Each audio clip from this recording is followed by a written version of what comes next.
会到。 Keep attack up, then keep attacking my Momo. Then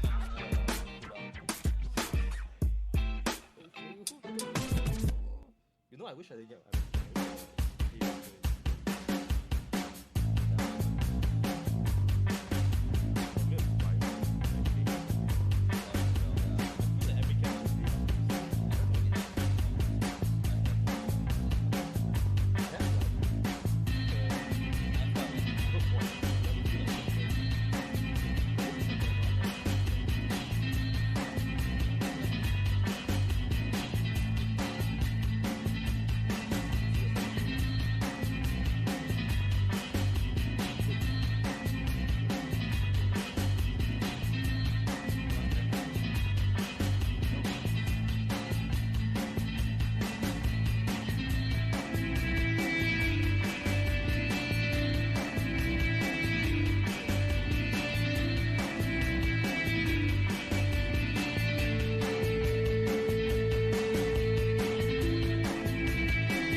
When are they gonna get curtains, man? It's fucking.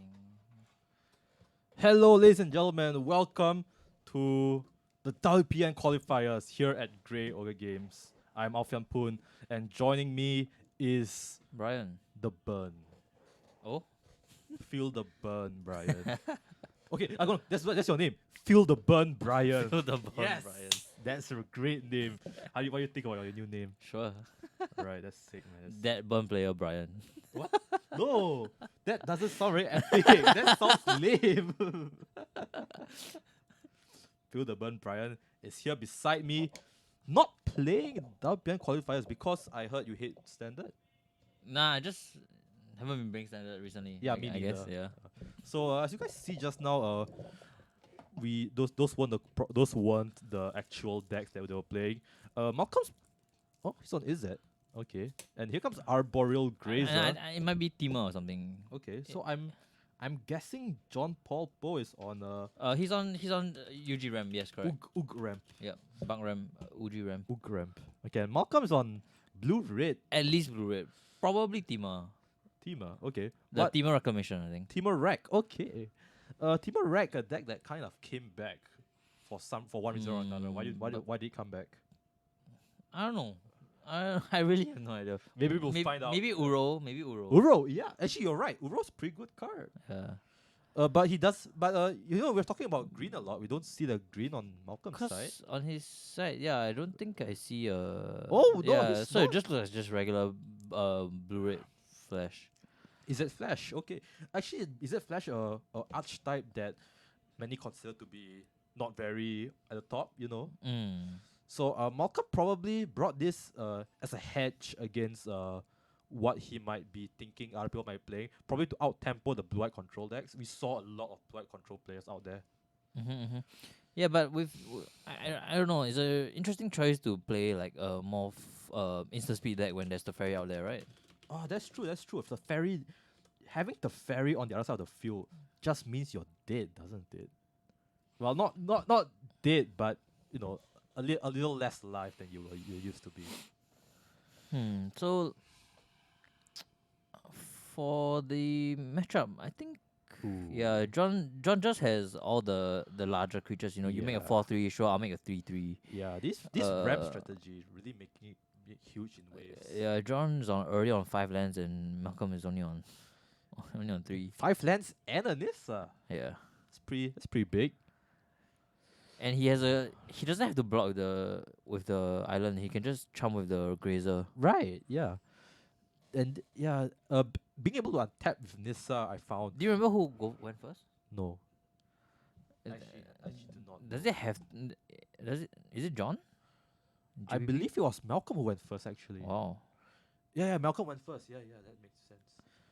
Hold on, I have not advertised this. Wow, what is this hairstyle by JPP? Oh, some that, top knot or something. yeah, that actually I've seen that hairstyle being rocked a lot by the Filipino players. Oh, Yeah. looks nice. Looks good on him. Is that John Paul Poe or is it John Paul Santorio? Is J- Yeah, because JPP doesn't yeah, have hair. yeah. Wait. Why don't say that? Why you say that? Oh, and no, that is So it's- not. oh, It's Jeskai. Jeskai. Wow. Jeskai Control? Do you see the name wrong or something? No. I'm pretty sure it was John Paul Poe. I don't know. I don't think it's JPP. Doesn't look like JPP. They're both JPPs. Oh, No, one of them is JPS. Okay, never mind. yeah, exactly. Jeskai. Just put Jeskai full stop. Jeskai full stop.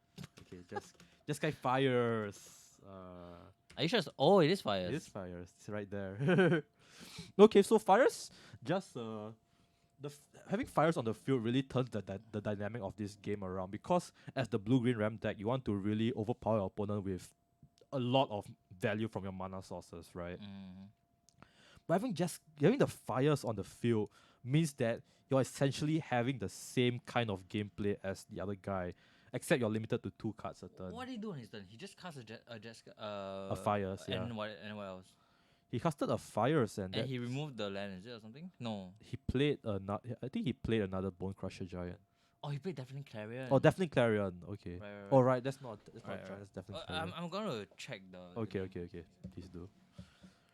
And a Breeding Pool comes in untapped, so it's gonna take 2.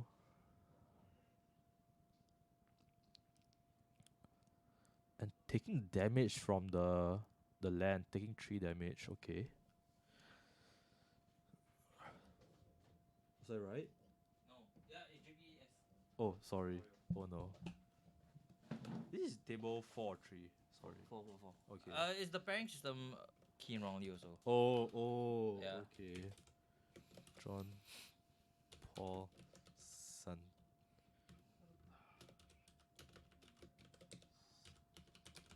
Okay, sorry guys. Sorry for all the John Paul Poe fans out there. This is in fact JP Santorio, who I heard is also a John Paul. So okay, Growth Spiral. Cavalier of Thorns. Oh. Cavalier of Thorns, yeah. And that's that's the Leafkin Druid. Very cool, very cool. Just more ramp. Yeah, but I think JP Santoro is stuck on 5 lands. Is he? But I really don't like him using his land for mana. He should have just went in for the 3 damage. Okay, yeah, I agree. I think Like, why develop the 2-drop when you could just go in with the 3/3, right? yeah, because Wait, or maybe he did, cause he has vigilance. Yeah, he did. He definitely did. and the Cause the different Karen gave the Bone Crusher Giant lifelink, if I'm not wrong, or something like that. okay, that makes sense. Okay, so Definitely Caron again. I think his Ooh. his Cavalier got bounced. So yeah, Malcolm, seeing that JP is stuck on lands, wants to keep him off the lands and the Leafkin Druid. The definitely Clarion really destroying the land. Actually, I like Nissa's design a lot, even though it promotes kind of a degenerate gameplay that like ramps you to like hell and back. But it's actually a weakness in that your lands become killable. Yeah. So it's not all like broken or anything. It's Yeah. still kind of broken, but it's not like 100% broken. It's like maybe 90% broken. So Malcolm also stuck on 4 lands, and so he really can't cast stuff. Because what Fire says is that you need to have the amount of lands in order to cast Yeah. a CMC. So he's only stuck on 4 CMC cards now, and you don't really want to be on 4 in that deck. You want to be on 5, Yeah. because all your big stuff, like the different Cavaliers are all on 5. Yeah. And the Golos too. They still play Golos, don't they? Really? I don't think so. There's nothing to tutor out. Oh, that's true. Yeah. No, for his ability, but I guess What? they You don't. would- yeah, then you have to be 5C. Ah, okay. Wait, you're right. Oh, okay. Mm. Oh, I mistook this deck for another deck. Yeah, I used to play Golos Fires. That was fun. That was fun. Yeah. Freaking degenerate. You just spend all your mana on a Hydroid Crisis. You hard cast Hydroid Crisis, and then you get to cast something for free that you drew off of Hydroid Crisis. So dumb. That was pretty fun. So greedy. It's a 5C deck, man. You're supposed to be greedy. Yeah. Oh, this glare is terrible. Can't really tell what the card on the right is. That's a land. How is it? Yeah, that's a land. No, but there's no counters on it, so it can't be a land. Oh, I mean the other card. Yeah. Oh, I don't think that's a card, man. I think that's like the life counter. No lah. What? What is it? Oh my gosh, I don't know. Wow, this guy. Running a fever, is it? I feel. You could say that. Oh no. I have the Kung Flu. Shall be worried. I'm in close contact with you. So Temple of Mystery is gonna give him a bottom. I still can't see what card it is. Oh no. Gonna What pass. gold card is that? Next to Nissa. That's Uro. Uro. Yeah, Uro. Uro Let's escape. bring up Uro. Oh, so wow, Malcolm drew his 5th land, and it's a good land also. It's the castle, Oh, and it's perfect to be the 5th land because you need 4 mana to activate his ability to scry 2. that's a pop. So this is really good for Malcolm. Yeah, it's very warm. It's a bit warm, yeah. So another Is it Uro or Uro? URO. Okay. Why do you whisper near my mic? I'm sorry. There's no point. 30 degrees. Someone put 30 degrees in here. Oh, another definitely Clarion by Malcolm. Wow, I think he had it. So 3 definitely Clarence have been cast. I think he was already holding that, to be honest. Wow. He does have the. But JB still has that many lands, And did he bounce the Uro? I think he bounced the Uro. Oh. Oh, Oh, wow. Value. Okay. But. I think this is fine, right? The forest can attack the Teferi, then Malcolm will be back to square one. Yeah, Malcolm has been just using wait, these wait. Teferis for He's to stepping. buy he's time. He's stepping out for a lot. What's this? Oh, Hydroid Crisis. Alright, big boy. That's a big snake. Yeah, and Malcolm playing Just Sky Fires cannot counter because you're not allowed to play spells on your opponent's turn. Yeah, a lot of people think that you can't play things at instant speed, but no, you can play things at instant speed on your But turn. not on your. But just you can't play on not your turn. Yeah. Can't play on opponent's turn. So like, some people are like, might be surprised by a combat trick or whatever. in Just Sky Combat trick Fires. in Just Sky Fires? Like what? Just randomly flash in a Brazen Borrow or something, right? Ah, okay. So yeah, Why would you play Brazen Borrow in a Just Sky Fires deck? why not? Okay. It's a win con one, 3-1 in the air. It's a control win con. I guess. I would say. Okay. Yeah, here. But as you mentioned earlier, the Castle Ventress really coming to good use as a scry and mana sink. So did he do that on his end step and upkeep? I think he did. Yeah. No. Oh, he Oh, he's scoops. scooping. Oh no. Oh no. Yeah. Well, I guess him scry 2 twice was not enough. I think he was too afraid of the Nissa emblem. Yeah. Nissa ulti, right? Nissa ultis. I think when the Nissa ults, you don't really need the Nissa there anymore. I mean, but you have like 3 indestructible creatures. Yeah. They have vigilance. Yeah, and off the sideboard, does Jeskai Fires have really anything? I think besides counterspell, of course. Wait, do you even want counterspells in Jeskai Fires? Feels weird.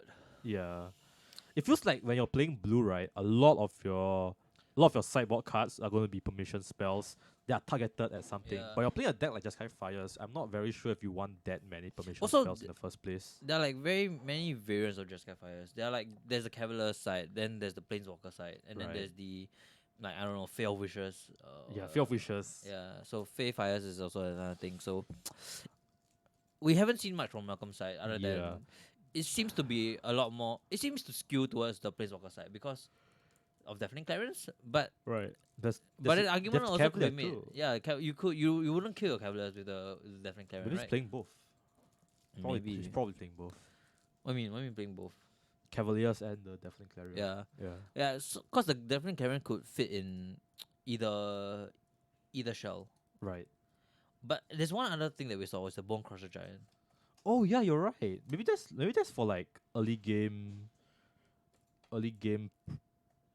removal or like early game removal into like some sort of pressure, because I figure as like Jeskai fires, you run out of cards pretty fast. So maybe? I could see him not running the Cavaliers actually. I could see him running the Planeswalkers because Right. you already have the Bone Crusher Giants to like, I don't know, pad out the early game. It feels like when he showed us the Cavalier of Gales, it kind of tells us he was a bit greedy maybe, and he kind of put one and one together. Wait, he had a Cavalier of Gales on the field? Oh, that's a tutorial. He had Cavalier of Thorns Oh, Cavalier of Thorns, right, sorry. on the blue green side. Right. But yeah, so okay. Yeah. Hmm. This is JPS. He did attack, probably disputes for the tempo play. Yeah. No, Sheik is right. Disputes for the tempo Hey, play. Sheik. Oh my god, Sheik, Yo. you're here. Hi, Sheik. 2 viewers. Okay, thank you. I was gonna ask him. I was gonna ask about that. So players are already done sideboarding and shuffling up. Yeah, and for the blue green Ram side, what do you think that they might have against Jeskai Fires? Did we print out the deck list of JP Santero just now? No, we did. I think we did, right? Oh, we have. Okay. So we do have his deck list actually. Okay. Let's go on the Google. Let's go on Gmail. Gmail.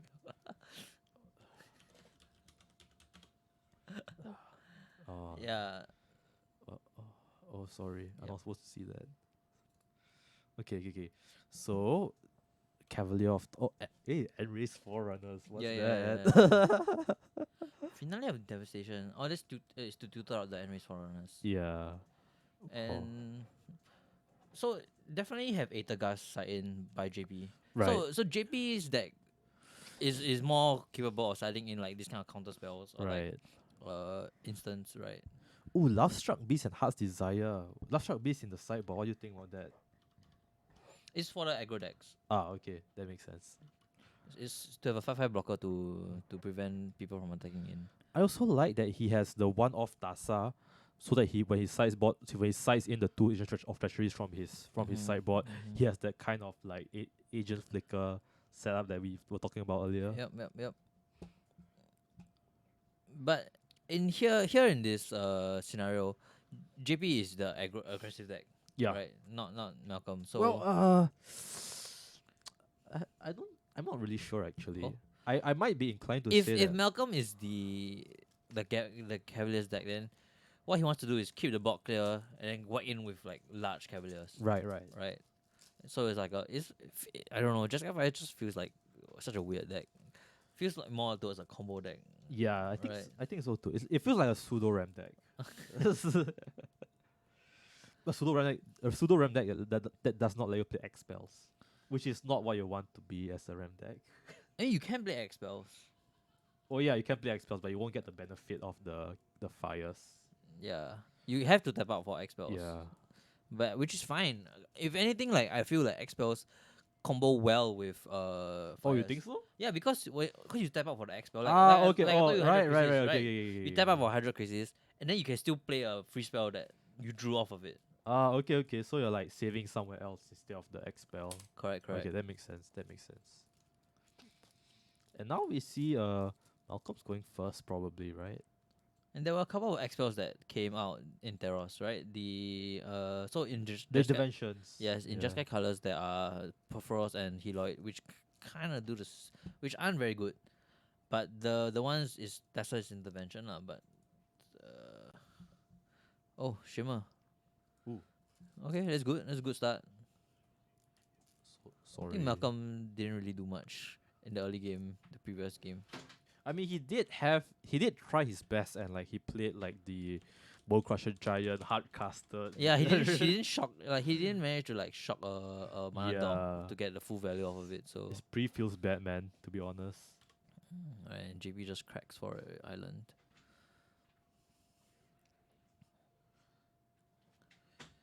Okay, so Okay, just passes. Turn 2 nothing. I think this is where JP Santorio really wants to like get ahead of Malcolm, because turn 2 is when he can start ramping, right? yeah, lay down his like Leafkin Druid. Or like Growth Spiral. Yeah, so representing Growth Spiral here. Unless Malcolm just slams down the fairy. Nah, then you can just cast it in response, right? Oh, But right. Skyland, oh shit, that's bad. Oh no. I think you have played as a fairy regardless. Yeah. Though. Oh, Sky's at the top, that's good. Okay. Oh, there it And is. passes, so Growth here we go Spiral. with the Growth Spiral, draw a card, lay a tap land. Lay a land. Yeah, that's fine. Castle, Okay. Garen. Oh, yeah, Garen Break, I right. drew a favorite passage. No, he didn't. Just passes. Oh, he passes. Oh no. Oh, no land drop. Oh no. As a blue-green ram deck, you definitely don't want to miss your land drops. Yeah. If your opponent as the Fires deck has more lands than you, I think you're losing. Castles the right. fairy, and yeah, no response by JP, so Mm. feels bad. I don't think Malcolm should draw. I think No, he should just. I think he should just take up. Yeah. Keep the Teferi as healthy as possible, because him dying to like one random like 1 damage is very possible. Although maybe I think at that point he could have drawn. Okay, so JP Oh, he drew he drew a forest. so Okay, that's okay. good. But yeah, he kind of feels a bit of the pressure of the Teferi. So what is this gonna do? That's Uro.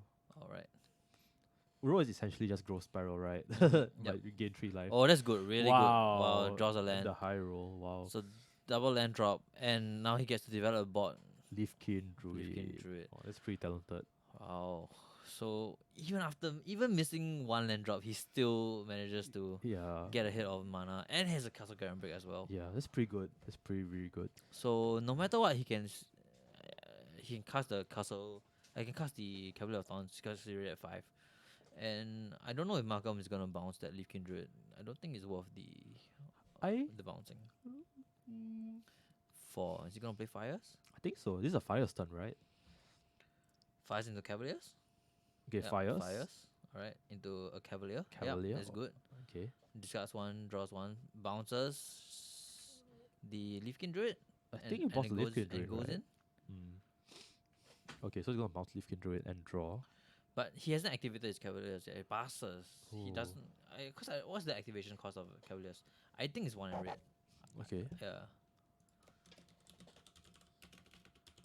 Cavalier of are you sure it's flame?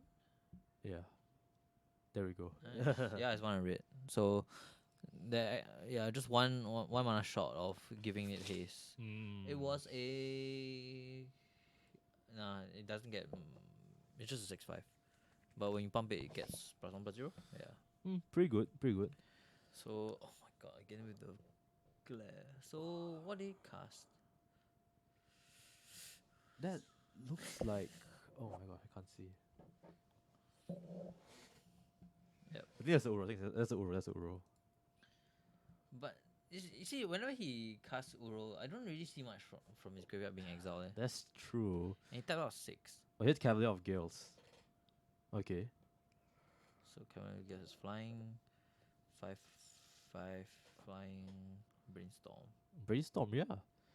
Pretty good in a deck that like runs out of gas pretty fast. Jeskai fire decks, like as compared to the blue green ram deck, right? Everything in their deck says you draw a card, then you like lay a land. The draw a card part very important. The Jeskai Fire's deck doesn't really have that much like card engine besides from the Cavaliers giving them value. Teferi gives you minor. Oh, that's true. Value. If the guys, okay, you get to see what the card is. Oh, Oh, it's Cavalier of Cavalier, Thorns. yeah. Yeah, it's Cavalier of Thorns. Okay. So puts it on the bottom. Oh. Okay, so he wants to be drawing something else. Plus the Teferi. So he already cast 2 spells this turn, right? Yeah, he cast Cavalier and he Yeah. cast Aethergast. So yep, gonna pump Activate. Wow, and 1 red source. I think he is going on the aggro here, as you mentioned earlier. Has another red source, I think. he can just pump his entire team for +1 again. Yeah. Which he should. There's no He other. he can't do anything else, right? Yeah. So he can't play spells. He can't like do anything. So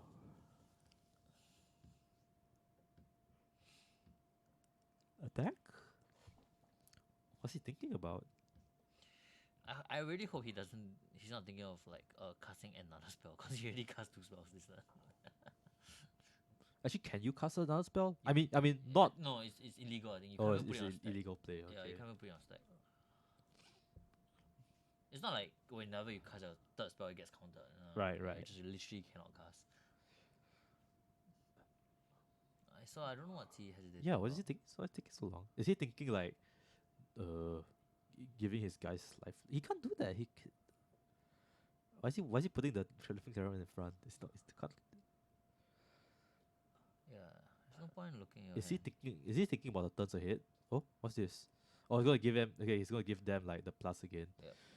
I think he was thinking of maybe leaving mana up for like his opponent's turn, but in that case, I don't know what he's doing because he Yeah. can't play spells on your opponent's turn, right? And Yeah. I think you win the next turn anyway. So Growth Spiral, does not really help a lot. Yeah. This blue green ram deck doesn't feel like full power if the Nisa's not on the field. Yeah, it's very dependent on Nissa.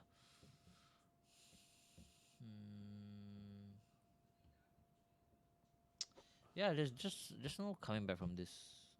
Like Malcolm had a really strong start. JP had that one turn where he stumbled and yep, scoops it up. Yeah, I just think his cards in his hand weren't very good because like as you mentioned he was stumbling a lot, but he did draw into a lot of cards, right? So I just think his draws were pretty bad. Yeah, the stumble was on. I think it's the fairy. Actually, I think. now that I think about it, right? If he had no lands to play during that turn, that means he had spells in his hands, right? But we didn't really see like that many powerful spells being played. Yeah. Which makes me wonder maybe he kept a hand with just spells and lands and not really the quality of the spells. Yeah. So Yeah. feels kind of bad. Well, he probably kept like a hand with a lot of ramp, but the ramp didn't draw him into many quality spells. Like, actually, do you think that maybe the Cavalier of Dawn should have been on top? It had reach and stuff. Doesn't. Maybe. Right, because if you weren't gonna, what were you possibly hoping to draw? A Hydroid Crisis? I mean, Hydroid Crisis would have been very good, but that wouldn't have been a very big crisis, and it actually maybe then you do get the life, you do get the draw. So yeah, actually, when it comes down to this matchup, the Jeskai Fires deck. Now that we know there's a Cavalier deck, Right, is the more aggro. is the Definitely is the the aggro, aggressive set, yes, yeah, yes.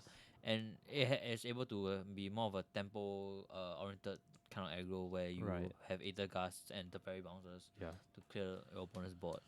But I'm still left wondering about the main board Bone Crusher Giants, because maybe he's expecting some sort of aggro matchup. I mean, my knowledge on the meta right now is Jan Sacrifice. I think it's because the shock is just you know, good value, right? Right. You want to be able to kill those small creatures that give incremental value, like Leafkin Druid or like the Okay. whatchamacallit, the Night of Evil Legion. Is Shock not in the is Shock not in the rotation right now? Shock is in the, but then Oh, you want more value. but you want card advantage, Right, right? right. Yeah, you want a Bone Crusher Giant body as well as the Shock. Yeah, you're right. Card advantage You is know, something very important in People this. people really want that value, you know. 2 cards in one. Two cards in one, yeah, wow, adventure. Rockins. So I'm actually quite surprised that he chose to have Aether Gust instead of Brazen Borer, because Brazen Borer is also that, right? You return to hand instead of deck, lah. But Well, Ether Gust does deal with the spells on the stack. spell on the stack and also Shifting Ceratops. Does it? Oh yes, it does. Yeah. Well, it's on the stack. I Yeah, it mean, was on the it's on the field, not so much. Yeah, true. I always remember Ether Gust and Shifting Ceratops as like the two enemies. But you're a Jeskai Fires deck. Shrug. I mean, You can't even be bounced by the fairy because Pro Blue, right? yeah. So the moment the shooting star is on the field, you can't do anything. Yes. But you can block it with your Cavalier Flames, I guess. Your only non-blue card. Right. Do they play just Flames and Gales and Taunts? What are you talking about? I mean the Cavaliers.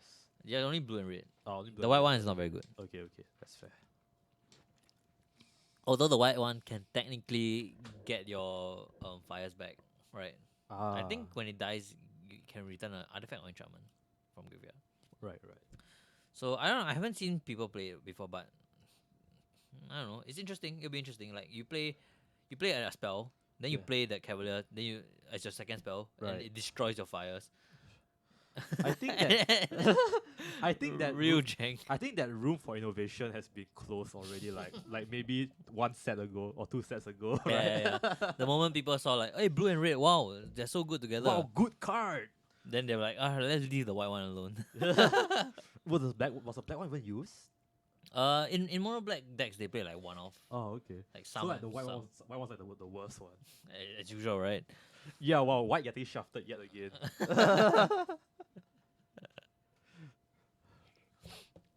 So maybe 2020 is the year of white. Maybe.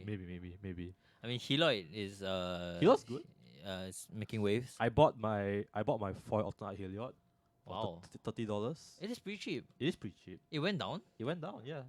That's because like there's not much representation in the Pro Tour. Or Okay. Player Tour. I mean, like it's good in EDH. It's good in Pioneer. Yeah. It's good in standard. It has a deck. What mono white, right? Yeah. I heard Chun Hao was playing the mono white deck actually. Yeah. You have like the Pilgrim, the 1/1 life link, Yeah. which is also gives protection. Yeah. So good. It's pretty good. But not good enough apparently for top 8. Oh well. Mono white Actually, strategies.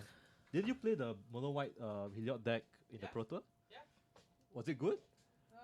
It's not bad, but I don't fancy the matchup against the inverter decks. Okay, so that's why Heliod didn't go up in price because of inverter. Well, maybe if on the off chance that inverter gets banned, maybe we'll see more Heliod. Yeah, but now like it's the Lotus decks that is running the Phoenix field now. Oh, Lotus. Lotus Breach. Lotus Breach. That sounds pretty good. Oh, wait, you're still talking about standard. Today is standard day. I'm sorry, guys. Yeah, okay. Focus. So 3 mana Casa Uro. Uro. Oh, that's Risen Risen Reef. Reef, that's Okay. good. Risen Reef is good.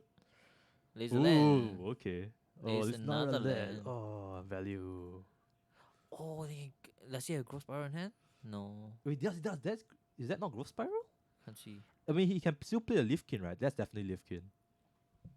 No, but you don't want to play the many creatures down Oh yeah, because it's a definitely carry on turn. Right, Yeah. right. Oh, yes. So Growth Spiral is a safe play. Right. Okay, planes pass. Passes. Oh, Doesn't crack. Yep. saving it maybe. So cracks. Find island, cast Growth Spiral. Do you have it in hand? Finds an island. Mm-hmm. So yeah, Malcolm starting second, A kind of bit slows his slow, game yeah. game plan down. And JP has the high roll. He is like playing. He's ramping every turn. Yep. Oh, and this is not looking very good for Malcolm. Ooh. Oh, wow! just slams it From the top of Just the deck, slams it down, doesn't man. even put it in hand. Shows Malcolm. Hey, I top deck this land. Yo. Oh, he drew another land. Oh, yo, does he have Yeah, but now does he have payoff? Malcolm is representing a counter spell of some sort, right? Right, Aether right. Gas. So GP Do you doesn't. play into it? Or do you like play around it? I would play around it. I think. Well, maybe I'll play a chief. You have enough mana to play two Right. like mid range spells, right? Depends on his hand though. Depends on his hand. Yeah, that's the problem with blue green ram decks where like you draw the ram half of your deck, but you don't draw. You don't draw the ram. bomb part. Yeah, or like if you draw the bombs, but you only have like one. So if you get countered, then you're like, okay, I have so much mana. What do I do now? I die. Well, this comes out of taunts though. That's pretty good. Yep. Leafkin. So testing waters with the Leafkin Druid, nobody's gonna counter that. Okay. That's not Leafkin, what? That's a. Oh no, Leafkin is an elemental. Oh right. Yeah, oh, Reason Reef so it triggers elementals. Oh. Wait, but okay. Yeah. So he lit a land and he cried. So poke for one. Is he gonna pass the turn? Okay. Oh, this is down to 17. Okay. Two cards in his hand. Okay. He has a Cavalier of Thorns. Dude, he has like what 7 lands opposed to Malcolm's like 4 now. If I was Malka, I would feel very weak sauce. Oh, and if Malcolm taps off Qualifiers here, you know next turn JP just gonna dump his whole hand. Oh, the fairy. It's the very okay. Dump But his the whole- fairy does nothing here. No, it doesn't. What It you doesn't what you gonna anything. do? You gonna bounce a Reason Reef? Oh right, you more gonna- value. What are you gonna do? Bounce another elemental that triggers a Reason Reef? You know what? This is such a weak play. I was wondering about Leafkin Druid, but now that I see the synergy with Leafkin Druid and Reason Reef, I'm like, oh okay, Yeah, that makes yeah, sense. yeah. So he bounces the. Oh, Yeah. that feels so bad though. But now Malcolm has only one blue up essentially. So Oh, he's gonna he's scry. he Oh, ha- scry. is kind of representing a mystical dispute. But JP has so many green color cards in his hand. He has a Cavalier Dawns and a Nissa, so both of them are coming down. But he doesn't know that. So what he'll do is he'll cast the Cavalier of Thorns, Draw another Thorns. and then the Leafkin Druids will tap for 2 each. So then you can cast Nissa. Yeah. So yeah, things are Oh, gonna get boy. real hairy this turn. So yeah, Malcolm just had 2 week of a hand. Yeah, I think I you know what? I think this matchup is just not very good. Oh, Yeah, no, like if the person who went first was really favored actually. yeah, that's true. And Malcolm went first in the first game, but he lost it because his hand was his draws were a bit weak. Yeah. I also think the matchup doesn't scale very well late game for Malcolm because Mm. Malcolm is the aggressor after all. Yeah, for game 2, GB was stumbling. Therefore, Malcolm took the Yeah. opportunity to beat face. If Why? Oh, he cast Nissa first. That's interesting. I mean his forests do get double mana after all though. But I mean, Oh, he really no, he's green though. It's green though. oh, yeah, you it's can't do green. that. You can't do that. You can't do that. Oh, he just no. oh no, sign of weakness. Sign of weakness. No, that's a bro moment. That's a bro moment right there, man. Is this pretty easy though, right? You untap, you hit the fairy, and then you get the oh, he taps first. Then he passes. But if you move to combat, No, he's not gonna move to combat. he's not gonna move to combat. Okay. He's gonna tap another He's 2 gonna for us. Play for like people play a cavalier, right? Okay, so there's 4 mana.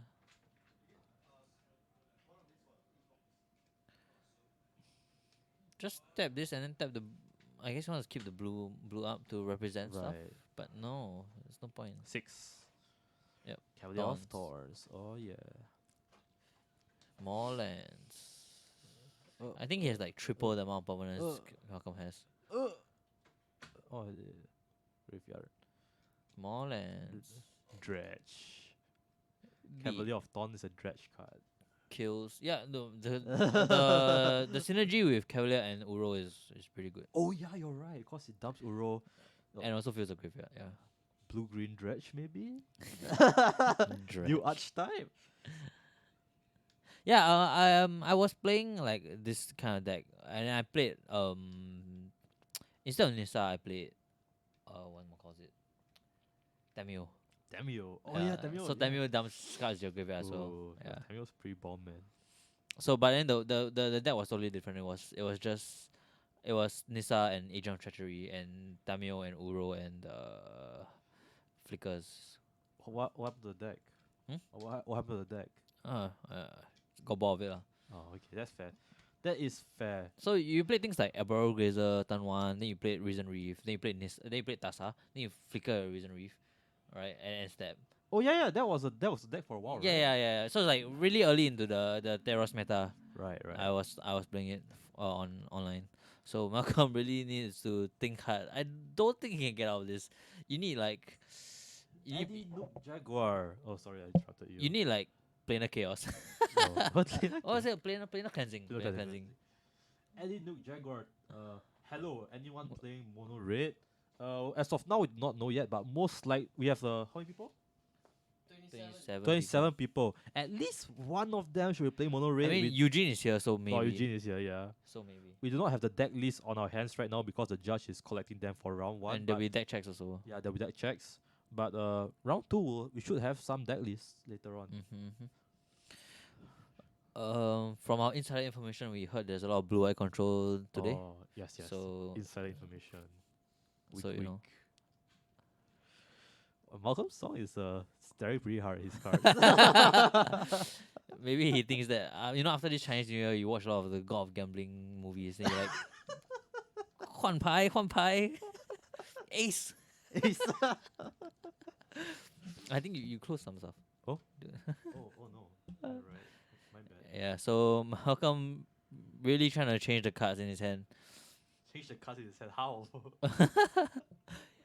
I think does he? Okay, so yeah, JP has one card in hand. Does he even have mana for the board wipe? The 4 mana board wipe. Do they not play the board wipe? What's it called? Yeah, the something from the stars. Shatter the Shatter the sky.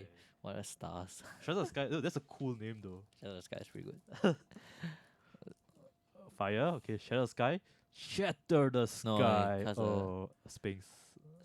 Oh, is this Sky Sphinx? Sphinx was boss side. Yeah, there is a sky Sphinx. I thought I was gonna. When he picked up your lens, I thought he was scooping. Technically, he's not dead. Technically, he's not dead. Technically, not yet. But wait till the end race forerunners come. Yes. Would he do it? What's End-race in forerunners? JB's hand even? Is this just a Reason Reef? I think it's the Reason Reef that he bounced, right? Yeah. So yeah. So JP just top deck of Finale of Devastation. Let's go. He has enough mana. Definitely. Definitely have enough mana. I think he's gonna use it to scry. Does he have a castle even? He does. He's right there. Okay, so looks like he's gonna scry. Gotta dig for the end race forerunners. Okay. Oh, He tapped. bottoms too. Why he tapped for 6 though? Mm, Isn't it 4? Don't know. I don't think it matters actually. No, he's floating for Blast Zone? I don't think so. Okay, he taps for 6 mana for some reason, but doesn't actually matter. I don't think. Overpays, sure. Yeah, He got so much mana. I'm so rich. He's gonna untap it later anyway. Yeah, that's true. Why does it matter? He's still doing stuff. Taps for 4, and it's a Reason Reef. Reason Reef. Looks like top. Laser land. So much land. Oh wow. I think there's another land in hand. Yeah, I think so too. What he should do is untap his castle and then scry again. Oh yes. Oh, more scry. So Malcolm is pretty happy with this result. It's a 4/4 that perfectly blocks the 3/3s. Right. We'll probably like take 5 from the Cavalier, but yeah, 5 is not lethal. Probably take 8 actually if JP wants to suicide a T3 into the Sphinx. Lays a land because he haven't laid a land this turn. Alright. Okay, I think just attack here, right? Like Yeah. he Passes. passes. Oh no. Oh no. I do not think this is the play. You Why? should have definitely song with the Cavalier at Yeah, least. right. Is he? I guess because he wants to protect the Nissa. He wants to protect Okay. Nissa. I guess Because the Cavalier has reach and the 4/4. But I mean, Malcolm wouldn't swing against the Nissa. no. Because the army would just destroy Malcolm on the And backswing. even yeah, exactly. If you swing at Nissa, right, she's tanking 4 hits to make that guy tap, and you can just swing in, right? Yeah. And Nissa is super safe. Nissa is Yeah. at like what, 7 now? I think he just wants to ulti Nissa. It's like the moment he ultis, he expects Malcolm to scoop. Right. So Malcolm spent his entire turn. So he spent his mana scrying 2. Oh, it's And gonna- I'll keep scry 1 again. So bottom. Oh, that's a lot. He of bottom buttons, man. 3. Yep. So draw, so turn. You have 2 spells to cast, Malcolm. What can you do? Wow, your Double spells. Deafening Clarion. Double deafening. Oh, Cavalier okay, that's goes. not bad. That's not bad. Good, that's a good Come on, start. good stuff. Is it? Oh, that's a deafening clarion in his hand, I think. Yeah, but it doesn't. Okay, it wipes the board. Most pretty most well. of it. Yes. So I think that's good. So I think what he can do is he can definitely clear and give his thing lifelink and swing in against Nissa. So Right. and see if JP wants to block with his Cavalier to trade, because it will have taken 3 damage. Right. So that is if he really does have a definitely carry in hand.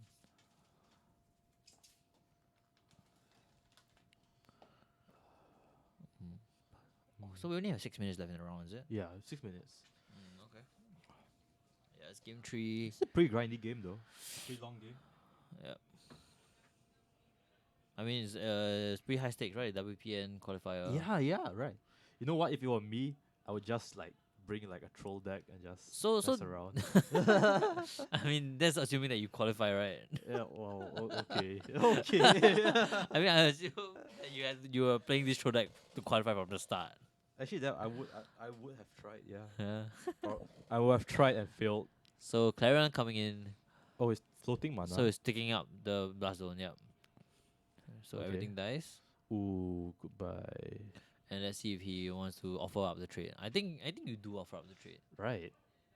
I think so too. Oh, what are the other cards that Oh. yeah. Okay. So, Okay. so the okay. 4/1 Yeah. flies Right. in. Correct. Yeah, it's correct. Sorry. What's the other card? Do you think it's Uro or is it another Cavalier? Cannot be another Cavalier, right? Why did it not die? I don't know. Oh my god, the glare is so bad. Yeah. Ah. The light above the table is pretty bright. Okay, but he chooses to eat it. Yeah, and gain 4 life. Alright. Hmm. No, Nissa is a thick woman. She can take she can take a lot of She can take a lot of things. punishment. Yeah. 2, 3, 4, 5. Okay. Hmm? Draw. Come on, good card. What's that? Castle Garen Break? I think it's another land, yeah. Oh, tilt. Actually, Malcolm might be winning this somehow. Yeah. Despite all the odds, Malcolm might actually make this comeback. GP is He's breaking really hard. Yeah. No, why I think what he really should have done is really untap that castle. Yeah. No, if he did, it would have died. But this Yeah. upkeep, I'm very curious as to why he didn't scry too. So yeah, it is another Cavalier. So yeah, he has double Cavalier. So he should have swung in. Or maybe he casted that previous turn. Why I Yeah. missing this? Huh. But still should have swung in. Still should have swung in. I would have blocked actually. Would you have blocked with the Prognister Sphinx? I think so. I think I would have done that. Yeah, I would have blocked. Because you're taking away Malcolm's additional scry on his upkeep, and as well as putting a good card from your Yeah, graveyard yeah. on the top of your library, Yeah. and you are starving for cards right now. So curious as to why. I guess cause I guess that's why we're over here and not off there. Check. Castle Garen Break. Oh, What's it doing? Okay, it's floating mana. 6. 6 mana.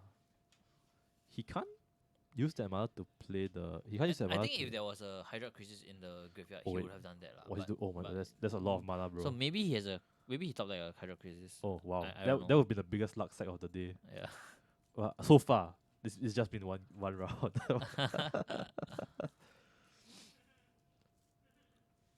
Maybe he's faking it. It's like you float 10 mana, then your opponent concede.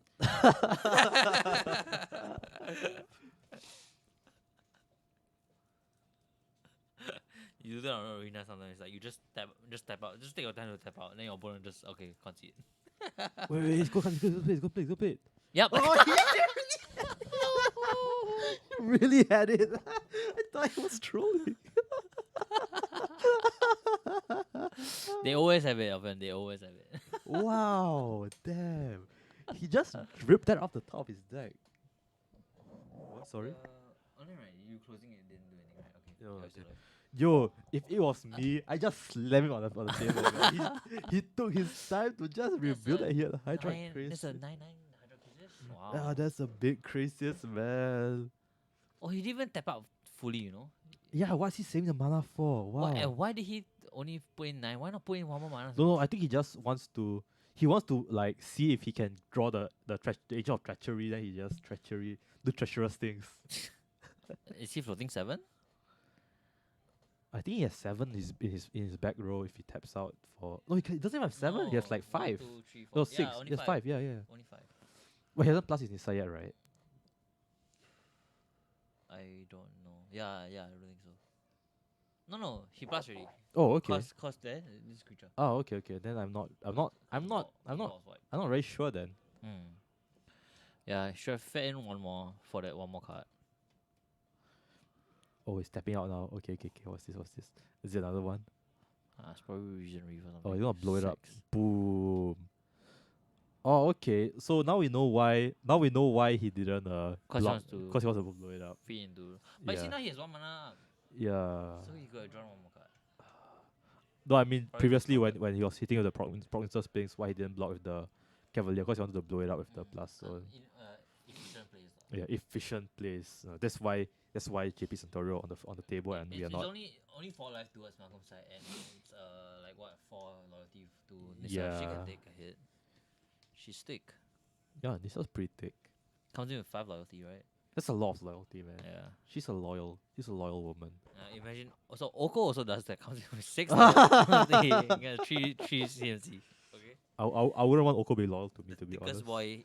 Eating so much food. The thickest boy. Oh, let's go dispute on the Teferi. Ooh. You think you can pay, right? He has another one in his hand. Look. But he can't. He has no more. He can't pay anymore. He has no Oh more yeah, blue. yeah. Oh shit. But you can just pay 3, right? I think James Santorio is just testing to see if Malcolm. No, knows because how- the thing, if Malcolm pays, he's really wasting his turn. Right. So Oh, he has no fires. Oh no, So yeah, so now his entire turn is just a parry. So what's he gonna bounce? He's gonna bounce 100 crisis. That's terrible. That's a terrible more bounce. cards. He can't bounce anything. He can bounce the land. He bounces the Cavalier. Okay. Wow. No, he's choosing.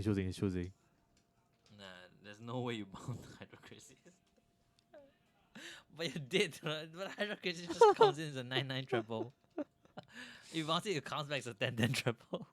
And draws 5 more cards to your opponent. I don't know. This is what we like to call in the hood a lose-lose situation. I mean, honestly, the best play is to bounce that 3/3 creature. You know what? I bounce off home. This is just sad. It's just sad. Oh, he's bouncing the Hydra bouncing the Crisis, Hydra yeah. Crisis. Okay. What could he possibly draw?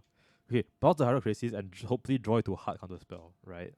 Yeah, so he has a 1 mana. So he's and is it the same game where he showed the mystical dispute? Yes, right. Yeah. So he is showing that he has a mystical dispute. So JP cannot tap out for a Hydra Crisis.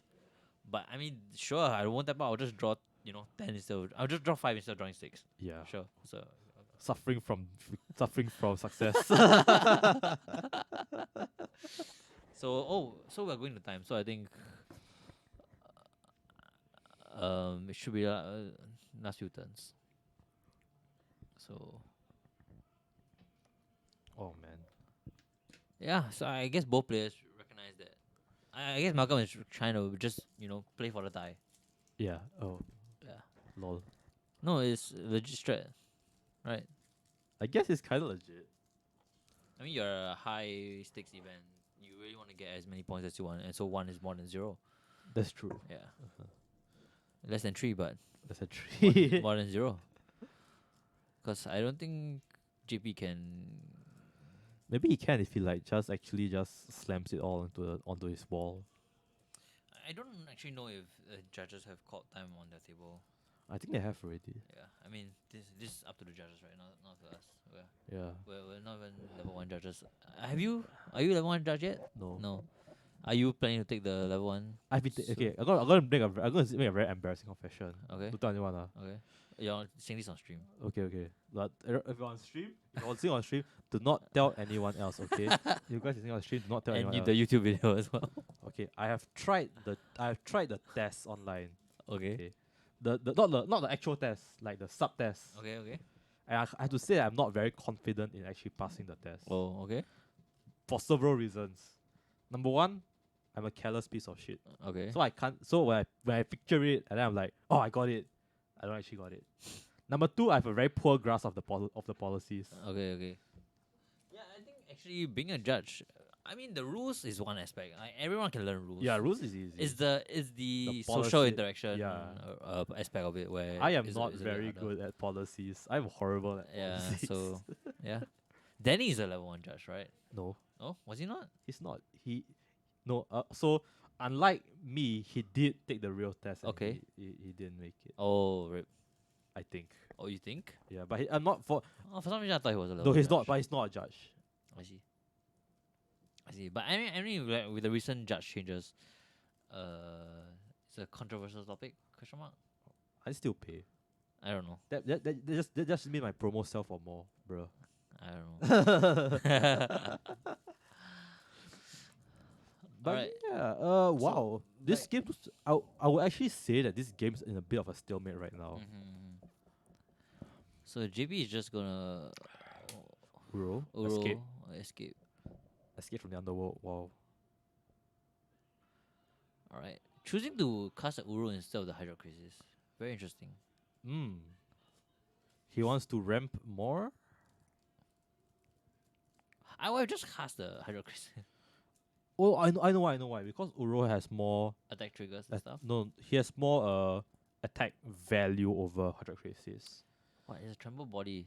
It's 4 mana for Or- 6/6. Uro can be chumped. Okay, yeah, I don't know.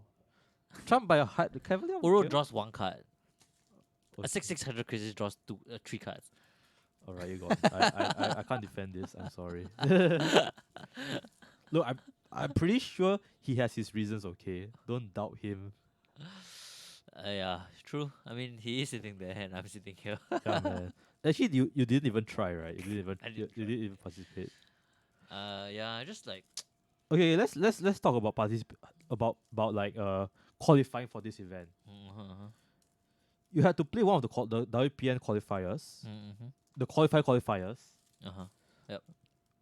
and qualifying qualifiers. the qualifying qualifiers. Yes. That's what we shall call it. The qualifying qualifiers. And you had to top 16 Yeah. for both, and the attendance was such that you needed to perform average. Oh, is it? Yeah. Yeah. I think home plays like 14 out of like 17 people or something. Yeah, so it's not particularly hard to qualify for this one. So guys out there, you miss 100% of the shots you don't take. So just Exactly. come and try. Who knows? Maybe you could be. You sitting know right what? Here. I wait to bet if I just went in with a 60 island that I would got it anyway. It's the meme of the 60 island deck. He sees the first island. Okay. Second island. Third island. Oh, I got counter spell mana. Just cancel his hand. I think for that you need to really toe the line of slow playing and really drag out the time so that you go to draw each time. So you just keep playing islands and then you scoop just before lethal. Dude, that's so troll. And then you take super long to sideboard. And then you play game 2. And you try to go to time. I think you can make it like that way. I think if you go to time like 5 for 5 rounds, the qualifying for the qualifier, yes, right, man. If you go to time for 5 rounds, but it's a qualifying for the qualifier. Were there judges there? Yes. I don't know. What was the RL? Competitive also? I think it's competitive. Yeah, it is competitive. It is competitive. But so like some competitive RLs, some events are competitive RL but have no judges, but others have competitive RL and have judges. No, it's supposed to have a judge by right Oh. for a competitive REL. Oh, I see. We're just understaffed in this magic world. Actually, not really. I've seen a lot of a lot of new judges in the Singapore scene recently. Yeah. Yeah, long have you not? Do you remember those old faces, those old judges that you don't see anymore? No. Dennis? Dennis is still around. He's still around, right? Yeah, not Dennis lah. So what? I mean, he's the only judge that I can put a name to. How about the blonde guy with the chubby blonde guy? No, You don't know him, ah? I don't know him. Okay, never mind. I don't know, man. Maybe you played Magic longer than me. Technically, I have. Yeah. Yeah. What was the first block you played?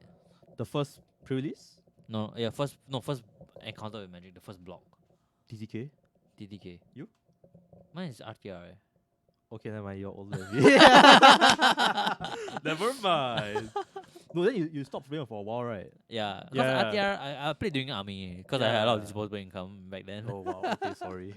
No, actually, no. So that means my first ever interaction, right, was DTK. Yours was RTR. So that technically means you're older than me. But it's just like by a few blocks. Yeah. Right. So it's not that much difference. DTK was the first of the Yeah. dragons block, or was it? No, that was KT. No, FRF. So it's what's FRF? No, Dragon's Block. You can't really call it a Dragon's Block. Why? It's, It's a Khan's block. It's a Khan's block. So it's KTK, is it? no, Tarkir Block, sorry. Yeah, Take block. KTK, FRF, then DK. Khan's Oh. was first, yes. Khan's Yeah. was first. Cause DTK is alternate timeline, right? Yeah. What's FRF? Fate Reforged. Fate It- Reforged. So Fate Reforged is essentially the forming of the alternate timeline. Oh. Do you not play the Essential Law? No. Cause I didn't play. Cause I stopped. Okay. After Gate Crash. After Gate Crash and was it Dragon's Maze? I stopped. Yeah, okay. So I was only there for the entire Ravnica block. Right. Orlang Messiah. That's Johan. Oh. Yeah. Yeah. Thank Nice. you, Johan, for joining us.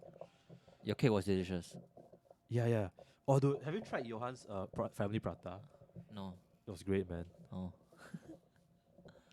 At where? He brought some for me and Mick to try out. Ooh. So yeah, this was like quite a while ago, like last year maybe. Yeah, probably that was last year. Yeah, the game hasn't. The reason why we're not competing on the game because the game hasn't actually progressed that much. I mean, it's like they're taking. Really, they're just like going through the motions, just going to time. Yeah, right. exactly. See, Malcolm was also like, yeah, sure, pass, yeah, resolve, go through your triggers. Yeah. This game is like. Put another island in the field, sure. Scry one. That's not an island. That's a temple. That's the temple of history. Sure, scry one. Doesn't matter. Hello. Randall's here. Oh, hey, Randall. Randall. Shit. I told you to buy stuff for me. Oh, you did? No, I should have. Oh, sure. Kind of hungry. Yeah. So I'm also kind of hungry. Shit. Yeah. I guess. Alright, so passes back to Malcolm. And now we're in. They're moving up the dice, so. It's like turn 3 or turn 4. Or something. Yeah. So I guess, Malcolm just needs to survive one backswing. I Does think. Malcolm have a Cavalier? Yes, there's a Cavalier of Gales. The flying one, the blue one. So he's just calculating blocks. You need to remember that the Mister will poop out another T3. Poop out. I think he's trying to find a Clarion. Yeah. I think as far as board wise go, Clarion is like the best one he has, right? That's the only one he has. Yeah, I don't know if he runs Shatter the Sky. Shatter the sky. Actually, I don't think he does because that will not really synergize well with his Cavaliers. I mean, Cavaliers do have that trigger, so. Yeah. Oh right, you're right. Maybe you run. Is this Shatter the Sky like? Do you remember when they said they stopped printing 4 mana rafts? Oh, wait. So he cast. Oh, that was Shatter See, the he did cast Shatter the Sky, but he got countered. Oh, I got these Deimos. Oh my god. no. Wow. Oh shit. That was a big play. So I think he might lose on the back. He might lose on turn 5. I think so too. Good job, JP Centaurio. You did it. Oh no. He's crying. Okay, dude, if he can find an Aether Gas and Aether Gas can bounce that. Well, look at his deck, it's so thin. What? All the cards are in his graveyard. Draw. I think draws a land. So yeah. Floats. Sure. Floats an arbitrary amount of mana. Force an arbitrary. And just beats her. Shatter Oh, I think better in the I think he wants Planeswalker to version. find the Enraged Forerunners. Oh yeah, you want to do the MLG. Right, everything will get like trampled and his so you definitely have to swing. You want to do the 360 no scope. So he should try to find his. I think he's tapping his Hydroid Crisis to Shatter kind might of draw. be better in the Planeswalker version. Yes, that would be right. But But then you don't yeah. get to draw the one card. you don't get to draw your cards, man. Oh yeah, these just scoops. Okay. Yeah. All right. Rip So pepperonis. Rip Malcolm 1 turn too late. that's quite a riveting game. Wow. If yeah, actually, if like time had been caught on a different turn, Malcolm would have died. Yeah, So feels bad. it's okay. That's part of the game. Anyway, guys, thank you guys for watching. That was round 1 of our standard WPN qualifiers. Stay tuned for round 2. We'll be back very shortly. The judges are about to prepare round 2, and yeah, Yep, stay tuned. stay tuned.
Shut up and sit down.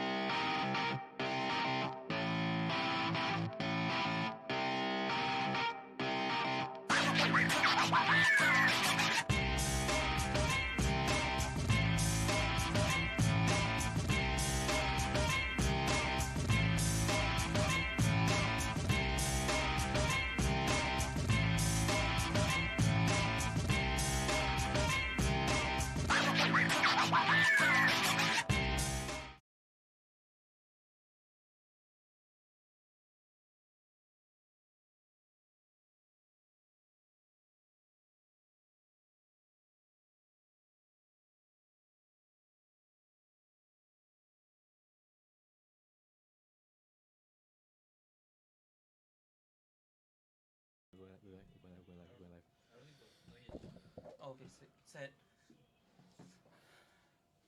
Okay, ready? Hello, ladies and gentlemen, boys and girls, and every other person. Welcome back to the WPN qualifiers standard round 2 here at Grey Ogre Games. I'm Alfian, joined by Randall. Randall. We Yep, I just forgot- Randall. Just Randall. Just Randall. Randall. Okay, and we have. Oh, sorry, I mixed the names up. Okay, hold on. We have Magic. Watch, bang. Magic. Nice. Magic. Wonderfully done. That's why they call it Magic the Gathering. Because we're gathered here as No. magic. So yes, I'll this reserve comments for that. is the 2-0 bracket, which means that they have won their first round. And there was one person who got a bye, and these two people, they didn't get a bye. They didn't So get bye. They, They- had, they earned fought, their win. They They earned earned their their wins. win. They Nice, fought nice. hard. Unlike me, who always gets a bye in all his tournaments and always tops 8 because of that. Well, you could say that that's also a skill in of itself. Luck is a skill. Getting a bye. Yeah, is a- talent. It's talent. yes. So some say, right, that luck is only called luck because it can't be explained with our current knowledge. Nope, you lost me there. No, You what? lost me. It's like, you know that TV show? That's what you got to me. Lost. So, okay, so I haven't actually watched a lot of standard since Theros came out. It's So okay. what's popular? Okay, besides the fact that Blue White Control. Blue Eye Control, I think I've seen I've seen Mono Black Devotion a little bit. A little bit, yes. There's, of course, Simic is around. Yes, Simic, we saw just now Simic Ramp. Right. Fires, we saw some fires just now. Yep. Mono Red, I'm assuming, is still in the format. Mono will always be in the format, man. Mono Red is always in the format. As we can see, Quan Kai is playing Mono Red. And he shows well, he was gonna mull anyway, so. Oh. And looks like Original piece, thank you. it looks like Chin is also playing Mono Red. Wait, oh, that is Mono Red. So it's a mono red mirror. Quankai is also playing mono red. Ah, okay. What's happening here? That's Oh, that promo cryptic commands. command. Wait, that's not even a new art. That's like the. That's a new one, isn't it? Is it? It's the hand and then the. Yeah, but it's not like exclusive art. Oh, it's not exclusive art. No, That's lame. it's just a foil, I believe. That's really lame. It's not very epic. Oh. Yeah, I'll tell Wizards about it. I would if I had a means to. Wizards. Wizards, please. That's lame. Wizards, if you're watching this, no bueno. Red wins. Okay, Lady Copra regular. Elite Copra, man. Yeah, man. This is the best. This is the best font. We're not using that anymore. What? We don't use that anymore for the deck list, is it? For the decks. There has been some unforeseen errors. Okay. Fair enough. I'll explain to you later. Okay. But yeah, this is Alright. the legendary red deck wins mirror. Yeah. Wow. Honestly, it's a lot more interesting if it gets past like turn 4, turn 5. It's quite interesting. Yes. I think that the decision making you gotta make. And this isn't like the big red deck wins. Yeah. This is like Small red. real red deck wins. Yeah. Look at that first strike haze boy. Yeah, that's the big man's. Yeah. And you know Eh, what? whoa. Big red is not valid. Yeah. This is the valid deck. This is the best. I always like going what do you call it? Close to the ground with red. Yes, decks. yes. Yeah. Why if you're not beating your opponent, if you're not hitting your opponent for 1 damage on turn 1, why even playing red? Exactly. Right, what are you right. doing? What are you doing, man? Why Might you as well just playing play red? a black green deck or a blue green You deck. play blue. Just play blue. If you don't hit your opponent for 1 damage on turn 1, just Mhm, play mhm. blue. I agree wholeheartedly. Yes. Alright, so let's see what else we've got in Quankai's deck. Oh, that's Rob of the Rich. That's something I don't see every day actually. Yeah. I actually think that Raw of the Rich is very underrated. Yeah, I agree. And he's underpriced right now. He's like $3. Yeah, because I think when he came out, like there was a lot of buzz about him, but then people didn't really like him for some reason. He's a 2 mana 2/2 that has haste. Yeah, and does more things. And has stuff. It Yeah. does stuff. And honestly, quite a good play here because Chin Heng's was it steam powered kin? Runaway Steam. Runaway King. steam kin. Steam Oh, okay, powered well, kin. something along those lines. It's not a good blocker for anything on Quankai's board. Yeah, so I think if there was a time to attack, now is the time. yes. Well, But to be fair, every time is the time to attack when you're playing mono red. mm, Yeah, right. That's fair. That's fair. Okay. Robert the Rich not gonna do much now because Chin Heng's graveyard is empty though. Oh, wait. So- Oh, is that's the new Theros, the NX. NX, the devotion. I love him. He's so good. Yeah, he does. He generates so much value, and he's actually like, he's kind of like bordering to big red kind of Yes, territory, but he's still 3-costed. Yep. Which is a very good. And it fills up a certain curve that Yes. mono red needs to have. Like really, really well positioned here. I mean, just playing the NX here, it's a 4/3. Right. If anything on his board dies, he gets 1/1 status just to go with it. You almost said goblins. Yeah, I almost say goblins because I'm like red deck goblins. That makes sense. Yeah. And satyrs, they're kind of like red green. Yeah, most of the satyrs are red green. Yes, Right. you're right. Wait, does NX produce red green satyrs or like red satyrs? If I'm not wrong, they produce 1/1 red satyr that cannot block. Yo, what happened to Saimid? Did she die? Who? NX's wife. Oh, I don't know. no What- idea about so any it's of the story. okay, so this is just red satyr. Yeah, Okay. yeah, and honestly, if NX dies here, he's gonna make 2 1/1 red satyrs. Yeah, Oh, that's 3. Sorry, no 2. three. It's 2. Yeah, Uh, two. why did I read It's 3? two. It's two. Okay, 2. Yes. And if he just plays one more spell, his Runaway Steamkin is also 2 satyrs. Wow. Oh, Amazing. Beautiful. Value. Now what does Konkai have to do? Mhm. What does Konkai want to do here? Because on the previous turn, he could attack because Qinheng had 3 bad blocks. Yeah. Now he has NX. Yep. That's not gonna be. All his blocked. blocks are good. Oh my god, he's just Konkai, just gonna get in there. Just doing it, man. He's just going for it. He's the red player everyone wants to see. That's right, man. Even you know what? Big wall, 4/3 wall. No, swing. Yes. Does that exist? I'm gonna get unfavorable blocks. Does it matter? Does it? I'm gonna get 2 damage in. Yeah. No. Do I get to hit the minus button on that phone 3 times? Exactly. He does. And okay, to be fair, Quangai does have a red mana up, so that does represent something like a Shock. Yeah, shock. shock or that no. red dwarf that people play sometimes. Yeah. That pumps, I think, +2/+1. Oh yeah, the Rimrock Knight. Rimrock Knight. There we go. You know what? I actually like this play a lot. You know why? Because when he attacks with 1 mana open, he's letting Chin Heng do the thinking for him. Yep. Because he might have it, he might not have it. Exactly. You know And- what? You decide. You might have it or not. You Yeah. know? And Chinning electing not to block, he's gonna take a lot of it because those further knights trigger off one another. Right. Yeah, so that's 6 damage right there. Oh. To be fair, Chinning on the backswing is gonna deal more than 6, but Right, right. Oh. I mean, it's gonna be a bit of damage. NX is gonna be really buff. correct. And the Steam King is probably gonna get more counters on it. Yeah. Actually, why does Steam King have 2 counters on it? Shouldn't he only have 1 because he only play NX? Or is it just Wait, the wait. reflection on the dice or something? I think it's a reflection, dude. Okay, yeah. Because they should only have 1, right? Yeah. It should, Alright. it should be 1. Well, we'll see when he swings Yeah, yeah. how much damage he takes. Okay. But yeah, I mean, at this point, I think Huankai looks like he's missed a land drop as well. And Oh. in that matchup, you Well, miss a land drop here is Yeah. so critical. every land is important, man. Mm. Because this matchup is all about playing as many cards as possible. Wait, he has Oh a no, land. he has a land. He's Wow. been just sandbagging it the whole time. Wow. Whoa, that's some advanced tactics right there. Yeah. What land is that? Is that also There's also another Castle Emerald, right? Yeah, I think so. Oh right, it's not legendary. No, it's not. Yeah, wow. How can there be 2 Castle Emeralds? How can there be 2 Valakuts? Yeah, oh, fair. That is very fair. Yeah, some lands make no sense. Like, at least for creatures, I don't think I've ever seen a legendary non-named creature. You know what I mean? Yeah, yeah. It's always got a pronoun. Yeah. So that's just, you know. So Chin Heng, so you see, because of Quan Kai's attack just now, Mm. the way he did it, the way he you know what? Something tells me, right?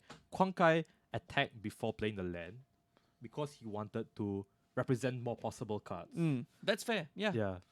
I mean, no real issue playing the land afterwards. Oh! That Embercleave is gonna do Oh, so much work if no. Huankai lets it resolve onto this is that NX. Oh shit. He needs to have a kill spell right now. If not, I think Yo, he's is dead. he dead? Is he He's- actually No, he's dead. Oh my goodness. Oh, the big chunk. Pop. Oh. Double strike. 5/3 double striker. Just coming at you, turn 4. Oh, that was such a fat hit though. Yeah, whoo. Yeah, I mean, Chining definitely looked in the driver's seat for that one. Yeah. I thought Quan Kai, he made a baller play and he was like gonna maneuver his way to Yeah. victory. But Chin Heng just like, you know what? I think Quan Kai also had the Embercleave in his hand. Yes. I think it's just that because he missed a land drop. Yeah. So that he couldn't play it on curve. Well, he didn't. He technically didn't miss a land drop. Little Q, please get me Mountain Dew. Thank you. The gamer juice. Wow. Get me the gamer juice. You know, I'm a gamer, you know. I'm something of a gamer myself. Is that so? Yes, I play Pokemon Go. Oh, Uh, okay. The respect just went down. I'm joking. All the people there who enjoy Pokemon Go. Pokemon Go is a You do valid you. video game, okay? It is. I mean, If it gets me out of my house to do stuff, you know what? I'm all for that. that's true actually. You know, I just actually bought Wii Fit. Oh, the Ring Fit. The Ring Fit, yes. Oh, dude. I actually just played it today. I played 2 levels. I was sweating. I couldn't do it anymore. Dude, that's 2 levels. it looks awesome to be Yeah. fair. It's like, I mean, it looks fun and you get exercise. Yeah. Killing Wow. 2 birds with one stone. Yeah, I think it's a big upgrade from the Mm. from what we previously had from the previous consoles. Wii from Sports. The Wii Sports. Yeah. That wasn't very sporty, right? Yeah, you're just swinging the bat around like Yeah, multiple times. But you know what's sporty? Yes.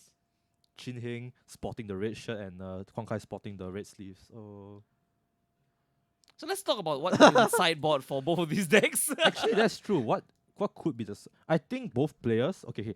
So from what I know, right, the red deck wins mirror match. What you side in, what you side out is heavily dependent on who goes first. Correct. So Huankai is going first this round. So So Chin Heng is probably going to keep more removal spells, whereas Quan Kai wants to go faster, yep, like even faster than he was previously going. You see Yeah. that Runaway Steam Kid? That's that's going in. going in. Yeah, that's fast enough. That's definitely fast. Yeah. And I think because he gets that one turn ahead, he's able to develop the steamkin much faster. Yes, yes. Which, I mean, makes sense. I mean, it sounds like common sense, but it makes a big difference in this kind of Right. mirror matches. I actually think he took out 3 steam. Oh no, they're in. Never Yeah, mind. they're in, never mind. Okay. I mislooked. Yep. My eyes have fooled me once again. So actually, in terms of removal, what good removal does? Shock. They've got Shock. They've Bone got Crusher the Giant. Bone Crusher Giant. That's like 8 copies of Shock. Oh yeah, that's true. One of them twice more expensive than the other. Do they still... Is Lava Coil still in the format? Yeah. Yeah, there's still Lava Coil, Right. which could be useful for Kwang Kai if he's afraid of the NX. Yeah. Actually, both sides, really. You know, as much as we've been like raving about how we hate Chonky Red, Yeah. These are all chunky red things. Chonky Red would actually being more chonky would actually be better on the draw. Yes, correct. So if Chin has those chonky red cards, Yep. he wants to put them in. The annexes, they stay in. Everything Yes. like what other big chonky cards are there's- there in red? Well, I was about to say Chandra, but that's from Pioneer. Oh, yes. That's Torbrun.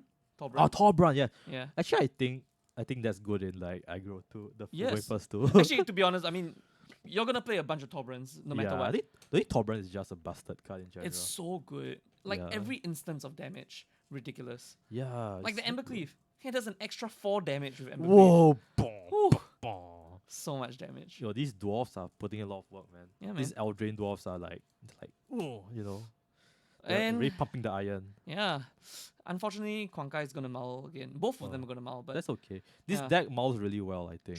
true. I think for aggro, with the new London mull, well, not new anymore, but with London mull, aggro kind of mulls for free the first time round. Yeah. Yeah, They don't play that much cards anyway. correct. So Yeah, you definitely just want that better curve. That's more important than that's right. you know that's getting right. like certain cards or whatever. Yes. Yeah. Oh, you want like 2 lands and 4 spells in your hand. Yep. Okay. Does Ching have it? No. Oh, looking good.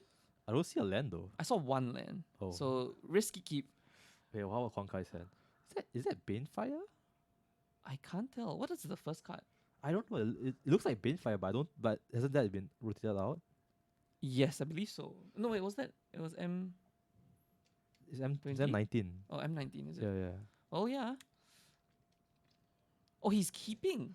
Oh, he's thinking about keeping at least. Okay. And Chin Heng, yeah, he's He's gonna mull. Wow. he saw only 1 land and he's gonna mull. Normally, these kinds of games, I would just, whatever. It's like 1 hand. I keep. Yeah, yeah. But this is a high stakes game, Correct. man. This is like WPN qualified, and you're still very early into the into the tournament. tournament. The tournament. So and you're 1-0 as well. So you don't want to blow your chances just because you have that one dumb keep. Correct. Well, we'll see how Kwang Kai's honestly very risky keep because he is going first as well. He's You not know- gonna get the extra Yeah, chance yeah. to draw a land. And I say that about the risky keeps, but sometimes it's these risky keeps that wins you the game. Yeah, fair enough. Okay, so it's a 1 drop. Oh, that's the Scotch Spitter. Is it? Can't be because there's haste. So, well, he drew another one, so we're gonna see 2 of them Okay, now. attack. Nope, not 2 of them. Oh, Light up stage. That's Okay, really good. that's good. That's a really good sequence of events That for is Kwang Kai. gas right there, man. Yeah, Light up the stage is actually like the biggest gas that Red has ever gotten. exactly. Yeah, I love the card. Design 10 out of 10.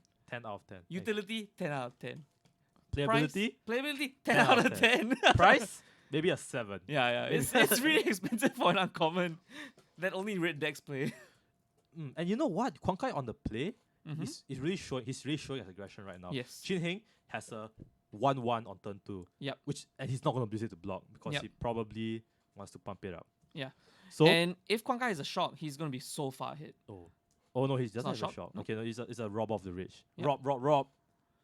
What does Rob of the Rich do? He robs the rich I know he's a 2/2 haste, but what does he do with reach. with Reach? And he's got a lot of text. That's all I remember. That's all. Let's read the text. Because well, for now we haven't seen him trigger it. Okay, let's see the text. Thanks. Whenever Rob of the Rich attacks, if defending player has more cards in hand than you, exile the top card Right. till every 3 item you will attack, you may spend that card. Okay. Okay. So what happens if you attack with Rob of the Rich and then it dies? You still can't cast it anymore, or can you cast it? You can cast it if you attack with a rogue. So if you attack with Rob of the Rich and Rob of the Rich dies in the combat, can you still cast the card after combat? Yeah.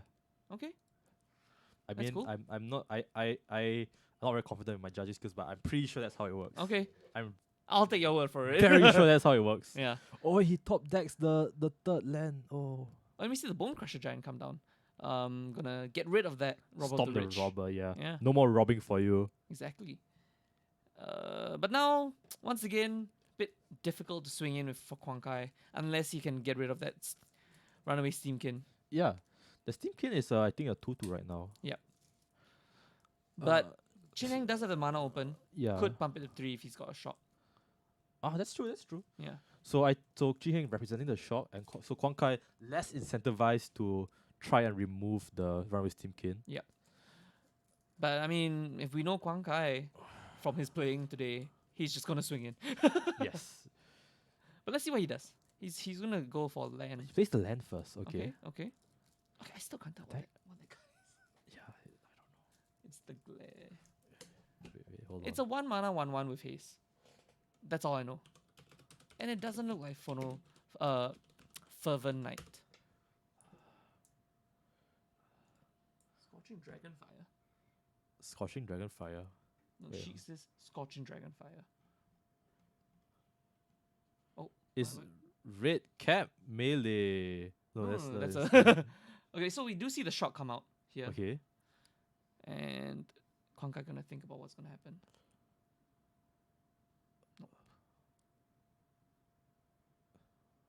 Oh, it's Teen Street Dodger. Tin Street Dodger. Wait, what? Okay.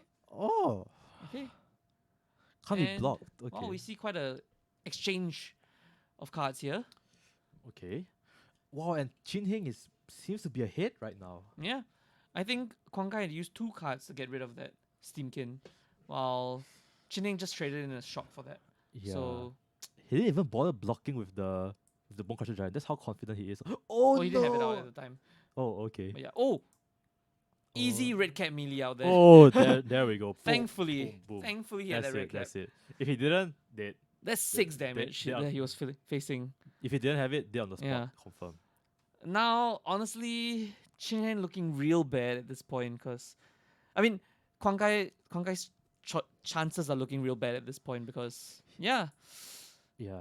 Chin Heng's got a 4/3, Quan Kai has got What's that? NX. That's Okay, NX. Okay, NX. NX is cool. yeah, I mean, Oh no! and just the lava coils, Oh, just wow! removal after removal from Chin Heng, exactly This is- like you yeah, rolled it this up. is the and he top decks the runaway Steamkin, but I'm not sure if this is good enough. He plays the Castle Emblem. He's got to swing it for another 4.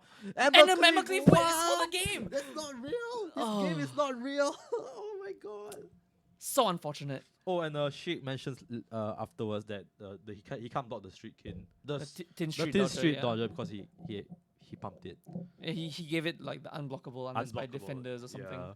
But yeah, I mean, That's insane. Chin Heng, he played everything in that game turned out exactly like I said it would. Yeah, turn out. exactly. Like choreographed it. yeah, I mean, props to Chin Heng, but he really just had everything at the right time. You know, That was good sideboarding. Chin Heng Yes. sideboarded exactly the way I told him to Correct. sideboard. just put in all the removals. You Put know, in the big stuff, the chunky stuff. yeah, stick in that Bone Crusher Giant, whatever Quan Kai plays, just get rid of Yeah. it. Hit him for 4 every turn. You know what? This this is pretty good because like every time people keep saying that aggro versus aggro is favored, but actually it doesn't.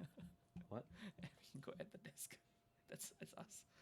Oh, wow, what's this? Yeah, so Yeah, as I was saying, aggro versus aggro, people keep saying that like whoever goes first is like the most favored. But actually that just depends on your sideboard, right? Yep. You can if you have a sideboard plan for going second and you go in the mirror, you can easily win it just like that. yeah, I agree. And I think, like, especially if you're playing big red, Yeah. you're playing big red against mono red, and you're going second, it's not really that big of a disadvantage. You know? Yeah. Anyway, guys, that was it for round 2. Do stay tuned for round 3, Yep. where you'll be greeted by Brian and Randall. Yep. And I'll be taking a break. See you soon. Goodbye. Oops.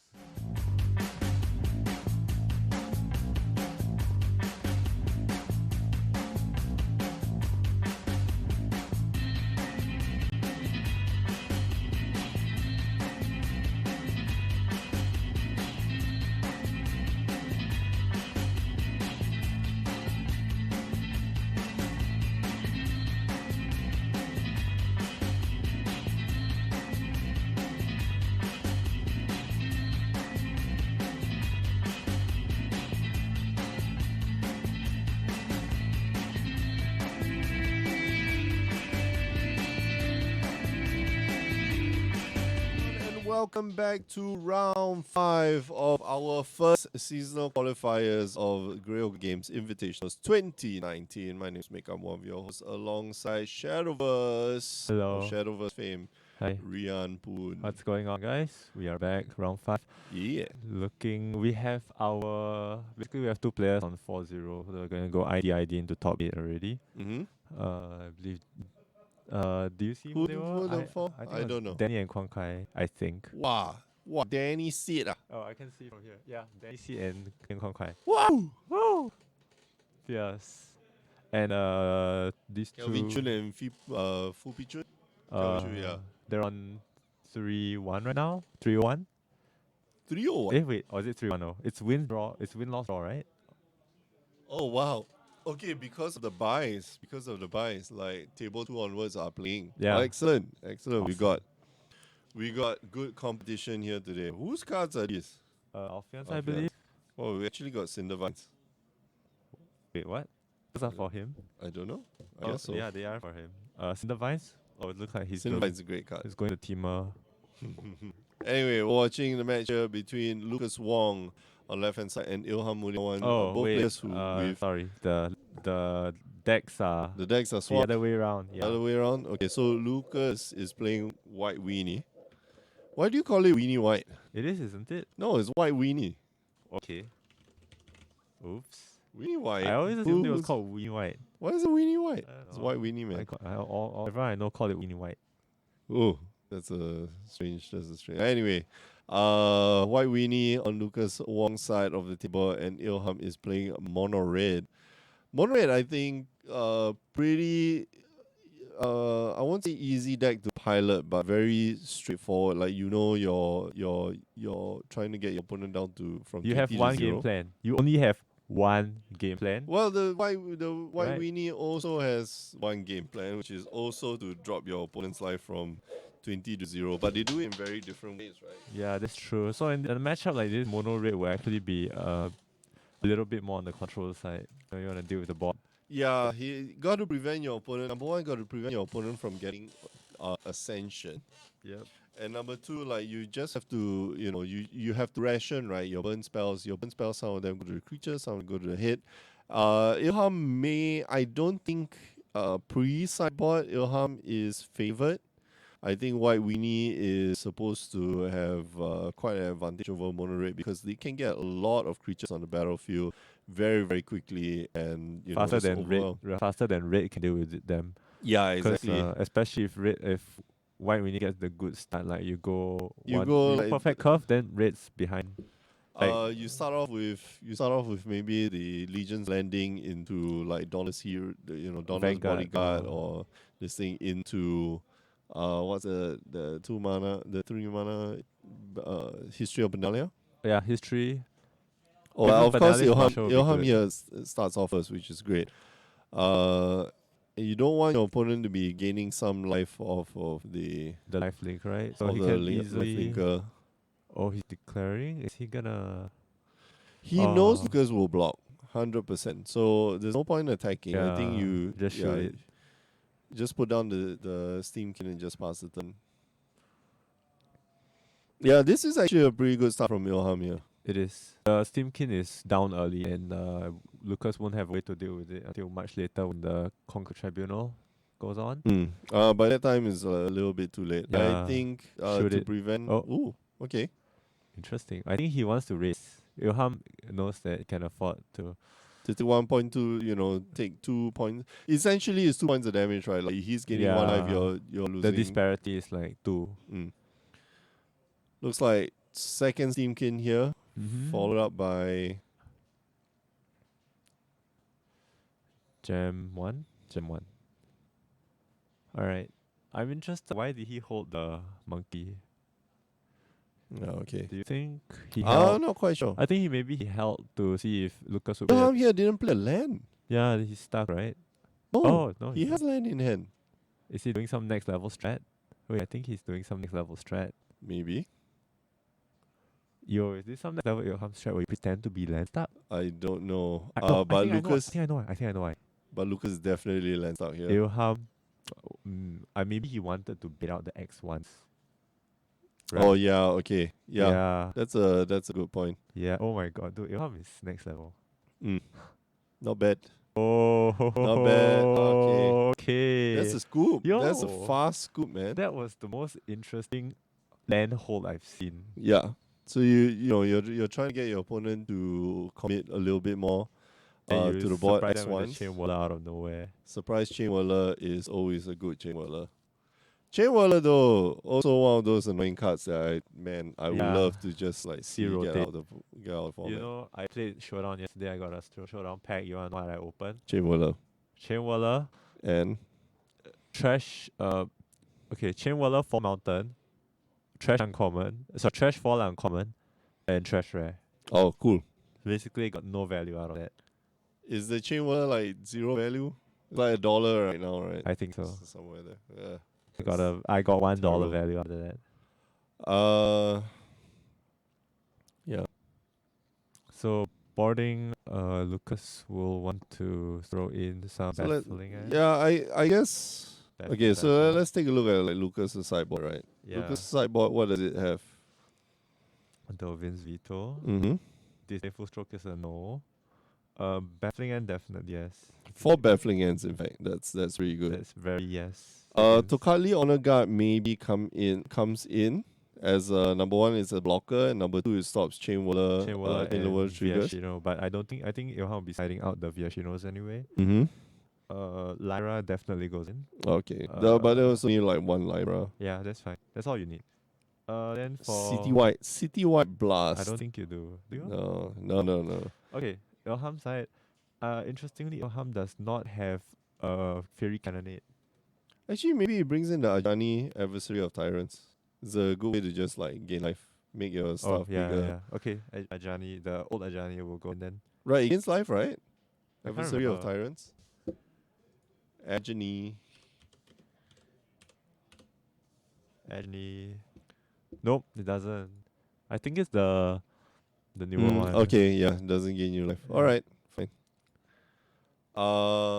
Yeah, it's only a new one that gains you. Gains what, 3 life, and then you put +1/+1 counters on every creature. Every other creature or planeswalker. And then they all gain vigilance as well. So yeah, Oh, pretty so good. Sick. I love it. It's pretty good. It's actually pretty good. I am I waiting play for a the, green white like Super Friends deck. That'll be amazing. I'm waiting for the meta game to suit that deck. That'll be so much fun. And then Elder Spell will just like shoot up in price. Speaking of which, I think Elder Spell is like a good get right now. Yeah, It's pretty cheap, and I think it's going to be an evergreen spell. I think all the green white like playables, right? Like Emara, Trostani, they are pretty Mm, cheap right now. It'd be good yeah. to pick them up right now. Yeah, because but I'm I very don't sure- see I don't see it being like some commander crazy staple. course not, of course not. Oh, you mean Elder Spell? would Elder Spell will definitely- be in Commander. Alright. Yeah, Elder Spell 100% will be in commander. There's no doubt about it, man. No doubt in my mind. Anyway, what are we talking about? Right. So Ilham, on the other hand, he's got what? 2 Die Fleet Daredevils, 4 Lava Coils, 2 Legion War Bosses, 2 Risk Factor, 2 Tibolts, 1 Experimental Frenzy, and 2 Rekindling Phoenix. For sure the Tibolts go in. Mhm. The Tibolts are Very more than 3/4. So good. Right, because the Tibalt enters the Tibalt can potentially produce 2 tokens, and then those tokens can help to take out like 2 toughness guys. Yep. Especially if like Lucas has things with first strike, Yeah. can help to take out those guys quite easily. And then Those we have. ones. I think. Do you think he'll side in the lava coils right now since he's going second? I think he might. Should be fine. He's got 4 shocks in the main board. His spells 4 shocks, 4 lightning strikes, 4 light up the stage, 4 wizards lightning, and 2. I think Experimental you frenzies. side out the wizards lightning. Yeah, for if you take out the lava coil. Gitu, no, but you still got Gitu Lava Mancers, which are totally fine. So Wizard's Lightning seems to be pretty good. But Lava Coil, I'm gonna question whether Lava Coil is required. You do have There to are a face lot down the Snubhorn Sentry. Yeah, there are a lot of things to hit in the deck. Like So yeah. Loxodon. Okay, so I think maybe the lava coils stay. No, as in move them into the main. Oh, Yeah. brought them in. Tokatli. There we go. He did brought them in. Okay, so Tokali is definitely one of those creatures that you can use lava coil to get rid of. Of course, you multitude of other 3 or 4 damage spells in your deck. And now you're home wondering, what can I do? Is this Tokatli too strong? No. Very Just strong. cast out a Steam King, which maybe will be very baffled at the end of this. Doesn't have it. He's probably gonna Benalia. Yeah, History of Banana for sure. Oh man, it always sucks when you let the Sim King grow. Yep. But at the same time, Benalia is also a very strong threat, so we have to see if Ilham can grow it large enough Mm-hmm. to be a potent threat. Looks like Lucas is kind of considering the 1-2 play instead, right? Yep. Like you go Legion's Landing as pirate. But I think you go the History of Benalia first. I think so too. I feel that might be the stronger play. It puts more pressure on the Guess not. player. Ooh, okay. Oh, going Wow. for the triple ones. All right, sure. All right. Okay. All right. So he wants to flip over this Legion's Landing ASAP, gain quite a bit of life, but I think Ilham has something to say to that. Hello. I mean, no, he doesn't really. The Shinwa is quiet right now. Tokatli. Oh, dude. Yeah. Okay. So he wasn't able to get rid of the Tokatli last turn, and so Chain Whirler is not very effective. But he can also play other spells too. You know. Like just 1-for-1. Yeah, 1-for-1 Yeah. spells, and then that with the 3 mana of if he's able to play like 3 1-drops right now, Mm-hmm. then he can recycle the What's it Steam called? Kin, Runaway Kin. Steam Yeah. Kin. Let's see. I don't think he has 3 spells to play. I see a shock, I see a lightning strike, which will actually turn off the Tokatli. the And think he's gonna Tokatli. do that. Strike. Alright, so lightning strike. Get a dice. Shock. Nope. Passes. Yeah. Not gonna swing in. Mm. Conservative. He should. I think be before the playing attacks, conservative. you can do it before the attacks, right? It's not a big deal. Yeah. True. Land into History of Benalia Benalia. turns on Ascension. Yes. I think he should go for it now. Yeah, that's gonna reply. That's gonna get a response from Ilham, right? He's just Yeah. gonna Then shock and then the not enough. not enough Yeah. creatures there. Number 1, not enough creatures to attack, and then number 2, not enough permanents to turn on Ascension. And the creature that has the Ascension is no longer there. Yeah. Ooh, Oh, wow. goes for the big elephant. Alright, in response, response. gonna get rid of your Sure. Skymarcher's Aspirate. That's But fine. the damage, quote unquote damage, is done. He has Mhm. really big life linkers now. Mm.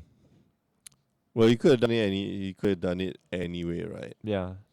So not a big deal. No biggie. Does Ilham have a lava coil for this elephant? Wow, what would be great would be a Chain Whirler into Chain Whirler. Yeah. Then it would. Alright, Chain Whirler, you. They land. Can we get a Chimwala off the top? Lava coil. That is Lava coil. exact. Ooh, that is. Oh, he didn't perfect. trigger his Steam King. Okay, Okay. he remembered, he So remembered. Steam King goes This up is to absolutely 3. perfect for him. Right? Does He missed one trigger though. Oh, yeah, he did. Alright, Lava Coil gets rid Bang. of Loxodon. And then the shock. Oh, that miss counter. Yeah, that actually mid counter very makes a very important. big difference, man. When don't miss Shock. your triggers. Swing in. You see, he could have had He 1 more could. mana right now, Yeah. and that would have made a whole load of 3 difference. more mana actually. 3 more mana? Yeah, he could have had 3 more mana right now, and that would have made a whole World of difference. Yeah. Unfortunately, Ilham Ilham here didn't. missing some of his Oh, that's a triggers. Phoenix. He top Phoenix anyway, so Mm. takes 3 and just slam the Phoenix. Get the. Oh, second light Oh, up I stage think is he will light up nice. first Yeah, and light up then- first, light up first. Oh, guess not. All right, sure. Okay, Save wow, the- he chooses not to. I understand they lie why. out with- I understand why. Why? Why Because not? he wants to save the keep his steam tin big. If you light up, you're forced to pop it, and then you may not be as big as you need it to. No, but it goes up to 2. It goes up to 2 if you got more spells in hand, right? You. Oh yeah, that's true. Okay, yeah, he S- should have. So you fire off the Very light up the worth it. stage with the trigger on the stack, and you cast it. It goes back up to 2 counters, Yeah, we've been fine there. right? Right. Ah, I get what you mean. what is that? Is that Wanderer? No, No, that's not Wanderer. Hang on. What? Could that Conclave Tribunal? No. Doesn't look like it. Is it Tomik. Let's bring him up. To make. Tomik. No, don't think No? that's him. Maybe? No, I don't think so. He would have sideboard out Tomik anyway. City White Bus? No, right? No, City That's- White Bus is that- a. Multi, yeah. What is Right, the so now he plays the. card? Laurel Enforcer. Oh, thanks. It's Laurel Enforcer. Oh, okay. Okay. Can we bring it up? Yeah. I have no idea what this Lorune Enforcer does. It's a 1 mana tap. Oh, dude. tap target creature with power 2 or greater. Okay, so now Ilham starting to go off, going to burn the Lorune Enforcer. I don't think that's the correct play. I guess he doesn't want to get tapped out. Okay, Yeah, he also but has he's to got like a swing. big fatty though. 4/4 and a 3/3, and shoots his opponent. And a 4/4 again. Some more light up the stages would be really nice for Ilham right now. But then Mhm. again, he's already ahead. So he can't ask for too much. All right, big creatures on Lucas's side of the board. Lucas needs to top his Lyra. Yeah, Lyra here is the ultimate save. Yep. It looks like he is going to be able to flip the Legion's Yes. landing. Yes, Dim Sum Boy, this is that draft. This is that draft card that just ruins your opponent's day. Draft high pick. Yeah. Yeah. Shut down. Spend 1 mana each turn to remove target creature from the game. Which is actually pretty good, That's by the very way. strong. Cost 2 or greater. Yeah. It's almost everything. That's everything important you want to hit, Yeah. right? It's like your the Merfolk branch walkers, the I don't know all the other like your chupacabras, your Chimwalas, yeah. hostile what's that Hostage takers. taker. And then even bigger dudes like Lyra and Yeah, exactly. Like it really holds down the first Sky Marcher aspirant here just to get the series blessings. and yeah, he has it too, so Beat in, and that flips the flips the Legion's Landing. mm-hmm. He can block pretty well. I think it's fine. Like Ilham can take quite a bit of damage here. It's fine. Yeah, 8 points of damage brings it down to 11. That's okay. Like he's being back for a lot more. we just need to make sure that his board remains stable. So it's just fine to block like this. And Lucas here can make like a life linker every turn, but it's not blocking The Phoenix. the guys in the air. Yeah.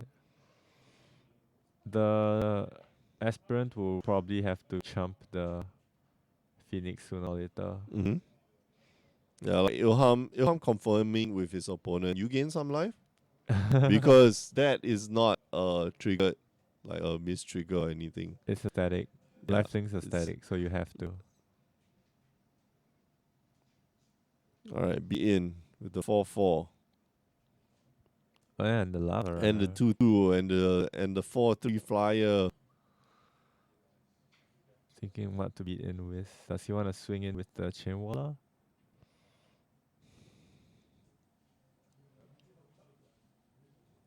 Swings in with everything but the Chain Waller. Yeah, Chain Waller is great for blocking. Yeah, It because was first really try. great for blocking. Oh, I like how thinking about what happens, Lucas, when he blocks this, that, or I'll declare your blockers for you. How about that? Yeah. So there's like the Sky Marches aspirant, he has to let through, right? He can't do anything about that. Yep. But he can block the ground troops, right? All the 3/3s. And he doesn't want to attack with the 3/3 runaway steam king because that's a 1-for-1. Because Yeah. if two guys block the That is 3/3, dead, like dead. it's dead. And you right? don't wanna you don't want that to be dead.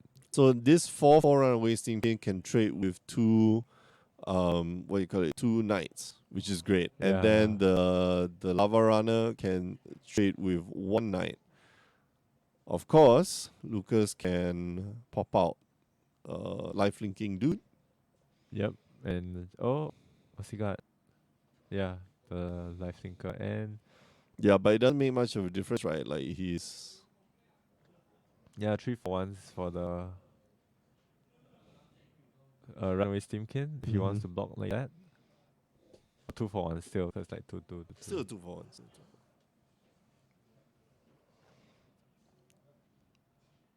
He can gain one life. Yeah, That's about it. which is decent. Oh, he's gonna chump. Chump the steamkin. All right. So this is where playing like the aggro decks like gets a little bit complicated, especially you're playing against another aggro deck. Yeah, this is the bots all situation. You where- have to be able to calculate like whether you can raise or not. And if you can't raise, then you gotta play a little bit more defensively. You gotta play it so as not to lose. Yeah. And trade off as much as you can. So he gains 1, takes 6, so there's a loss of 5.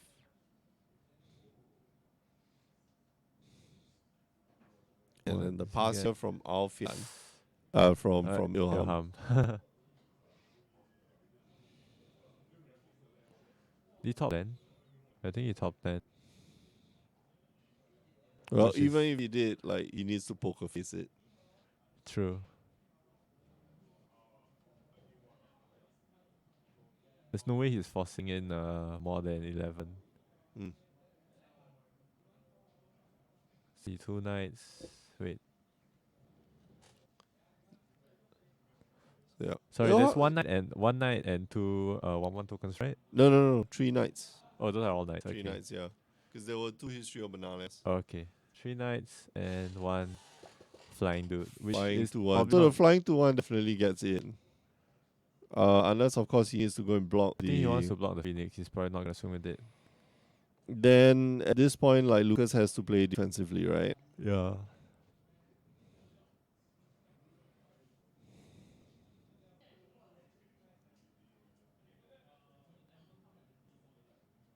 Oh, that's not land. That's a very good draw. Oh wow, that is a Nalish, sweet draw. Marshall, the Lord arrives.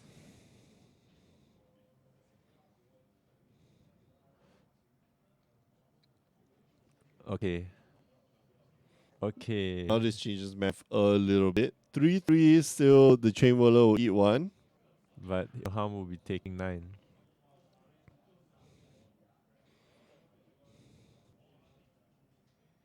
Okay, you swing in next turn though. Do you swing in for the kill next turn? Because Lucas has no cards in hand.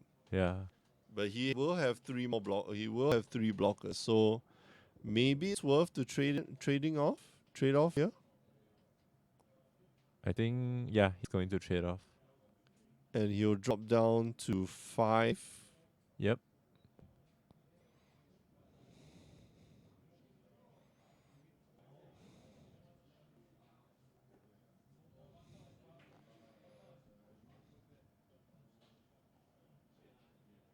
Okay. Alright. Okay, so a few trades happen. He takes 6 down to 5.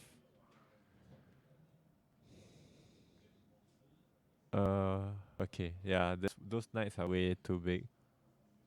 They are 4. Four, No, four? no, sorry. They are 5. 5, 4, 5, 5, 4, yeah. 'Cause Yeah. of the So he takes another. Oh my gosh, is that War Boss? I don't think War Boss is something that you sideboard in. Yeah, not against this deck, right?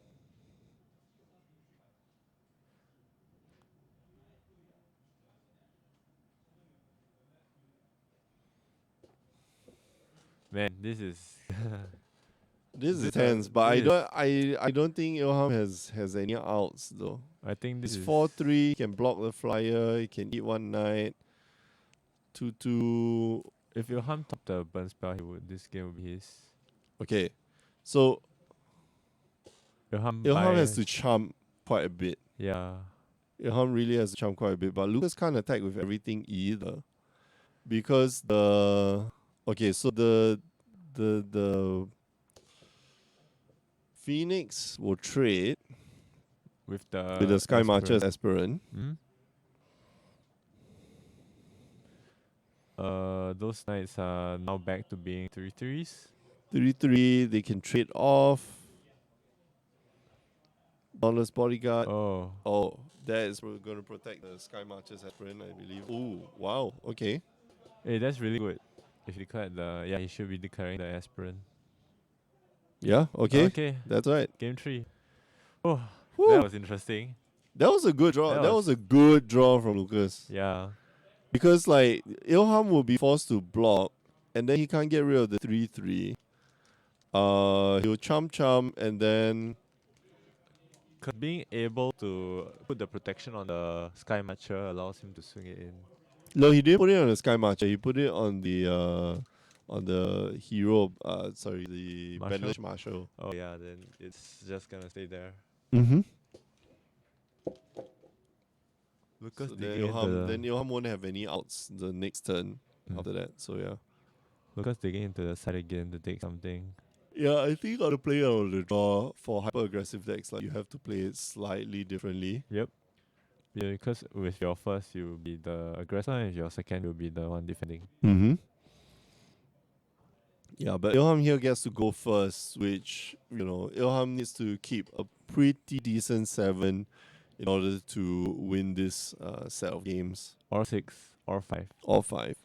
or 4. Potential. Yesterday I had a mulligan of 4 on MTGA. Uh-huh. I think I won. Opponent just give up. 4 is like the lowest you can go, I think. Yeah. Opponent was having like bad beats. Oh. And I was like, oh, cool. I can mean, it's better than capitalize like this. when I play a draft and then I get 6 land 1 2 drop and like keep and then go draw land the rest. and I just I would never keep such hand. yeah anymore. you don't I don't anymore. I've never those types are I'm gonna draw into spells. Yeah. No, you're not. No, you I are mean the not. statistics say hey guys, fair to say Moonred is better positioned than White Winnie. I think yes. Personally, I don't know. I will vote yes just because okay, it really depends. From what I know I say no. no. I Why? say no because like White Winnie are permanents, Yeah, right? but weaker to like things like Esper control and but Yes, that's true. which I feel is a large portion of the mid-range meta game in both Singapore and American meta. Oh, okay, right. I thought he was saying like White Winnie is better than Mono Red. No, Mono is better. No. No, I was thinking like in the matchup, right? I think White Winnie is slightly this better. This matchup, White White Winnie is slightly better. But yeah, in the meta, in the standard meta, I think Mono Red is slightly better. It does, it attacks from 2 different angles, right? You have direct reach and you have permanent. Yes. And if you're playing a control deck or you're playing a mid-range deck, you just happen to draw the wrong half of your deck that doesn't match up with whatever your opponent, the half of the deck that your opponent drew, then you're in a lot of trouble. there are right, no if such, yep, there are no such thing as wrong threats, only wrong answers. Just wrong answers, yeah. So if your opponent, I mean, like, if you're playing against like White Winnie, all you want is like creature removal, right? Yes. If you knew that it was White Winnie, somehow you knew going into the game it's like White Winnie, your opening 7 needs to have a lot of creature removal. Whereas if you're playing against like Burn, like you're not sure whether you need your Dovin's Veto lah. You don't know whether you need a Spark Harvest or whatever. You just don't know which not. answer you need to board in, right? Yeah, Yeah. exactly. White Winnie can survive long games, especially against control. I think both equally suffer. I don't. Do you feel that White Winnie is better in the late game against control? You have things like Legion's Landing, Yeah. which gives a little bit of inevitability. So I laugh at that word now. what I inevitability? am inevitable. Right. Yeah, that's true. White It does can have more tools survive. for Yeah, survival. it's slightly better. But honestly, like once the board gets wiped out like twice, that's it. That's it. Yeah, for both aggro decks. Whereas mono red, Mono red, you have experimental frenzy, which if you stick the landing, then your opponent's in a lot of trouble, yeah. right? So, that's my take on it anyway. So Yeah, I it's don't like know, both Ryan, decks Rian, do you agree? Yeah, I agree. Both decks are like if you go late with both decks, you're in trouble anyway. Mm-hmm. But mono red can secure it faster and more Yeah. reliably against control. That's Yep. why I find it's better against the control meta right now. Yeah, like, experimental frenzy is such a powerful card, right? You just keep playing and playing and playing and playing spells, potentially just go off. Ooh, all right. Lava coil, There we go. lava coil, an early drop. There goes the Lauren Enforcer. That's very cute. It Like, is. it was in the way, yes. I don't know whether that. What do you think was worth it? I don't think it was. Because you think about it, it's a 1/2, right? There are a lot of other spells you can use to burn that 1/2. Aiden saying Chandra Fire Artisan can help red to give a slight Yes. advantage. Just very slight, very slight. I would rather play experimental Frenzy, frenzy. yeah, against control. Chandra, But Chandra does find her way in the main board most of the time now, so she's fine. She's pretty fine. I believe like Ilham, he's playing 2 Chandras main, 2 E Frenzies. And okay, yeah. that's nice. In the sideboard? Side he has Sideboard none. 1 E Frenzy and 2 Respectors. So it's like a question, it's always a Okay. question which one do you want to swap out. And for me, I stopped playing mono red, so I haven't studied the what do you side in when. Right. I believe it's I believe against control it's like it depends on the color as well. Because white has access to blue has access to blink of an eye or something like that, which bounces all non-net permanents, while white only has access to stuff like no, black has access to Vraska's Contempt, right? So if you're playing against Esper, you want E Frenzy. And I think white only has Icklon's Binding, which is quite rare nowadays. Hits on end permanent. So Wow. you really have to figure out which answers your opponent is playing and side according to that. Okay. Ilham here stuck on lands. Is he pretending? Or is he actually No, stuck? he's Okay, really stuck. that's a feels bad. Eddie Nuke Jaguar asking. How many rounds? 6. rounds. Swiss into top 8. Yeah, so we'll have one more round after this, and after we'll go into our top 8 which is playoffs. another 3 rounds. Long day we're having today. Yeah, and this is So usually it's 5 rounds Swiss, like in the store, but today we have 32, which is 34. We have 34. oh, okay. Oh, there's a few people dropped. Yeah. No. There's no chance. Let's jam that night in.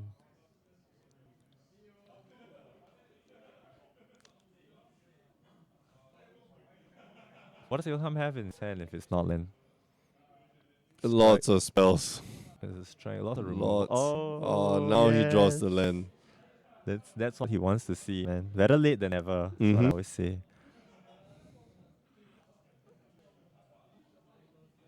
Kind of a rough spot, I think. What's he gonna do here? He can like the chain waller. I think you just use the lava coil. Yeah. Lava coil. Get rid of one of the knights. No, the something. Loxodon. The Loxodon. Wait, no. The Loxodon doesn't do anything the else. thing pops, yeah. The history pops. So. Yeah, I think you get rid of one of the knights. Oh, do we agree? Wow. Hard hitting questions. I'm a level 1 judge.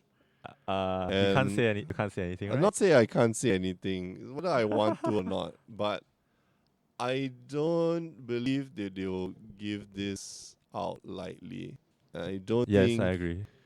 They will just anyhow make a statement or whatever. What has Yuya done to to WotC, right? Yeah. So okay. And as someone who's not affiliated with WotC or Team Side Games, just my 2 cents. It's very difficult for me to have a firm take because on one hand, you have the argument that Yuya has like too much like what he has to gain when he cheats versus what he has to lose by cheating. The disparity is very big, very large. But it doesn't mean it was impossible for him to cheat, right? Like he could have been cheating all the way and got caught after a while. Then again, WotC has not provided, I don't know, Team Game says that they have not provided concrete evidence. They just said in the post, we reviewed the past video evidence and the fact that the sleeves were marked in that way. So on WotC side, it also looks very, very very damning, right? Like the sleeves are there, they're marked in a way that's obviously cheating. And they said went back to check previous VODs. Can he appeal? I believe he's trying to right now, but I mean a lot of pro players have tried to appeal their bans in the past. I don't think any of them have gotten revoked. So it's probably an exercise in futility. Oh, Yeah, that's why, we right? lost, dude. We lost the. What? Our delivery? Yeah. Got it now? We still have time. No, we can't. What happened? Exactly what happened. What You call? happened? You paid? Have you paid for No, the? I didn't. It's not in your history. No, it's not that. They happened? stopped delivering after a certain period of time. Oh no. And oh no, also to this game. I think Lucas had a pretty good curve. I think Ilham just got unfortunate With the without that lens. third land, right? Like he needed this one land. Okay, look, the idea behind this Did the judge situation. gain Yeah. something? What? The idea behind this situation is very, very complicated. Because there are a lot of arguments. What does the judge? Yeah, what's the get judge gain by framing, right? So I Yeah. don't think that's valid. WotC wasn't really involved. So What's he was him? I mean, like, and it's not just that judge, right? Like, There's a lot of what's he's not judges. involved, but like, there's a lot of judges, and being a judge myself, you know how it goes down. yeah. Yeah. So the exactly. idea Yeah, is Japanese don't judge. No, Dim Sum Boy, nobody judges for money. Yeah. I can tell you that for sure. Right? nobody judges for money. Not at that time of tournament. Mm-hmm. Yeah. So So the the idea only is, people who get money is WotC yeah. and the players. So yeah. Ah. All right. For social interaction, not for money. There is some. For fame or for money? For fame. No, there is some remuneration, but it's usually not in cash. So Judge promos. judge promos. Judge promos. Judge promos get given out like every time, so doesn't really count. All right, we will be back with round 6. Congrats to Lucas for making it to the top 8. I believe Mhm. that should be the case. He's top 8 now. Yeah, we'll be back for round 6 in a while. Remember, you can join us on the stream Tuesdays, Wednesdays, 8 p.m. Singapore time, twitch.tv/GreyOgre and now Saturdays as well for some Yay. arena.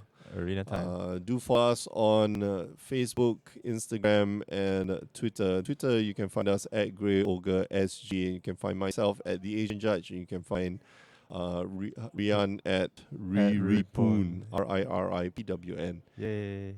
We are going for a break. We'll put out a short replay. See you guys soon. Right back. Everyone, and welcome back to round 5 of our first seasonal qualifiers of GOG Games Invitationals 2019. My name is Mick. I'm one of your hosts alongside Shadowverse. Hello. Of Shadowverse fame, Hi. Rian Poon. What's going on, guys? We are back. Round 5. Yeah. We have 2 players on 4-0. They're going to go ID into top 8 already. Mm-hmm. I believe. Do you see Who who they who were? them for? think I it was don't know. Danny and Kwang Kai, I think. Wow. What? Danny Seed. Oh, I can see from here. Yeah, Danny C and Kwang Kai. Wow. Woo! Yes. And these Kelvin two. Chun and Fu Pi Chun. Kelvin Chun, yeah. They're on 3-1 right now. 3-1. 3 or what? Wait. Or is it 3-1? It's win draw. It's win loss draw, right? Oh, wow. Okay, because of the buys, like table 2 onwards are playing. Yeah. Oh, excellent. Awesome. We got good competition here today. Whose cards are these? Alfians, Alfians. I believe. Oh, we actually got Cindervines. Wait, what? Those are for him. I don't know. I Oh, guess so. yeah, they are for him. Cindervines. Oh, it looks like he's Cinnabine's a great card. he's going to Teamer. Anyway, we're watching the match here between Lucas Wong on left hand side and Ilham Muliawan. Oh, Both wait. players who with Sorry. The decks are the decks are the swapped other way around. the Yeah. other way around. Okay, so Lucas is playing white weenie. Why do you call it weenie white? It is, isn't it? No, it's white weenie. Okay. Oops. Weenie white, huh?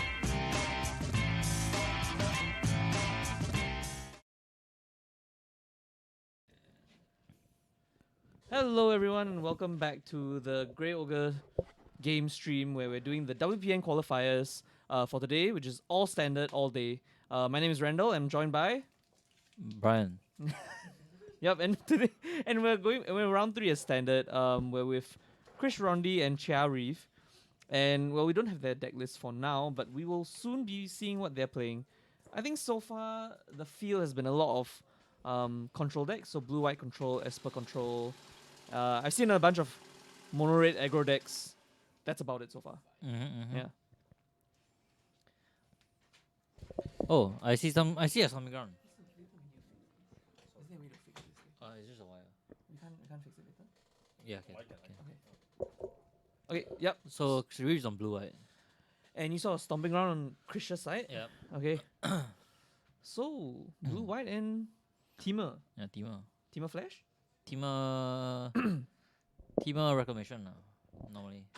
Teamer Reclamation. Okay. It's the Wilderness Reclamation Yeah. into explosive expansion explosion. Mm-hmm. I think I saw Stormy ground. I think. Well, only one way to find out. Yeah. If not, it's just gonna be a Simic Flash deck, I guess. Yeah. But yeah, this blue-white control gonna play Omen of the Sea. Omen of the Sea, right? Yep. Yeah, Omen of the Sea, new tech from Theros. Just gonna scry 2, draw a card, and allow you to scry more later on. All around good card. The fairy coming down gonna force out the growth spiral. Yep. I mean, pretty standard stuff, I think. I think game 1, if Krish is playing a blue-white flash, blue-green flash deck. Yeah, it's definitely a Stormy ground. Ah, okay. So that's a Teamer deck. If it's Teamer Reclamation, who do you think is favored? Actually, to be honest, It's blue, Chia, right? right? I think it's blue. It's- Yeah.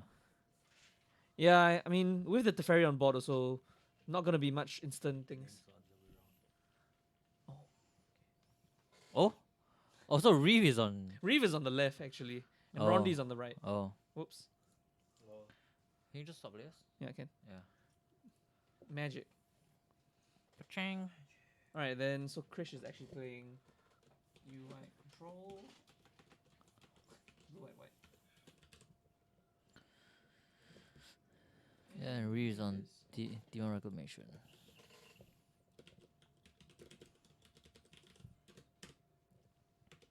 Probably Demon Reclamation. Yeah. So And yeah, that's Wilderness Reclamation. Not gonna do much right now because of that Teferi, but Yep. if Reeve can get rid of it, then we have a game. But nope, it's gonna get blinding lighted. Rip. Blinding lit. Just like how it's really blinding now. Yeah, the glare from the cameras, from the lights. Alright, so in the main board, does Reeve have any good way of dealing with the ferry actually? I think they normally run like Bone Crusher Giants and like Brazen Burrows. Yeah. Oh yeah, Brazen Borrow would help, I guess. Especially with the reclamation on board. So what is this? Another reclamation. Oh wow, okay. So yeah, thankfully for Rondi, he's got that the ferry to block all the shenanigans from Reeve's side. If not, he would have like 12 mana. Oh, I also have conquering the Wilderness Reclamation. Yeah. Wow, permanent. Target's permanent. Non-land permanents. Non-land permanents. Wow. CMC 3 or above. So that's why I thought Elspeth Conquers Death was a much more expensive card than I initially thought it was. I thought it was like $8, but 150. it's 150. Good card though. Very good card. I think most of the control decks are playing it now. At least 2 copies, I believe. Yeah. There's a 5 CMC card, so you know you wouldn't wanna Play too many of them. play too many. So a third reclamation. Nope, that's gonna be a Crisis. No, No. It's canvases inside. Canvases inside, right? And his own Tasa of the Omen of the Sea. Ah. Interesting. Reeve really trying to find his way out of this Teferi situation. I don't know what main bot answers he has. Maybe like Nif Mizet or something, but it's kind of weird. It's kind of bad. Yeah. Yeah.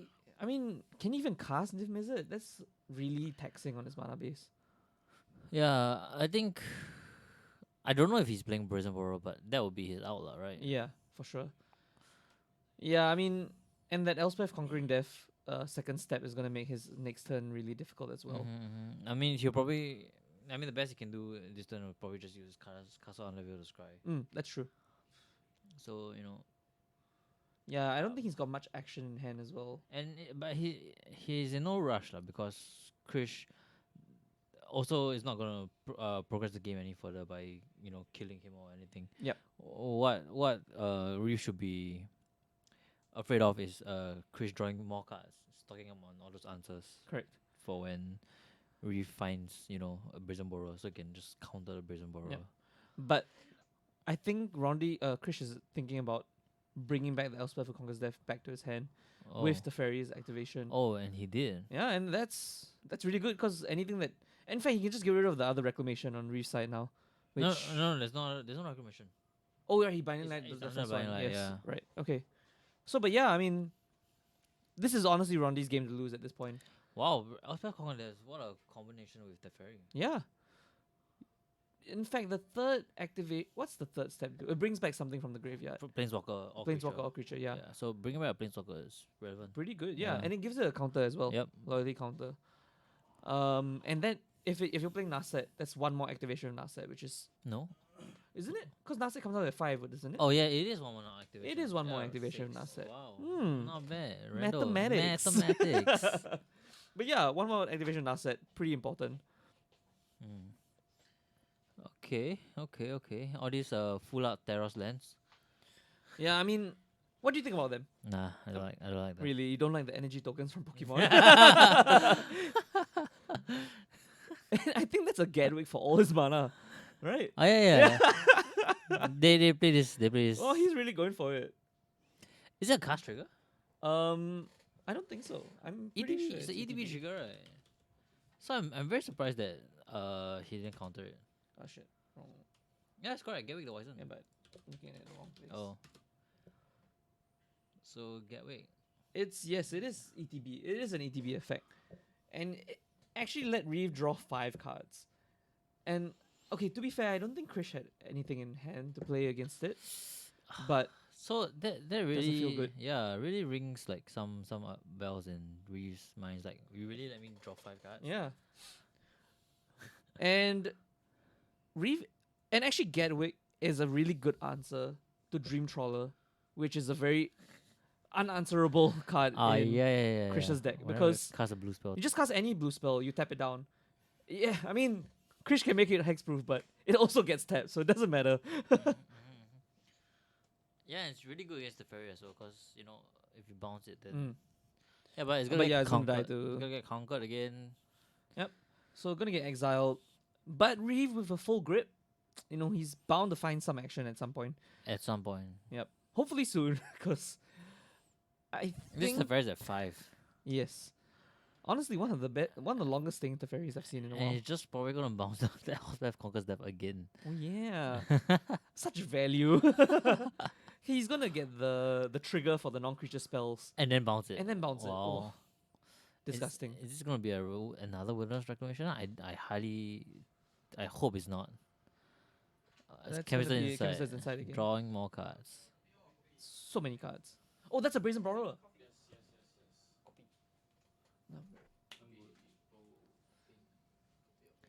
And So as we said, here's the Brazen Borrower, but what's the follow up? Because he needs the Brazen Borrower and do things on the same turn. If not, the Teferi is just gonna come down. correct. Yeah. I think he'll just pass here. Yeah, I think definitely pass. Wait for him to have all his mana up. Cause you need a counter spell for the Teferi. Correct. But I don't think that. I'm pretty sure his main board they probably don't play much. Yeah. Maybe Maybe disdainful stroke. Was this growth spiral? Yes. Yeah. Lay a land. The land. Okay, so with the Brazen Burrower, so he can have this one large turn where he just immediately bounces the ferry. Yep. And then starts going off on Yep. his end step. Is Next to the Fate still legal? No. Okay. Whoops. I'm living in the past. But expansion explosion is. Yeah. Right. That's true. Actually, a big expansion explosion would be good here. Yeah.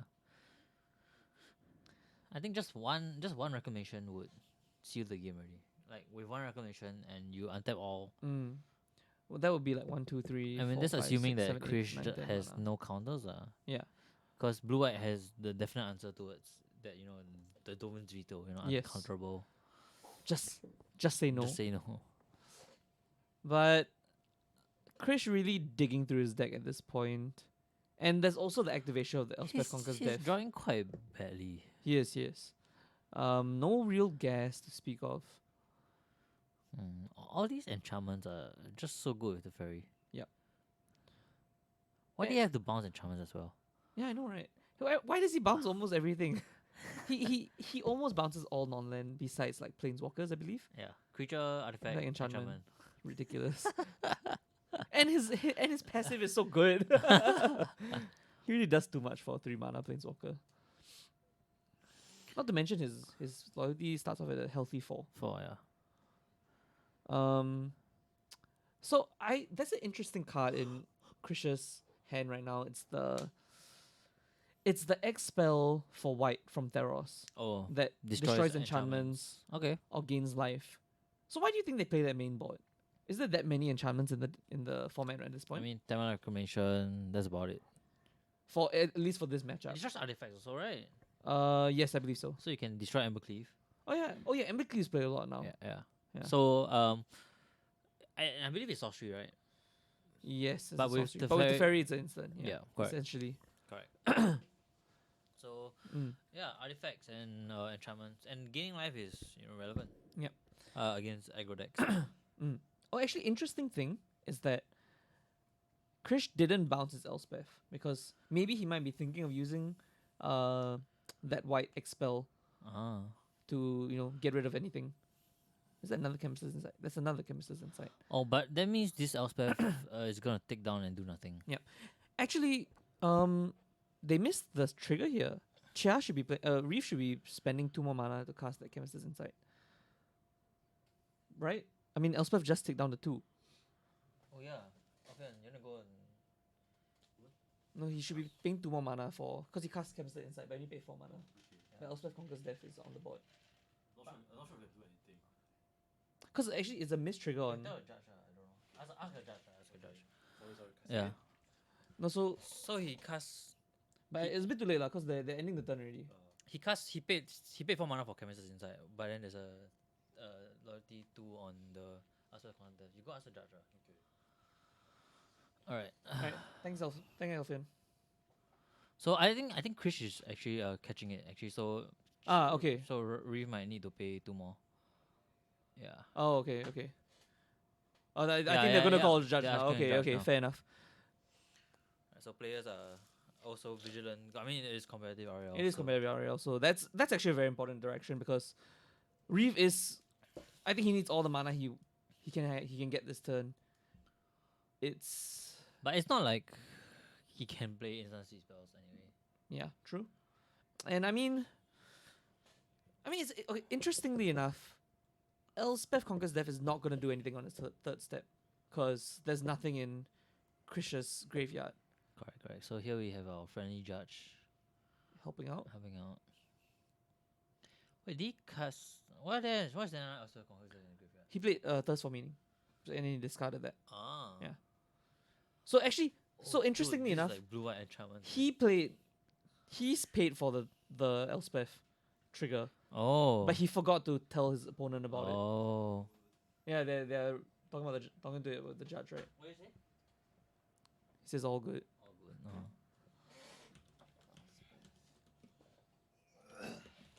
Is it who conquers that? Elspeth Conquers, I think.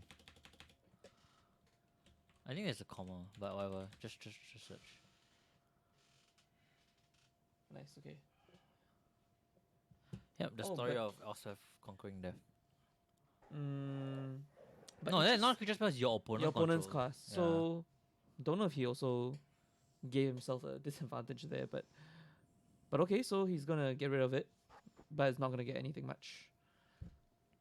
So it looks like nothing happened then. Yeah, I think they just went with it. I guess. And they didn't make Reef pay tap more mana as well. Yeah, I guess it's 'Cause cause it is a, but it's a compulsory trigger though. yeah, curious. Yeah. Okay. Not quite too sure what the official ruling Ruling of the on- judge. Yeah. Yeah, what's that? So he's gonna just pay the scry. Definitely. Gonna make good use of that mana. That's another Gatwick. I think there's another growth spiral as well. Gatwick and Growth Spiral. He does not want either of those. Oh, wow. I mean, he's been at 7 cards for a long time. Oh, okay. Okay. But so Krish is also at 7 cards now. So How is he gonna fight through this, the fairy? yeah, gets a little bit strange at this point. Brazen Borrower is not. He needs enough mana to have Brazen Borrower and also go off. Yeah, I guess. but Krish has a full hand, and he's sure to have at least one or two, even 2 counter spells at this point. But although I feel like it does seem like Krisha's deck feels like it's more enchantment based rather than Like a traditional. control. Yeah. Mm. That's true. Because like traditional controls wouldn't run Tasmania, I think. Yeah. Although to be fair, it is quite a good draw spell, even if you don't have enchantments. Oh, I mean, here comes the absorb. Oh, yeah, so- I guess. What do I know? Yep. So that Brazen Borrower is not gonna hit the board. I guess it just seems that like maybe 3 of Elspeth Conquers Death and like 4 of Omen of the Sea allows Seems more of a, yeah. allows for enough enchantments to play the That's for Tasman meaning. Yeah. Yeah. That makes sense. And I think there's another Brazen Borrower in Reeves' hand. So thinking about whether to fire it I up wonder now. if Krish plays the Omen of the Sun healer.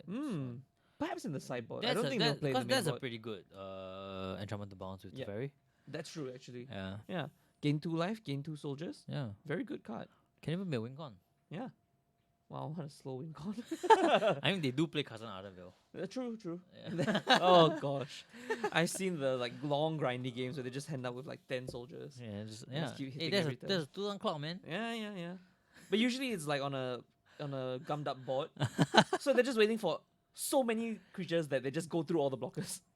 So tapping out for I can't see. I think it's that is. Tasa's intervention. Tasa's Invention draws cards, I'm assuming. Yeah. Look at top X.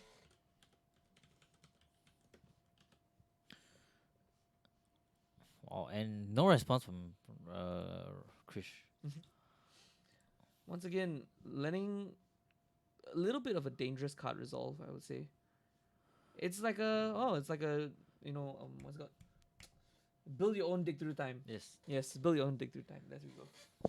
No delve, but still pretty good. So what you pay 9 mana and you cast Dig Through Time. Yes.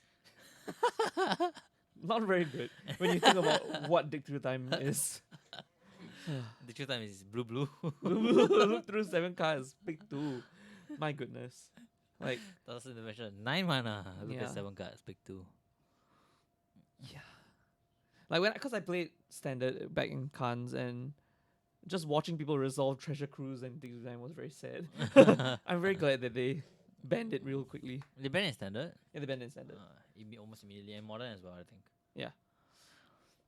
At least I think they. I'm pretty sure they banned it in standard. Anyway, this game is chugging on. Then we see the Dream Trawler gonna be very difficult for Reeves to deal with. No. He needs a Gatwick soon. Good thing about Dream Trawler is that the good thing about casting Dream Trawler for Reeve is that now Rondi only has 3 mana open, so that's 1 counter spell. Right. 2 if he's got some mystical disputes, which I doubt he has in the main board. So yeah, If Reeve were to win, this would be the turn. this would definitely be the turning point. And to be fair, he's poised. He's in a good state because he's drawn so many cards. Oh, and he has Expansion Explosion in his hand. Yeah, he's got Expansion Explosion. He's got Brazen Borrowers, but does he have the Wilderness Reclamation to? No, so what he can do is he can Mm. bounce the Teferi and the Banishing Light. That's true. Yeah. That's true. Yes. No, but he can't do both. So yeah, so he'll bounce this He bounces the the fairy. So let's see if this gets countered. Yeah. But if it's countered, I think Reeve has the rest of his turn to play. You know, he doesn't need to worry about anything else. I think okay. See the problem. Oh, So he's gonna get countered. absorb. Sure. So now, yeah. So that's the worst part. Cause Yeah. what Reeve wanted to do was he bounced the fairy, opponent resolve. He bounced the banishing, opponent counter. He then responds with his expansion explosion, Correct. countering, copying the absorb and countering the absorb. Correct. That was his out. Yes. But now, But he couldn't counter because of the fairy. Yeah. Okay, so actually, I didn't even think about that. But yeah, I mean, to be fair, now that Krish is fully tapped out, Reeve can do anything he wants. Yeah. So So he needs to. So Krish, doing the right play of correcting, evaluating that the fairy is what is going to win him Correct. the game. So countering the bounce target is correct. Yep. Because now Reeve, he can't bounce one or the other. He has to bounce both. Yep. So wait, can he? I think he can cast Brazen Borrow and copy the bounce spell and bounce two things. Oh yeah. Yeah, but that would entail him needing another explosion. in hand. Expansion explosion in hand, yeah. Yeah, that's true. That's true. But I think even if he with that amount of mana that you're using, Oh, Krish is is at that 22 life. is that Storm's Draft in his hand? It is. It is Storm's Storm's Draft in his hand. So he's gonna pay. Yeah, he's gonna kill the entire board. okay, and then he's gonna bounce. Oh wow, Krish is not going to discard a card for that. Why? To It's a board wipe. protect Dream Trawler. It's a board Oh, wipe. deal 5 to everything. Deal 3. Oh, deal 3 to everything, right? Oh wow, Cast what it a twice. awkward card to have in this matchup actually. I mean, ended up working for him, but okay. I mean, another fairy just comes down. Oh whoops. So here Reeve is thinking about whether to fire off that other Brazen Borrower, but I mean, what? Get rid of the banishing light. He's just gonna bring it back. Oh, but now you see, Krish doesn't have any more cards in hand. Oh, He he's gonna bounce bounces the banishing light. light. Okay, No, just to okay. draw a card. He wants to draw because he needs to Yeah, draw a card. he needs to draw a card. He has very little cards in hand. Yeah. Oh, here we're gonna see this weird little, Oh, the birth the of really dirty white card. Draws white him a set. card. Gets him a planes. Just Gets him a defender. half a card. 2 life. And scries 2? No, 2 life. 2 life. What Well- a card. Well, we're white, man. We don't scribe. We just give you 2 life. Yeah. Oh, yeah, yeah, you're right. You called it. You know, he did cast a double double Storm Storm Wrath. I mean, that's a good card to cast because it's so useless in this matchup. Yep, doesn't do anything else. Its only goal is to kill a low Teferi. Exactly. Wait, so it deals 3 to all creatures and planeswalkers? Yeah. Oh, wow, okay. I think you scry one also. I'm not sure. Well, he didn't scry, so maybe not. Or was it a mistrigger again?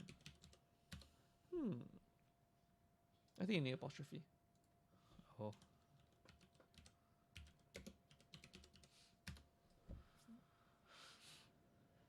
No scry. 4. You 4. Oh, do you for the all do creatures four. and Okay. planeswalkers? Okay. Even I played the Theros draft. I drafted a few of these in a red green deck. Honestly, worked out pretty well. Oh? Because if you have the board, you're already winning, and if they just beat you back, then you just cast this and you're back in the game. Managed to get a card. couple of these.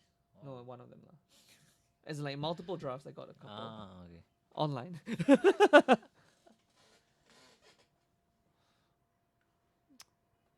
Okay. Yeah, Yeah, I mean, like, Krish tapping out, that's really, really dangerous. really, really Yeah. dangerous. Gets rid of the Wilderness Reclamation For good, actually. for good, but I mean, Reeve still has 2 in his deck. I don't know if he has any in hand. So what Reeve needs to do is he needs to bounce the fairy for 1. Yes. Then he needs to cast a Wilderness Reclamation. And then that's probably the game. Yeah. Yeah. That's probably the game. I mean that's 6 mana, okay? So 1, 2, 3, so that's 6 mana. Then 1, 2, 3, 4, 5, 6. That's 6 towards the expansion. Yeah. Mana. Then another 12. So that's not enough. Cause Krish is on 22. No, I mean, I mean it more in a sense that because he gets the way is clear, he should be able to draw enough cards to draw into an answer for the Teferi when it comes down. Is what I'm thinking. No, but he'll be tapped out. Oh, I mean, you don't draw everything, I guess. You know, you just cast enough of the. Because I saw 2 expansion explosions. So you cast enough. And then, you know, you see what happens after that. But it's a tough spot, to be honest, because I wonder if he's got nothing. I'm not too familiar with this, but can you deck out from your own expansion explosion? It says draw cards, doesn't it? Yeah, while your opponent is dying. So let's say your deck's at 20, and then your opponent's at 20 also. Let's see. Then you deal 20. You deal. But do you draw first or do you deal damage first, I guess? No, it's a draw. Oh, it's a draw? Yes. Oh. Yeah, deals the X damage target, then target player draws X cards. Because the whole thing needs to resolve. So you might both just lose. Wow. Yeah, so. Well, I mean, if that happens, I guess. Just target your opponent. Yeah, just target opponent. Alright, target player draws X cards. Yeah, I mean, yeah, you're good. So what he can do is he can cast a very big explosion, then copy it. No, but if you copy it, wouldn't it be CMC 0? I mean, wouldn't it be XB 0? Ah, right. Yeah. Lame. It'd be pretty broken if you could copy X spells like that. Yeah. But yeah, Reef doesn't seem like he has the out. Oh, can you believe this match has been I mean, going what he can do is he can, just wait out, right? Yeah. I mean, now that we're going into like the 27-minute mark. Cause if he doesn't have the window now, I feel like he shouldn't be going for it. Yeah. And I think he would have had to concede at some point because like going so late of a timing, it's gonna be difficult to. Okay, so finish he the does round have two a and round look. He three. does have a wilderness reclamation. Okay. So he is gonna float that many cards. Yep. Many 1, 2, 3, 4, 5, 6, 7, 8, 9. That's 9 mana. So I'm assuming he floated it already. Mm-hmm. Okay, so yeah, okay. He's saying that he's floating that 9 floating. mana. Okay. He's gonna cast explosion 4. I How don't think much? it's 22. I mean, no, definitely not. Yeah. Because currently explosion is the X currently is 5 only. So he's counting it up. So that's another 6. That's 11. 11 plus 4, 15. Plus 3. He's got 18 damage. yeah. I counted that also. But did you know? Yeah. But how many cards does Rondi have? It's Because if Rondi has less than 18 cards, you know, he could just make him draw 18 cards. he definitely does not have less than 18 cards. The deck looks kind of thin, but I can't really see from here. We only have a top-down view of it. I mean, there are 10 lands, and there are like around 10 cards in graveyard, and Yeah. like maybe around 10 cards in hand and battlefield. So that's half a That's deck. at least half the deck, yeah. So, you know, still needs to wait for it. But yeah, he's gonna just expansion explosion. Yep, for 18. He's being a bit, what's the word for it? Shy. I'll say cautious. Gun shy. Gun shy. I don't know. He only did it for 7. Uh, Leaving up it's okay. Leaving up 9 mana, okay. Interesting development. I guess now if he, like you said, if he's got a counter spell, he can use it to counter the fairy that comes down, and then I mean, are you gonna have more counter spells than the fucking blue eye control deck? Right? children cover your ears. So Reeve passes and just discards his entire hand. Yeah. Oh my goodness. 30-minute game. Game 1, guys. Game 1. Oh, look at that token wall. Oh yeah. Huh. Very cute wall. Just a little 0/4 that's not going to do anything for the rest of the game. Alright, failed passage gonna thin out. Thin the deck even Chris's more. deck There's even more? one more card Yeah, but it's gone. Definitely not 18, yeah. You're right.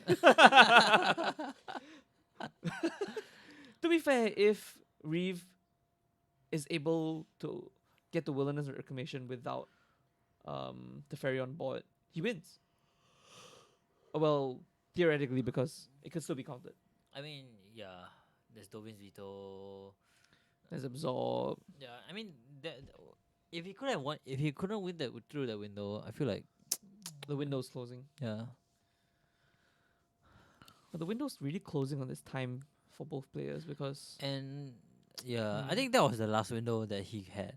Cause now Chris is just happy to just sit on all his mana and just pass. Yep. And he's definitely, and if it goes on this way, he's definitely bound to win game 1. correct. And then Reeve will be just on the back foot for game 2 and game 3. 'Cause Correct. it could just go to a 1-0. Yeah. Yeah, and Reach could just straight up lose from time. Yeah. I mean, I think it's something that everyone doesn't really, well, not everyone thinks about all the time. You know, like I should just concede this control deck because I can't win, Yeah. which is sometimes really valid. Wait, a second. What's happening? I think he casts a Brazen Borrower while Teferi's on On the the stack. stack. Yeah, that makes sense. Yeah, might as well get your 3/1 flyer for the attack next turn because you're gonna need all the damage you can get. Yeah, so now you have that 3-1 flyer that can pressure the ferry down. So Yep. you aren't as scared of the ferry. Mm-hmm. Growth Is that Growth Spiral? Yep. Oh, okay. Gonna pay 2 extra because of the Elspeth trigger. Mm-hmm. I think at this point, Reeve has less cards in his deck. Yep. He could mill himself out and go out with style. Thassa's Oracle, the one of Thassa's Oracle. The one of Thassa's Oracle. Oh. Yeah, you could do it on the stack, right? Well, but that's the ferry, so you can't actually. But if you could. Thassa's Oracle, then on the stack, explosion myself. Wow, so Krish is gonna allow that that Brazen Burrow to just beat his Teferi in the face.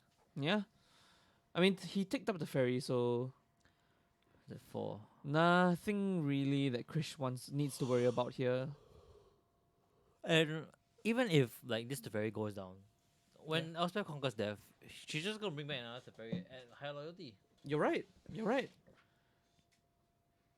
Absolutely right. So what can Reeve pull out of his hat? Wow, Krish ticked up. Figuratively. Interesting. I would have. He didn't tick down. He didn't tick down. Because the next thing would have been. I guess he really values the body of the Yeah. Teferi, right? The not allowing your opponent to cast instants Yeah. is And maybe he so valuable here. he is thinking maybe Reeve has the answer for Teferi and has the Wilderness Reclamation, so he's gonna keep that Heliod's intervention to destroy it, Wow. perhaps. So Reeve is. Again, I think he has to pay 6 for this, right? I can't tell what he played actually. Playing Chemistry inside. Oh, okay, yeah. Yeah, he should be paying 6 for this. Because the Elspeth trigger's still there. Oh no, I think he Growth Spiral. Oh, okay. Because he just drew a card, one card. Alright. Yep. Then that's fine. And later land. Or what's that Gatwick? What? Because No, what? I think it might be a creature because he's putting it in front. No, isn't that Wilderness Reclamation? The Wilderness Reclamation got taken out by the Banishing Light. No. No, that is the Wilderness Reclamation. Also, there's another Wilderness Yeah, Reclamation. his third one. Oh, Uro. Okay, well, we haven't seen Uro in, well, the whole game. Interesting. What did he draw to? No, I think he. Honestly, I have no idea what's going on at this point. I'm confused. I know. Okay, he played a Uro from the graveyard, cause he exiled a bunch of cards just now. Oh, is it? Yeah, and I think Sheik is also confirming that it's an Uro. Okay. And yeah, he's gonna go swing in with the Teferi. Gonna play Heliod's No, Shatter the Sky. As a sorcery, as an instant here. Getting rid of everything. Gets to draw 1 card at least. Oof. But yeah, I mean, Reeve, my man, you've got to concede.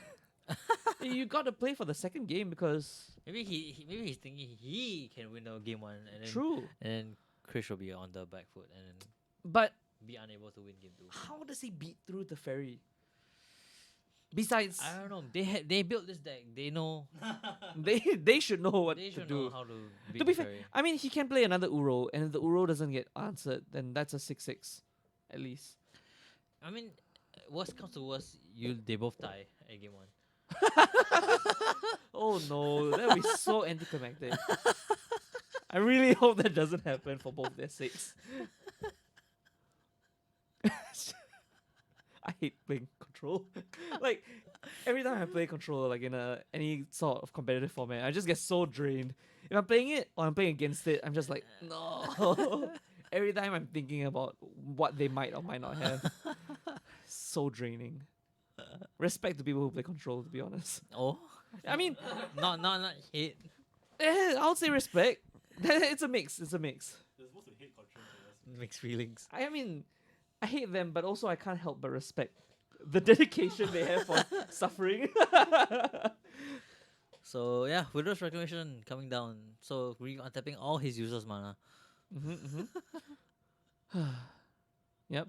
All this mana that can't be used at this juncture. He's gonna scry. Yep. Oh, maybe he found something. I think he found another. Was it? No. Bottoming both.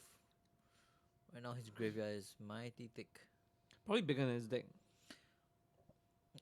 Alright, so another Teferi comes in. No, No, what's that? not the fairy. The Dream Trawler. from Dream before. Trawler, right? Dream Trawler 2. Oh, Blue White Control has creatures. Yeah. The one creature. Oh my god, Narset. Narset enters the battlefield. Yeah, yeah. And now Reef can no longer draw Draw anymore. cards. So like the Narset and the Shadow of the Sky. What a good. Ooh, what a good combo. Actually, not really. Wait, why? Because if you're shattering on your turn, then they still draw the first Yeah, they card. still draw the first card. But if you sorcery, if you instant speed, Instant speed it with the fairy. Yeah. So Narset, the fairy, and Dread of the Sky. Woo! Bot wipe. You bot wipe, but you both don't draw a card. Because you don't have a creature that's powerful or greater. But now he has Dream Trawler, so he does. Yes. Oh, Dream Trawler 2. Dream Boogaloo. So let's see if this will be enough to close out the game. Oh, but you see, like Krish only has like 2 or 3 cards left in hand, so Yeah. he is running out of counter spells. Definitely run out of steam, but So I think Reeve is running out of deck. so bottoming both draws Yeah. again. A bit of a mistake there. I don't know what he tapped it for, but he tapped his castle beforehand, so he couldn't scry twice. No. So he's cried on his On his end step, is it? Yeah, Oh, okay. with the wilderness trigger on the stack. So Right. So they wouldn't waste that mana that but doesn't matter. Yeah, doesn't really matter. I think that's another wilderness reclamation, I believe. That'll be his 4th one then.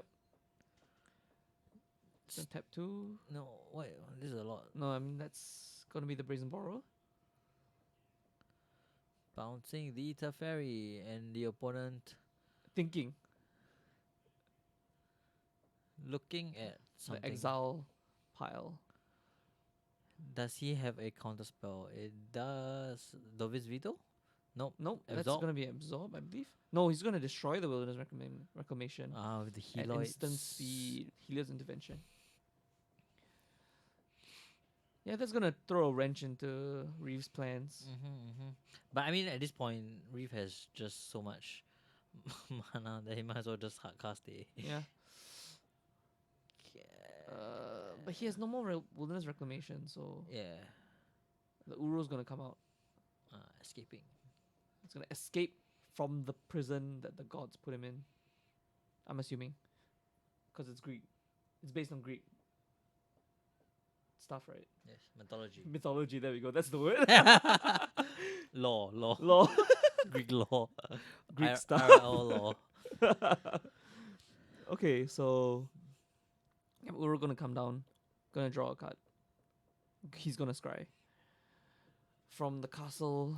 Oh, he's gonna scry from something else actually. The pass the turn? It's a land. Right. Oh, the one of the temples. Yeah. Oh, so here we go. The 1/1s. Oh, the castle of Arden Vale. Yeah. Castle Castle of Arden Vale gonna come down, gonna do some work. The 1/1s. The army is growing. Yeah. The fairy is still in hand. Oof. The fairy has been bound so much. You're just gonna play it again. Yeah. Teferi, the 4th time's the charm. Oh, but here comes something. Comes a 3 mana instant. It's Brazen Borrower. It's Brazen Borrower. Back from the adventure. Oh no. No. What is happening? I'm gonna opt.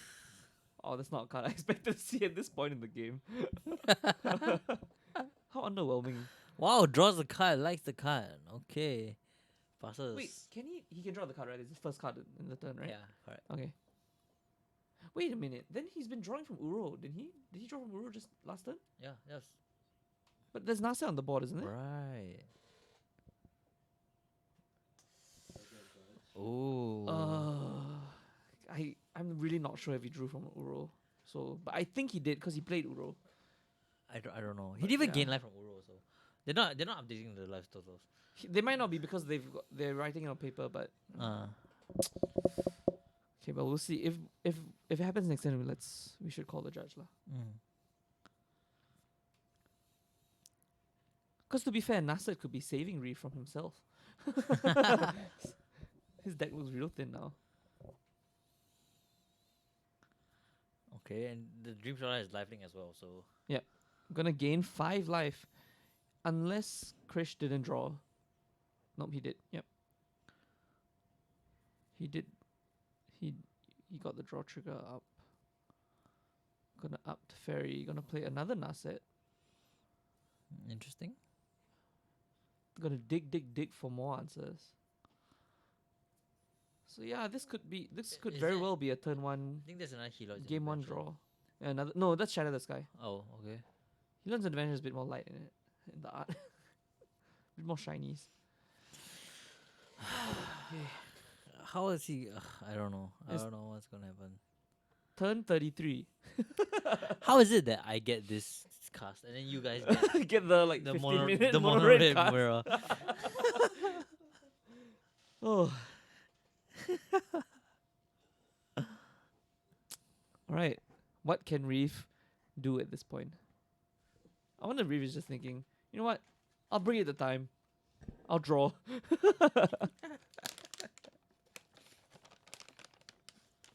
Gonna eat some popcorn? No, yeah. I'm good. Seems like some sweet popcorn. Neat. Krish counting the cards in Ryu's hand, Ryu's deck. Yeah. We're at that point in the game where the control players are. Thinking about how big that deck is. So both those creatures gonna come in, get rid of both those planeswalkers. Wow, okay, so unfortunately Uro, the 6/6 big boy he is, has no trample. So not gonna Also, make a dent yeah, but onto- Ryu here currently not drawing a card. Yeah. Yeah. Oh, but not is dead. wait, Reef, why would he draw a card? Uro No- attacks. Oh yeah, Uro attacks, yes, correct. But does he still get the 3 life? Yeah, he does. Missing that trigger as well. But they're not updating. Yep. So there we go. Another 1/1 made by Castle Yep. Arnvale. Arden Vale. This win human con. gonna keep on coming in. Gonna keep on keeping that Uro at bay. 1/1 human just stopping the other giant Yeah. in his tracks. And okay, Reef scoops it up. I mean, Wait, what? Why? why would he scoop it up now? He has 6 minutes to win. Game 2, like, oh I mean, he has no answer to Dream Trawler, I guess. But yeah, but he stuck it out for so long just to concede. Okay, okay, he's gonna now- sideboard at the speed of light now. He needs all the time he can get. He's got 6 minutes and 5 extra turns to get a draw. Let's see what Reef can. He's bringing out all the stops. So actually, to be honest, what can Demon Reclamation bring in from the sideboard that will really swing the game in his favor? Torbrand, Torbrand? Tin Street Dodger. Are you just saying Ever- mono-red Evercleave, I don't think so. 16 Mountains. Just bring out another deck. Yeah, it's fine. Yeah, I mean, I don't think they have that many aggressive sideboard plans. Yeah. Let's just take a look at a deck list online. This blue eye control deck seems pretty tuned. Yeah, I can see why everyone's playing this blue eye control yeah, deck. definitely. It has answers to everything. And so much synergy with Teferi and the rest of your spells. Seriously, the fairy is. Has synergy with enchantments. Has synergy with sorceries. What? So, it's too good. Okay, so just taking a little look Nothing. Online, there's Scorching Dragonfire that he's gonna bring in probably. Nim Mizzet Parun. Yeah, Niv Mizzet definitely is But I gonna think help his out. Nim Mizzet is answered by Banishing Light or whatever. That's true. Or Alpha Conquers Death. That's true. I mean, but he'll probably bring in some mystical dispute, some negates, Fry. Yeah, Fry. But- Fry is only white. I think it's why is this not White green is it? white blue? White blue. Oh, so that's pretty good. I guess That's pretty good, Gets yeah. rid of both the fairy and, And Nasset. Nasset. But it doesn't get rid of Oko, right? Yep, doesn't get rid of Oko. Well, Oko got rid of by Watsy. They exiled him from every format except Legacy and Vintage. And EDH, I guess. There's Aether Gus as well. No, wait, Aether Gus is not going to be brought in. What am I talking about? But yeah, honestly, nothing much from the Team Reclamation list in the sideboard. Yeah, and see, no rush by Krish over here. Just Just like, chilling. Like, yeah. And then the, I'm one game. yeah, I'm at one game. Gonna draw cards. Gonna mount all the way down to 0. Can you call the judge for that? I'm mounting one. Yeah, but I choose the mount. oh my gosh. And I feel Oh, that he is mounting. You see? oh, Here we go. here we go. Here we go. Mount number 1. Let's see. Let's see. And Reeve is like, I kept my hand on 7. I'm ready to go. Yeah, man, why are you doing this to me? No, Krish is like, I need to shuffle. I need to power shuffle like 7 times first. Oh my gosh. I knew. If he power shuffles, I will. I knew. That's I so knew. funny. I knew mash shuffle. and let's see if Reeve like cuts his deck or anything. He's like, Mm. yeah, got a Tari shuffle. Oh, still cuts. Doesn't shuffle, you see? Yeah, the okay, good job, quickest good cut. job. The cleanest, quickest cut I've seen all day. What, Oh, I what is think that? What's they're that already dice? at extra turns.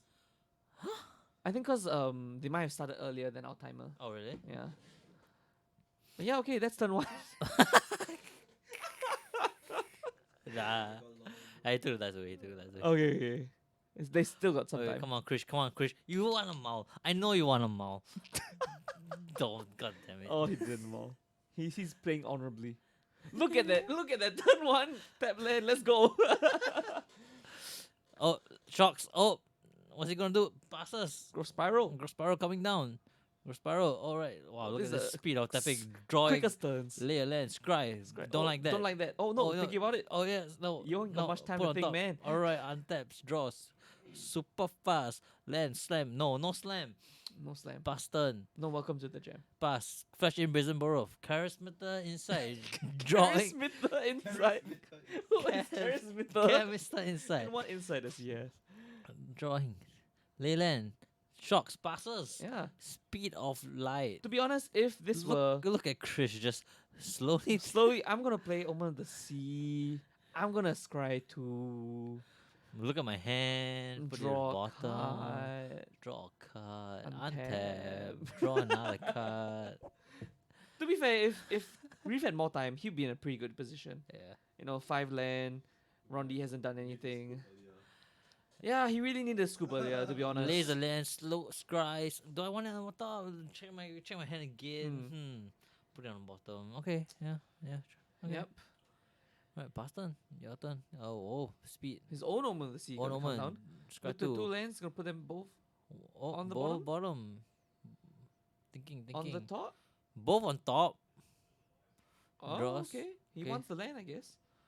Draws the land. Growth Growth spiral. okay. Ah, that's why. Ramping like a boss. Another growth spiral. Whoa. He's spiraling out of control.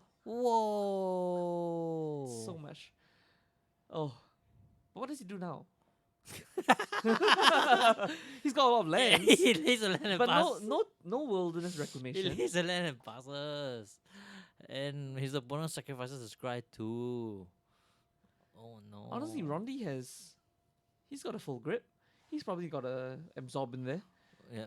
In fact, he does have an absorb in And there. Reeve is placing down his shields so that Krish Yes. has to cast some shield breakers Okay.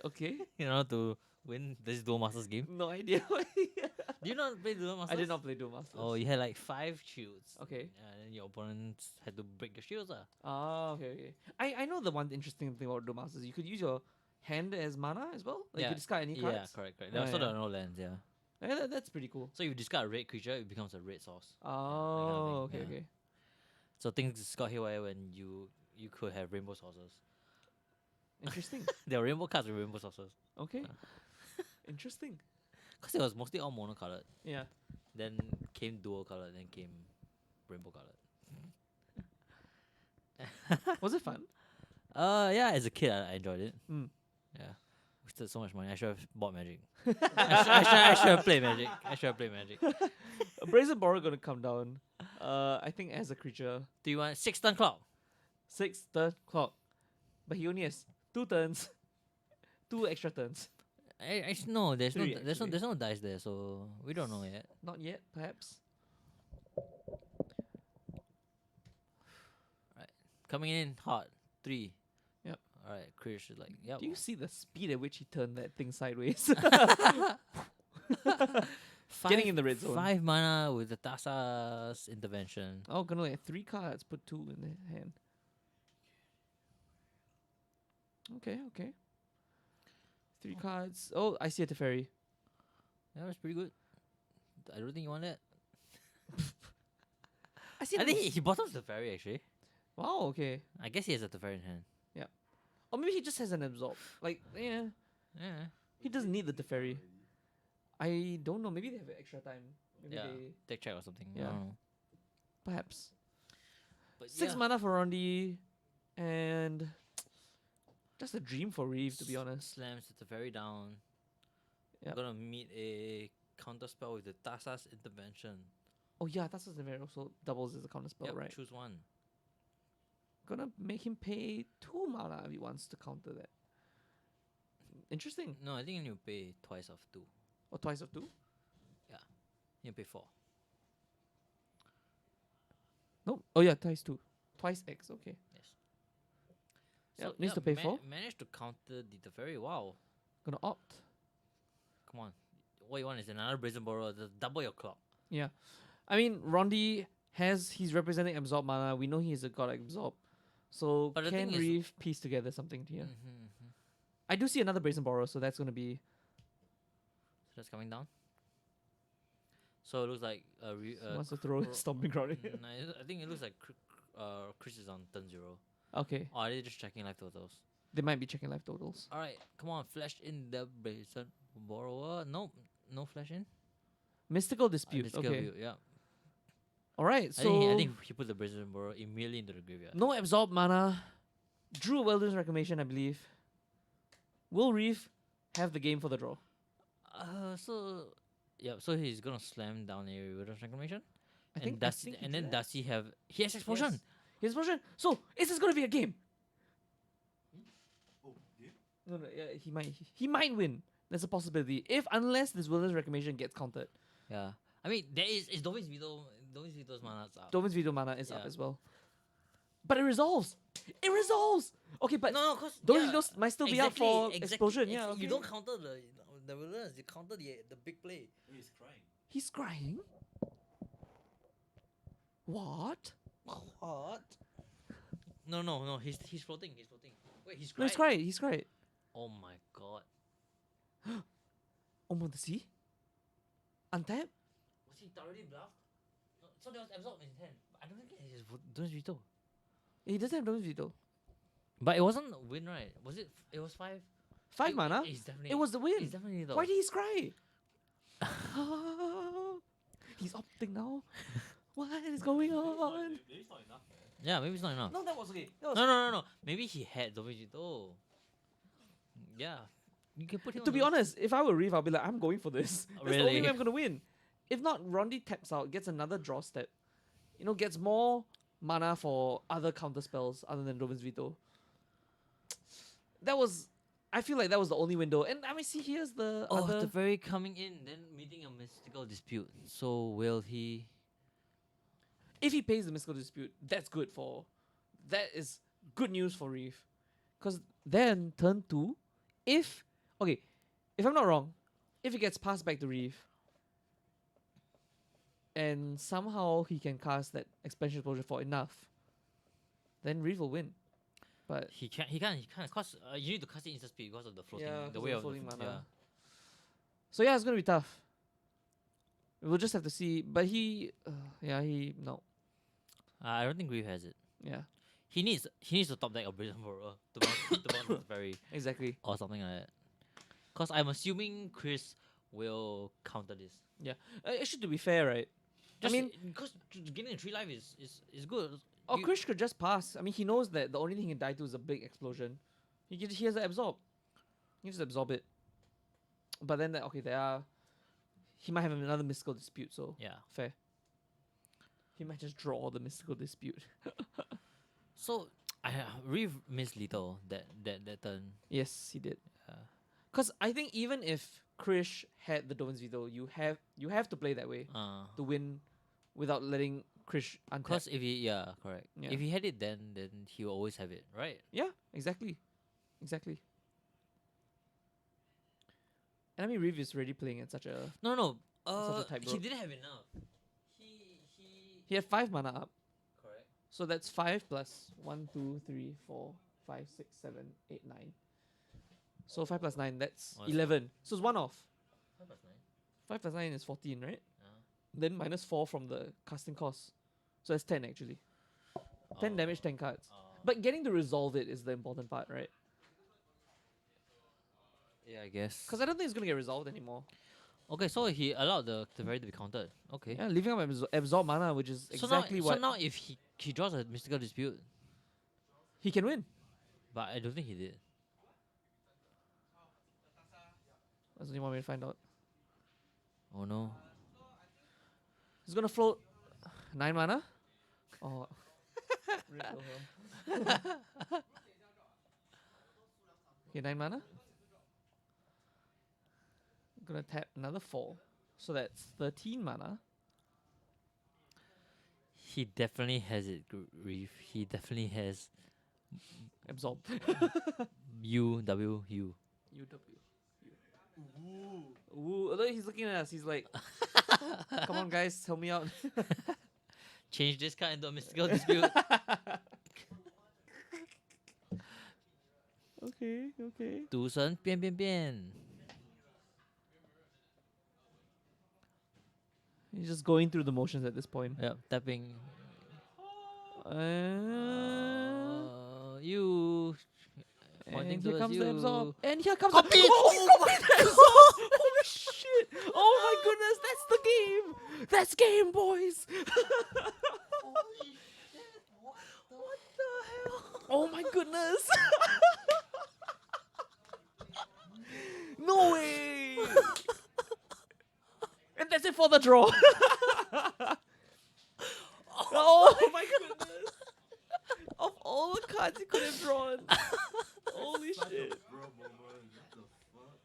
Wow. I'm staring in disbelief. Oh, I can't believe it. Chris is like, what just happened? What the heck? 2 cards in hand. Hey, yo. You died? Oh my goodness. Who Oh you play no. against? So join the casting too. What do you play against? What do you play against? Blue Astro. We just watch her. Okay, well, anyway, that's it for round 3. Alright, we'll be back really We'll soon. be back real soon with round 4 of standard. Don't go away. Standard all day today. Yep. See you soon.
Hello, viewers. Welcome back to the Grey Ogre Games WPN Qualifiers.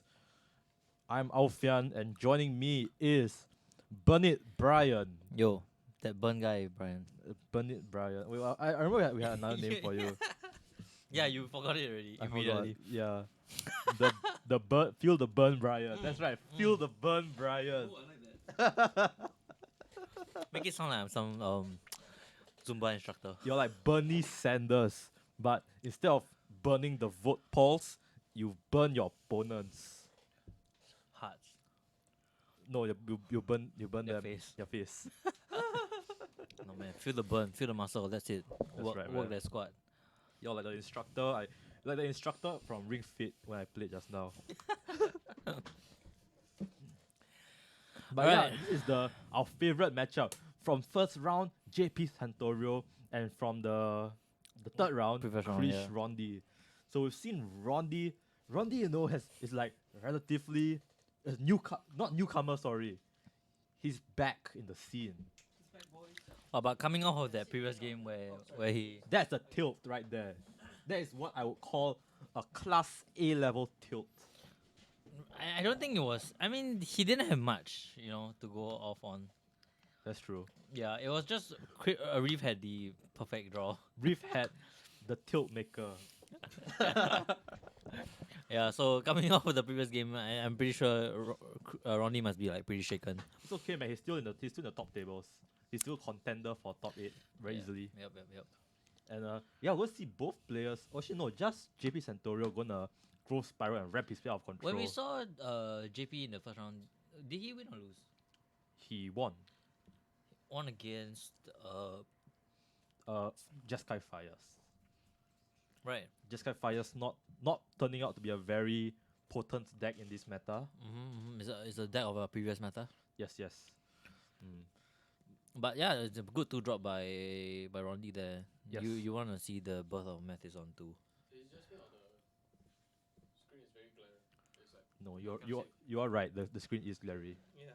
Alright, so there's a 4 mana card. Oh, I can't see. It's either Tasa or Arisen Reef. I think it's Tasa. Oh my gosh, the glare. Okay, so turn 3 island into counterspell? Oh, he's going to pass. Okay. So I see he has Helios Intervention in his hand. That's what I recognize. And draw the Breeding Pool. So this blue-white control deck really gotten an upgrade from Taros Beyond Gods. They have the Dream Trawler. They have all the new Saga cards. Yeah, the enchantments really work. The enchantments work very well With the fairy. the Teferi and the blue-white control package. And here's Uro. It's gonna. This is not escape, right? Pre-escape Uro. Yep. Oh, he's escaping the Uro. Nope. Oh no, it's not escaping Uro. There's not Okay, enough okay. cousin graveyard. Right. In the forest. Even more mana. And lace. Oh, Leaf King Druid. Oh, he's ramping out of control, sir. Oh no. So much blue white controls there.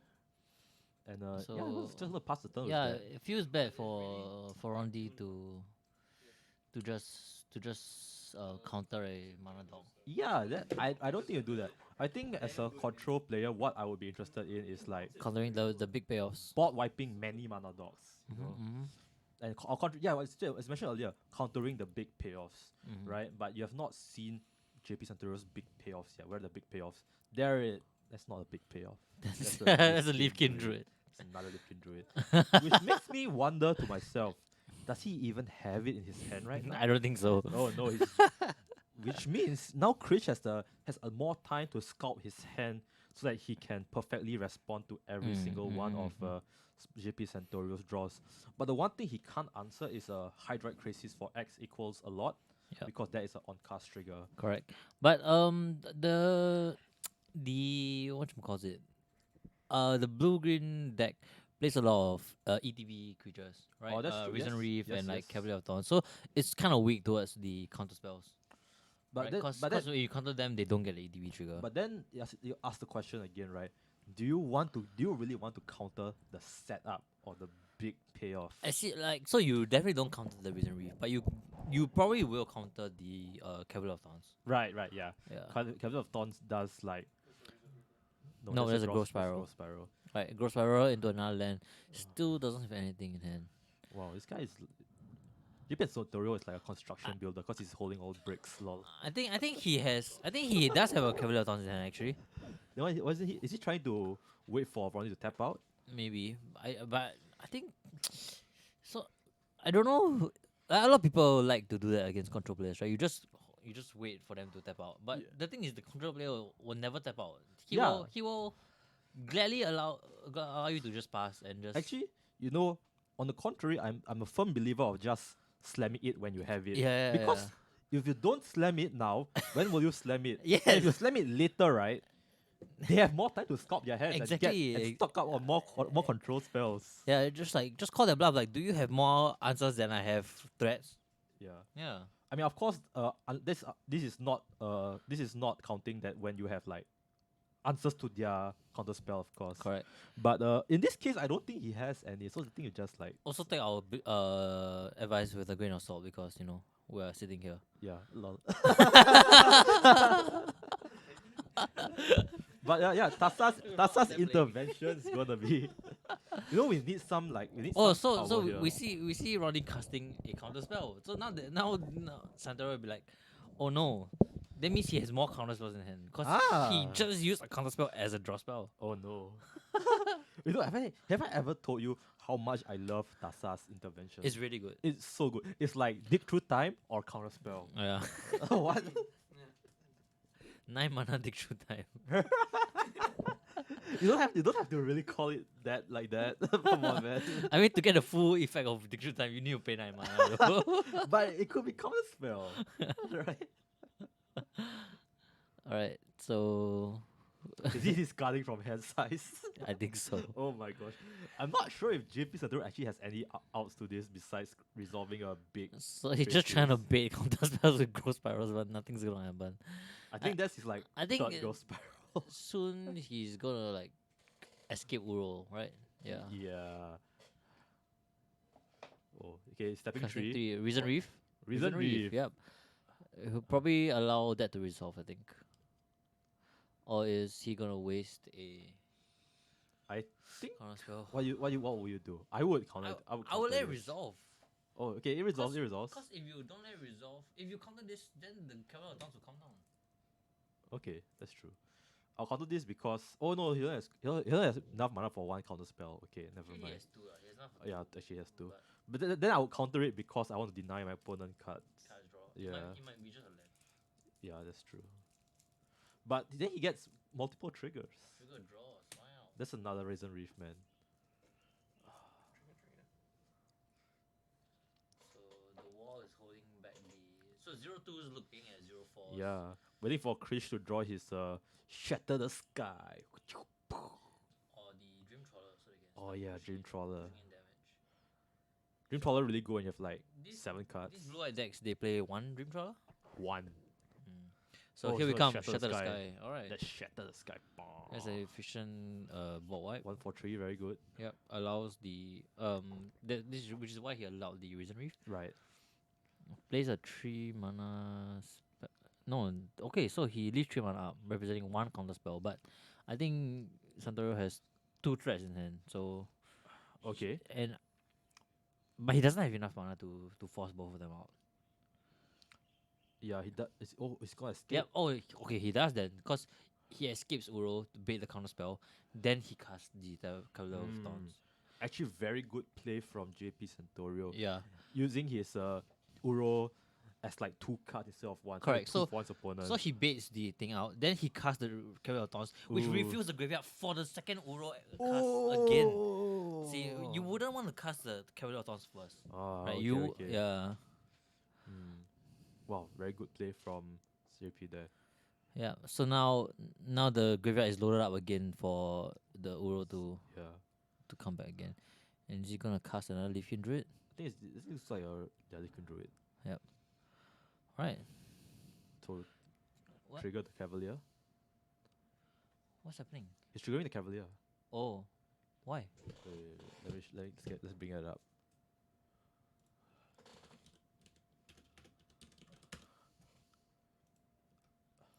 I don't understand. Why? Oh no, cause yeah, Tasa is flickering the Cavalier. Oh, Remember, the Tasa okay. is still there. The Tasa Oh, is it's still there. Tasa. I can't see it. It's Yeah, so yeah, blurry. yeah. See that blank card? It's Tasa. So that's supposed to be Tasa. Okay. The one-off Tasa. Actually, is it? Yeah, it's one What off. does now. Tasa do? Tap things, is it? No, it flickers things. No, the activator ability. Oh. I believe it taps things, so it answers Dream Trawler. Tasa. No, Deep Dwelling. Oh, oops, wrong one. Yeah, tap another target. Tap another target creature. You just Oh. counter the Dream Trawler by just paying 4 mana to just tap down your large life linking flyer. It's gonna exile the The Cavalier Cavalier Thorns. Oh no. Okay. And he plays the Nasset, so which is pretty good, I guess. It stops all his rampy Uro shenanigans. Uro growth spiral shenanigans. He only has one growth spiral left in his deck though, so And yeah, but he's probably still gonna cast the Uro from the graveyard, I think. right. Gain that 3 life and This Tasa though is really generating him a lot of mileage here. That's why Uro not much synergy though. No. You'd hate to see them in the same room. Okay, but yeah, here we go. One more Cavalier of Thorns. It's So a Reason Reef It's a first. Reason Reef, okay. Yeah, because he wants to get that full value from the Reason Reef. So draws a card. Wow, this deck is really resilient. Yeah. So he's gonna cast the Cavalier of Thorns or Uro. Looks like Cavalier. I believe he's gonna cast the Cavalier. There's gonna be 2 triggers. There's gonna be the Cavalier's trigger and the Reason Reef trigger. Ooh. So now he's gonna resolve the Cavalier trigger first. 5 plays the Castle Garenbrick. No, take the Castle Ardenvale. Ventress. Yeah, Castle Ventress. Yeah, that's Okay. good. The trigger looks at the top. Lays the land. Ooh. Scries 1. Wow. So much so many value. triggers. And then as that the Tasa's gonna flicker again. And then he's Oh, gonna what? deck himself out in a few turns. He's gonna do it all again. Where's that one off Tasa's Oracle?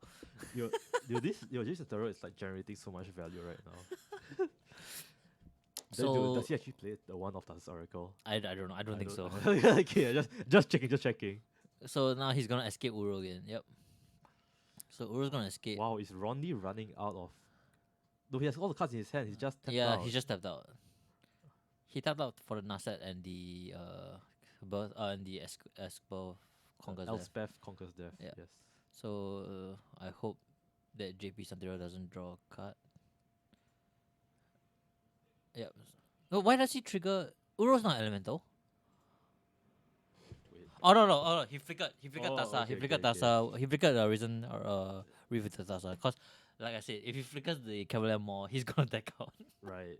every Cavalier activation, 5 cards go to the graveyard. 4 cards, I think. I never thought I see ramp like a good old fashioned ramp deck ever again. This is just like green doing green stuff.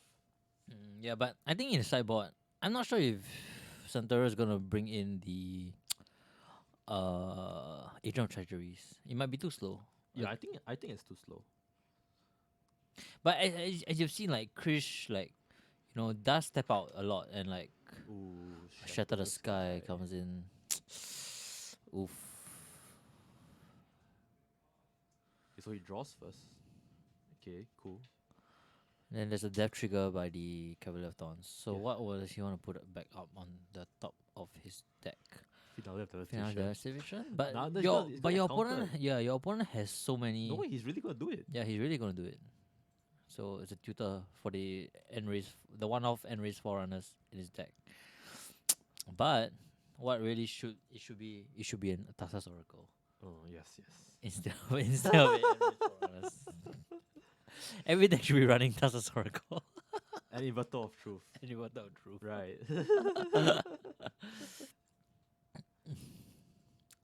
I mean, your Tasa's Oracle ETB, then instead you flicker your Tasa Oracle with your Tasa, and you can win again. Whoa! Ryan, please. So escaping Uro yet again. Just putting so many cards into exile, gaining more life. Delve. Delve. It's like Hogak. Isn't some See, he's removing cards from his graveyard so that when he casts the Inverter of Truth. so lame. No. You know, something tells me right when they saw Hogak, they were like, you know what would be good? This, but except not so broken. Then they have to escape. I think the game is slipping away from JP. Yeah. Yeah. Cause like Rondi is firmly in control. yes. There's no trigger. There's no trigger from for the Elspeth Conquer's Death. He doesn't get any creature or planeswalker in his graveyard. That's so sad. Oh, it's okay. Yeah. I mean it is literally. I mean it's one chapter of the saga that you don't get. That's pretty bad. It's pretty good. It's a pretty good chapter. I could think of worse things to happen in the world. And the fairy bounces the Tasa so that when he next casts the Tasa, it's vulnerable to a counter spell. Right, favorite passage, kind of look through his No, deck, the deck see looks thin, though. very thin, yeah. What is the card on the right of Uro? That is was Tasa. It was Tasa. The Deep Dwelling. No, sorry, just Deep Dwelling. Yeah, the one off in The his one deck. of Tasa. Wow. Can you imagine that one off card that he drew so early in the game just really generated him so much value? Yeah, but then again, he's still so far away from winning though.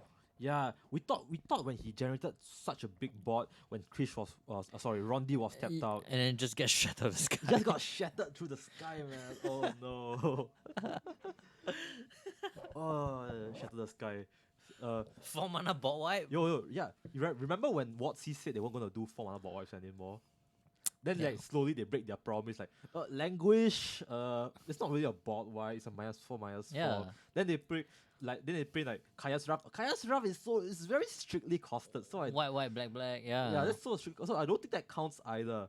Shatter the Sky. It's not rough. It does other things too. Wrath of God with a minor downside, I guess. Minor downside. It's upside because you draw cards. yeah. I mean, it's not even a strict downside, right? So apparently it's like if you have Gideon Blackblade, it's indestructible, and you cast Shatter the Sky, you draw a card, and then bot wipes, and then your Gideon doesn't die. Yeah. Right. Wow. So you can play Gideon and Shatter the Sky in the same deck, and I think they do. And Do because Gideon ticks up and gives another creature indestructible as well. Oh no. So Yo, there's some big brain thing. it's pretty good, man. Yeah, It's like this is a Cavalier right here. I think so. Like, feels like JP is falling into a trap as well, where like game 1 with the blue-white control that you just How you just get trapped into their pace of the Okay. game. how many games do you think Rondi won just because he won game 1 and the opponent doesn't know how to scoop early? Yeah. I figured that he have a hard time against those mono red players though, right? Yeah. I mean, if you are able to like draw your Birth of Metals on turn 2, that's pretty good. Yeah. And I don't know if the wall has defender. Does it? Cause you can block Thin Street defend. Thin Street Oh dodge. no, it does have It defender. does a defender, so Yeah. you can block Thin Street Dodger. Does it? Wait, let's check. Birth. Of, Birth yeah. of Meletis. No, it's Metis. Yeah. Oh, sorry. Yeah. It's Meletis. Oh, Meletis. Wait. Wow. Okay. Wait, yeah, it's a defender, so it blocks Tin Street. Dodger. Yeah. Tin Street Dodger. Oh my gosh. Meletis. I always thought it was Methis. Is it like when you tip a fedora at a microsyn lattice? Meletis. Meletis. RIP that Meletis. Rip Meletis. Dude, this card is so good. It's so much value. It's okay. It's okay. It draws you a card, I guess. Draws you a card and gains you 2 life and creates a wall. And this card actually hoses aggro quite a bit. Yep. I would say that the blue white versus red deck wins matchup is 50-50 just because of this card. So okay, yes, he plays the Birth of Meletis. He's gonna search for plains or basic plains. Okay, you can't search for like a hollow fountain or something. Correct. So at least Rolly going full ham on that Terrace full up basics because he is playing a lot of cards from Terrace. Yeah. So I think Rondi is a returning player actually. mm. We have not seen him during our time as like tryhards. And the first time I heard his name was when he was playing during the Players Tour, the recent Players Oh, Tour. is it? Yeah. Okay, so Uro, I think Uro attacking. Yep. Wow. So JP is at 35 life. Wow, life very relevant. Surely a relevant factor in this matchup. I mean, how else does Rondi win? Why his But J- opponent conceding? But JP Santorio decking out. So Thirst for Meaning coming in. Okay, Thirsty Thirst. Gonna discard a. I don't think you discard your Omen, right? So you discard 2 lands? Yeah, I think. Well, He is discarding oh, the he's Omen. discarding the Omen. Okay. Okay. Well, he probably has his reasons, I think. Yeah, his Mhm. reason. I think. Or Wow. I just realized that Santorio didn't attack the Planeswalkers. yeah, let's let Little Caesars. I'm down. I don't know. That's cheap. Yeah. Okay. Activation of the It's good also. No? Yeah, I like it too. activation of the Nasset finds Okay. as a ferry. Release another castle Ardenvale. So now the Ardenvale is gonna trump the Uro. 5. Oh, and he found the Dream Trawler. Oh, the bomb is here. The best card in the deck. Yeah. I don't think and JP doesn't have an answer to the Dream Trawler except for the Tasa, which Yeah. will never resolve. Yeah. Yes. We're living in the blue-white control meta, folks. I wouldn't say 10. I wouldn't say 10, but maybe But on round 4, we're on round 4, so round it's, 4, yeah. what time is it? It's 5:44. Yeah, I knew it. Okay. Okay. Thanks. Thank you, Watsy, for another blue-white control meta. No, but it's actually good to watch. No, good to like play. So Ilham says is blue control meta is good to play. Fellow blue-white control haters, please direct your hateful messages at Ilham Mulia1 on Facebook. I don't think they can find me. But the top tables, who's doing well? Monroe is doing well, right? Eugene? No. Mono red. Pigeon? Yeah. Pigeon is on good. Oh no. Krish is on blue-white. If Krish wins this, which I'm sure he will be locked in top 8. Because that was 3-1-1. Oh no, that would be 2-1-1. Oh, he needs to win one. He needs to win the next one. Okay, never mind. So attacking in with the Uro. Yep, it gets chunked by a 0-4 defender. Okay. And the Cavalier will hit through, I think. Now the question is, can Krish end the game? Is Dream Trawler a decisive victor? Yeah, whenever you draw a card, you gain 1 attack. Oh, okay, that's pretty good. Never mind then. So makes a chump blocker for the Uro. You know this? I like how all the pieces of the blood control decks they slowly came out from like each set, and then they just fell into pieces to form this mess right in front of us. This abysmal. This amalgamation of draw spells, counter spells, planeswalkers, and stuff that doesn't let you do anything. Right, so attacking in, draws a card. Does not miss this trigger. Gains 5 life. I don't think it's a miss trigger. People have missed this trigger. No, I don't. I think it's on purpose. Really? Yeah. Huh? I think this is on purpose. What do you mean? I mean, like is it an optional trigger? What do you mean? What? So check Dream Trawler. It's Dream. Yeah. Okay. I don't think I don't know if you can miss. Oh, so So it's you not. can't miss. Oh, you can't miss it. Oh. Okay, I but didn't miss. No, there's an asset. There's an asset.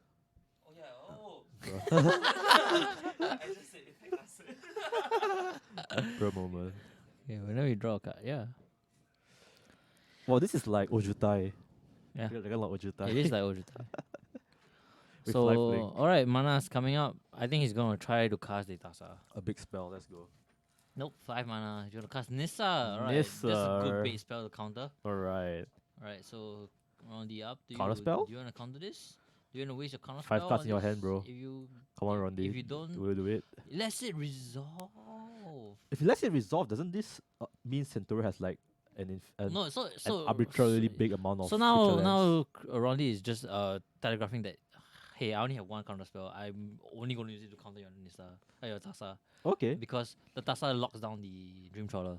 Oh, okay. But this feels so bad. Right, makes the 3/3, I think if and they're coming in again. That's yeah, 8 yeah, yeah. damage. if so JP Centauro is able to rack up the damage and keep creating those creature lands without any punishment, I think JP Centauro might actually win this. yeah, so taking another 3 down to like 16 or something. I need to find asset. Alright, Or so escaping, escaping oh no. Uro again. Wow, this blue-green deck, very resilient. Yeah, wow. Who knew that blue-green could use the graveyard so well? Beats me. not me. I thought that was mostly a black-green thing. But Well, no, I okay, guess It blue-green was a gets Sultai mechanic. Yes. But blue green is just Sultai without black, so right? right? So- Yeah, so I guess because green uses the graveyard sometimes, Yeah. green does everything actually. Green is a graveyard. Recently does Yeah. everything. Something tells me that Wizards just wants green to be super strong. Yeah. And guess what? You know, they're like printing like commanders sets, right? Yeah. You know what else is strong? There's a commander box, right? Yeah. And it's the guess what color is coming out? Green. I think it's fair to say that green is one of the strongest colors in Commander, to be honest. Yeah. Yeah. And Or in the Magic, strongest Magic, I guess.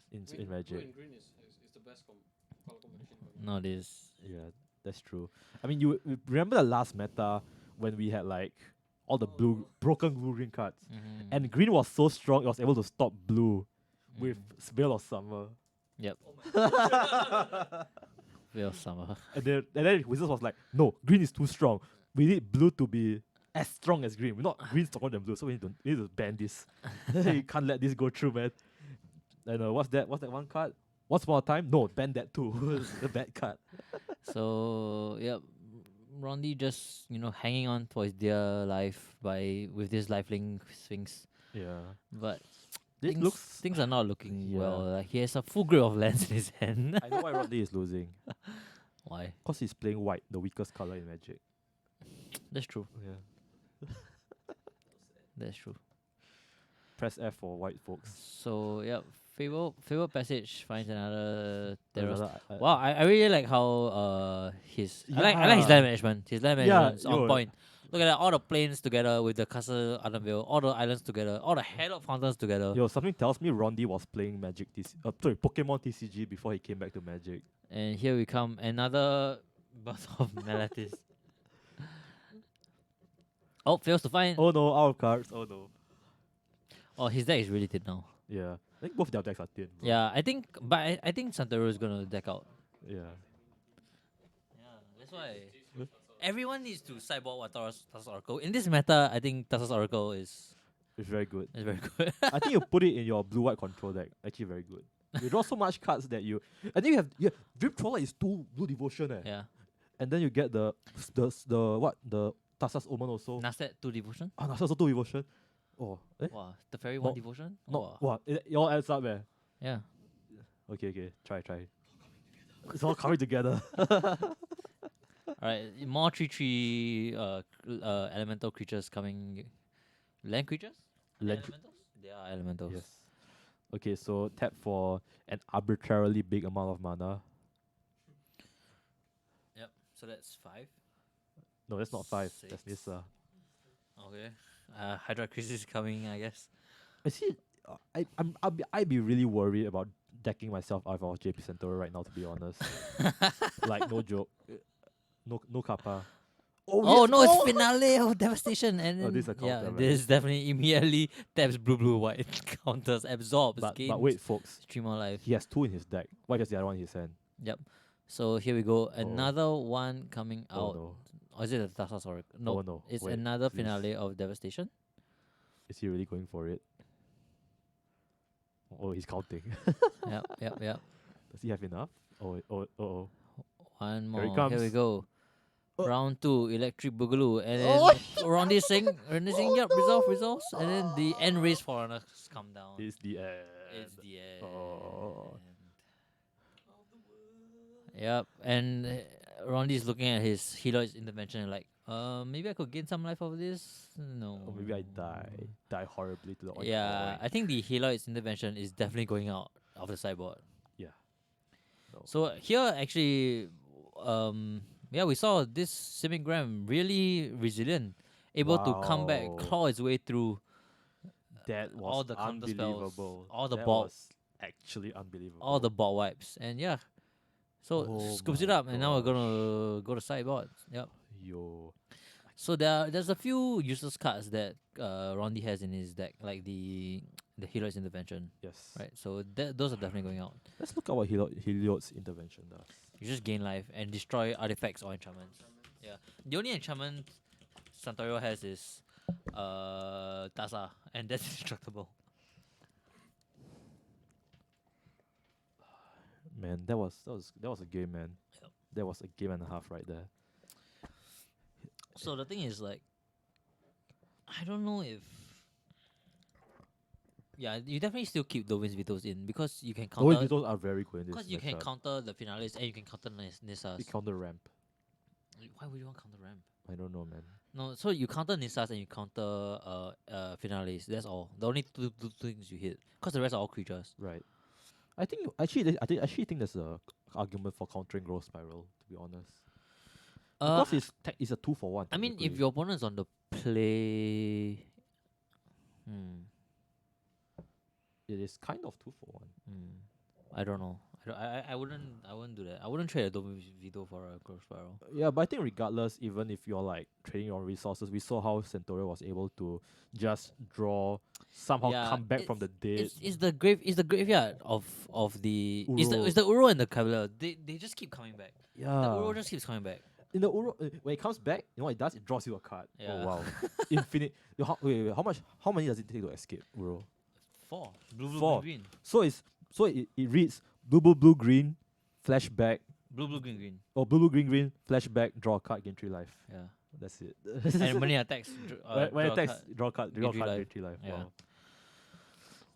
Broken. Yeah. The Cavalier of Thorns and Uro combination is just Yeah. really, really Oh wait, you know what colors it makes is? them go long. Is it the 2 best colors in Magic? Do I agree? Okay.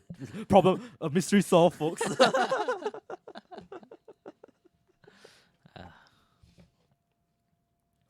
Oh my gosh. Yeah, and Rondi really needs to. Okay, here's the problem, right? Now, JP Santoro won game 1. Mm-hmm. That's a big problem for Rondi. Yeah. Because his plan was to win game 1 and then time out. Yeah. That's not every blue eye controller's plan, Alfian. That would be my plan. Blue eye control. Okay. What else? Depending on his sideboard, I will also take out some Birth of Manatis. I think not very not very good in this match. No, I agree. Birth of Manatis needs to go. Because I mean, Birth of it helps smooth out your draws. right. But other than that, Birth of Manatis, I would say is only like in just because like, of mono red, red. yeah. Yo, we saw if you were here earlier to cast that mono red game, it went fast. Do you see that Amber Cleave? That big fat Amber Cleave just bong. You know, he just How many died. creatures were there? Like 5. Really? Yeah, or Wow. 4. 5 or 4. Wait, how does red have so many? She had a lot of creatures. Is it like all the dodgers and Scotch bitters and stuff? Yeah. And he had like two dodgers and like a steam kin, and then like what's the big one? Bone Crusher Giant. Bone Crusher Giant. Yeah, actually that was Bone Mm. Crusher Giant. And Kongai just didn't have the removals. Yeah, and then when he said attack, they're like okay, there's a Emerald Cleave on a Giant? Emerald Cleave on the giant. Oh, it looks like Rondi's taking him out to 6. Okay. And he's going first. So Okay, yeah, it's okay. JP Santoro is smiling too. I actually like this new gameplay where people like maul a lot more right now. I remember last time when people were so afraid to maul, but now people are just mauling more liberally, which I think really promotes more more games. more games and more high powered games. And less games where you just lose because you maul to 5 and you don't have anything. True. Because this new variant of the Mulligan is a bit more friendly. It is, yeah. Because seeing 7 cards is better than just seeing 6. Yeah. Right. Sometimes you want to see 7 cards over. Sometimes you see like 7 cards, it's like 5 real cards and 2 dead cards anyway. So it's like it's like whatever. And that's like you see a Dream Controller, it's definitely bottoming that, I think. yeah. Yep. Immediate bottom. I think that's another one actually. Because he's enough shuffle. He has enough shuffle effects. Oh yeah, one thing about both amenities is that you shuffle with that also. Oh, okay. Right. Yeah. Well, why is it relevant in this deck though? I don't know. I thought you had some sort of like. No, actually, I think with like a deck with so many scry effects, like with the Omen of the Sea, you don't really want to shuffle that much, right? Because Yeah. after you scry, then you scry things to the bottom, then you Well, shuffle them again. I think in a format like standard where you don't really have to min max very hard, you don't have to do it like say Fetchless Storm in modern. Because there's a lot of wiggle room in terms of power level over here, so you don't really have to like cut the fetches or like right. cut the scry for one or the other. And that's Tasa's Omen. Mm-hmm. Omen of the Oh, Sea. scry. Okay. Is that that's Dovin's Veto, sorry. And a Hollowed Fountain. Okay. Bottom. I would say always man, turn 2 Growth Spiral all the time. I mean, you play 4. That's true. Always turn to Omen of the Sea. Also true. What are the odds of seeing like a card in your opening hand when you have like 4 of them? Like 100%. no, it's not 100%. 50%. Either you have it or you don't. That's some Danny logic right there. You know who's not here? Danny. I actually think he already qualified. Yeah. Wow, that's pretty good. Did he? I don't know. Oh, correction, he didn't. Sorry, guys. So he's out there playing more qualifiers. Yes, he's probably in flat. He's probably the other place right now. Alright. Wow, scry to the top. Oh, that. Oh and no. no, I mean you don't really want to do that. You don't scry things to. I don't know. You don't find things to top unless they're really No, good. he scried things to the top, and then he immediately took it from the top of the deck and put it on the battlefield. So maybe it's like Oh. some mind games things like, Oh, hey, yeah. I'm really desperate for lands. I don't have anything in my hand. Oh, that's true. Yeah. I don't know. He's like showing that he's desperate for lands. He's like, I have so many answers in my hand. You better watch out. Leafkin Druid? No, nothing. Draws into Nasset. Nasset. Nasset's pretty good. Nasset's gas. Yeah, but you know what Nasset doesn't do? Find you lands. Oh no. So it's Rondi is really hurting for lands, I think. Are you desperate to win? Oh, yes, now this is dispute or veto. No, see, Santoro can pay for the dispute. Oh, okay, veto. Okay, you're right. Sorry. It's getting vetoed. Yeah, and Nasset has no threat of dying unless of a Oh, the fairy. unless a Nissa comes down actually. So I Okay. think if a Nissa comes down, then Rondi's in On this date. yeah, It's Rondi's literally heap dead of on the trouble. spot. Nope, 4 mana. 4. Okay, 4. Okay. Tasa. Shifting Ceratops. Oh, no. No. It's not what you want to see as a blue-white control player. Oh no. I mean, there's still Shatter the Sky, but Yeah, he has it in his hand, I think. But this is still like, oh no. This is Pepega. This Pepega right here, man. Pepe hands. yep, Shatter the sky. Shatter the Sky, give your opponent, target opponent draws a card. Yeah. Counters! And another counter. Oh no. Alright. Okay, that's fine. Alright. Okay. Temple of So, Mystery off the top. yeah. Seems like. What's this? Ooh, that looks like Risen Reef. Risen Reef. Okay, Yeah. Risen Reef is pretty good. Tap 4. Here we go. Tasa, the Tasa. deep dwelling. Oh, And dwell Flickers so again. deep. Alright. Dwell so deep. Okay, not much of a threat. Oh, Yeah, no, conquering goodbye. death conquers the Tasa. The god has been conquered. Goodbye. And yeah, Rondi is just hurting for lands, while Santoro is just flooding out. And his Risen Reef is just Ventress. I like how JP attacked and then minus his own life. Hey man, it's been a long day, man. Yeah, he minus his own life. By 1. Yeah, by 1. What's this? Hydroid Crisis. Is this a Hydra Crisis? It's a Hydroid Crisis. That's a big ass Hydra Crisis. 4-6. Dodges Elspeth conquers death. Wow. 1, 2, 3. Oh my god, so Oh. much gas. There's Nissa Oh, in his hand as gas. well. Nissa and a Cavaliers. Oh no. This is gas. I'm actually not sure how JP Santoro loses from this spot. Mm. Yeah, I know, right? I mean, there's a Teferi down there. You know but- what? After looking at this meta, I think the reason why Ilham didn't bring John Sacrifice today was pretty obvious. Yeah, bringing John Sacrifice. If you know the field, right? If you bring John Sacrifice to this field, it's like you're asking to 0-2, which Ilham did, by the way. Ilham 0-2. Oh, he want to. Okay. Yeah, different. 1-2, not 0-2. Yeah. I mean, just take all the Kobolds against. What? You play Teferi and then you cast Kobold lah. Yeah. John Sacrifice Yeah. splashing blue white. How do I resolve my Kobold? Oh, I just have Teferi on board lah, so my opponent cannot counter my Kobold. Right? Yeah, duh. What? What is that? Yeah, this wizard's like modestly costed. You can splash for him. Alright, so oh no, taking 6 from the Hydra. Why is he minusing himself? I don't know why. He realizes it.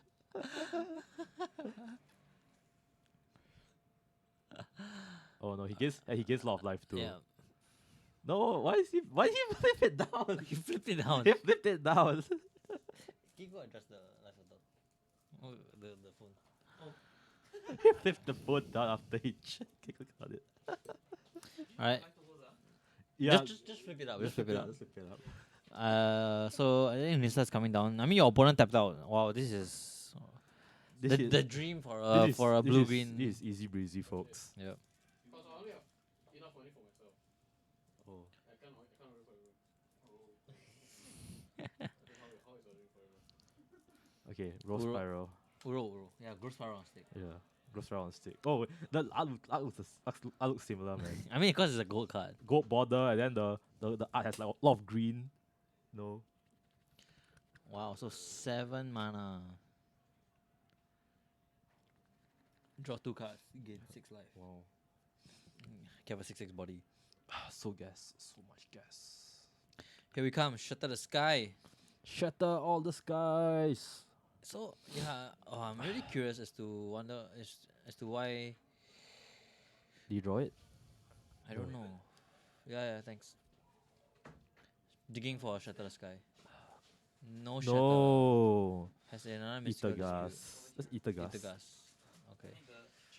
Yeah, I don't think he has a Shatter the Sky because he would not have played the Sphinx otherwise, right? Yeah. So cast of the fairy. fairy. Bounce. Bouncing Uro probably. Either bounce Uro or the Hydra Crisis actually. Oh boy. It feels so bad to bounce a Hydra Crisis. Yeah, I know, right? But how crazy is you're like asking to die as a Yeah, I blue-white don't control think player. he actually bounces it. Wow. I mean, he doesn't have a choice, right? Yeah, he can't take 9. He can't take 6 in Is you there. bounce the 100 crazies or you take 1,000,000 damage. Yeah. Yep. Attacks gains 3 against 5 life. Okay. Okay, Hollowed Fountain takes 2 life. Mm-hmm. What does he have? What does he have? 5 mana. Absorb and the Oh no, he does. He has Shatter the Sky on his hand. He does. Yeah, it's right there. That's really interesting. Because he's leaving his planeswalkers unprotected to Uro and the Risen Reef. Yeah. Because now the fairy just dies to Risen Reef and then the Nasset just dies to the Uro. So yeah, I'm really curious as to why he's doing this. And Shatter the Sky, after the Hydra Crisis resolves, as if like, he didn't draw enough cards from the Hydra Crisis wing cast. You draw another card from Shatter the Sky. Yeah, wow. So Yeah, Nissa coming down. It's Nissa gonna, who I shakes think the it's gonna world. meet a. It's probably gonna meet a counter spell. Yeah, just like 2 absorbs. Okay, Yep, absorb. so the first absorb coming down, but now he only has enough mana for a Dovin's Veto, which cannot counter a Hydra Crisis. So No, it can't. Hydra Crisis is probably gonna come down now. It's gonna attack first. Attack the. Attack the Teferi Okay. and the. Oh, Aether Gas coming Aether in. Gas. Holding up the Aether Gas for that Ooh, at bottom. to Okay. keep the Teferi. Yep. So here we go. Hydroid Christie's coming down for a bit. Yep. Okay, it's not very big Hyrule Crisis. So that's for 5. for 5. Yeah, he still draws 2 and gains 2 though. Draw 2, gain 2 is a 5/5. Just enough to trigger. Oh, you can't draw. Oh! Oh, Oh no! oh no. Oh no! Well, he has another one in his hand, so I guess it's okay. But the thing is, you don't want to cast Shadow of the Sky because you have your own swings. Yeah. But I think he has to anyway. I don't think so. I think he can just keep the Hydroid Crisis at bay by Okay. finding more More removal. either more pseudo removal, I guess. Because with the Nasset down, you don't really care. Right. But then your opponent just wastes Does this deck even have any form of like hard removal? Banishing Light, right? I've not seen it. He did cast it before on, Oh, okay. on the Wilderness Reclamation, Alright, remember? alright. I think he plays like 1 or 2, Okay, but he's that's just not fair, seeing that's it. fair. So yeah, the Fairy coming down is probably going to bounce the Hydro Crisis again. Right, casting the Fairy and bouncing the. So I'm curious as to why he didn't why JP didn't attack the Teferi with the Risen Reef. You see. So wow, this Sphinx attacking in for 6 because he drew a card with the Teferi. Oh, free cards. Yeah, free damage, free life. And I would even cast the Elspeth Conquer Staff, I think, on the Risen Reef. Okay. Would you? Why not? I mean, yeah, just to get on the And you field, protect your Teferi as well. Yeah. But now the Teferi is open to the Risen Reef being just swinging in. So I'm not really sure as to why he's not doing this. Now he's attacking the fairy. Yeah, and he just lets the Teferi die. Okay, yeah, he doesn't really care. Yeah, I guess he doesn't really care because the Elspeth Conquer just brings back things Yeah. anyway. Yep, so allows the 2 Risen Reefs. Oh, 2 triggers. Wow. triggers of the Risen Reef. What is gonna happen? Third Risen Reef. Okay, just 2. Oh, another 2 triggers because of Lifkin Druid draws laser land Oh, land. and another land. Land. Scry 1. Triggers on triggers.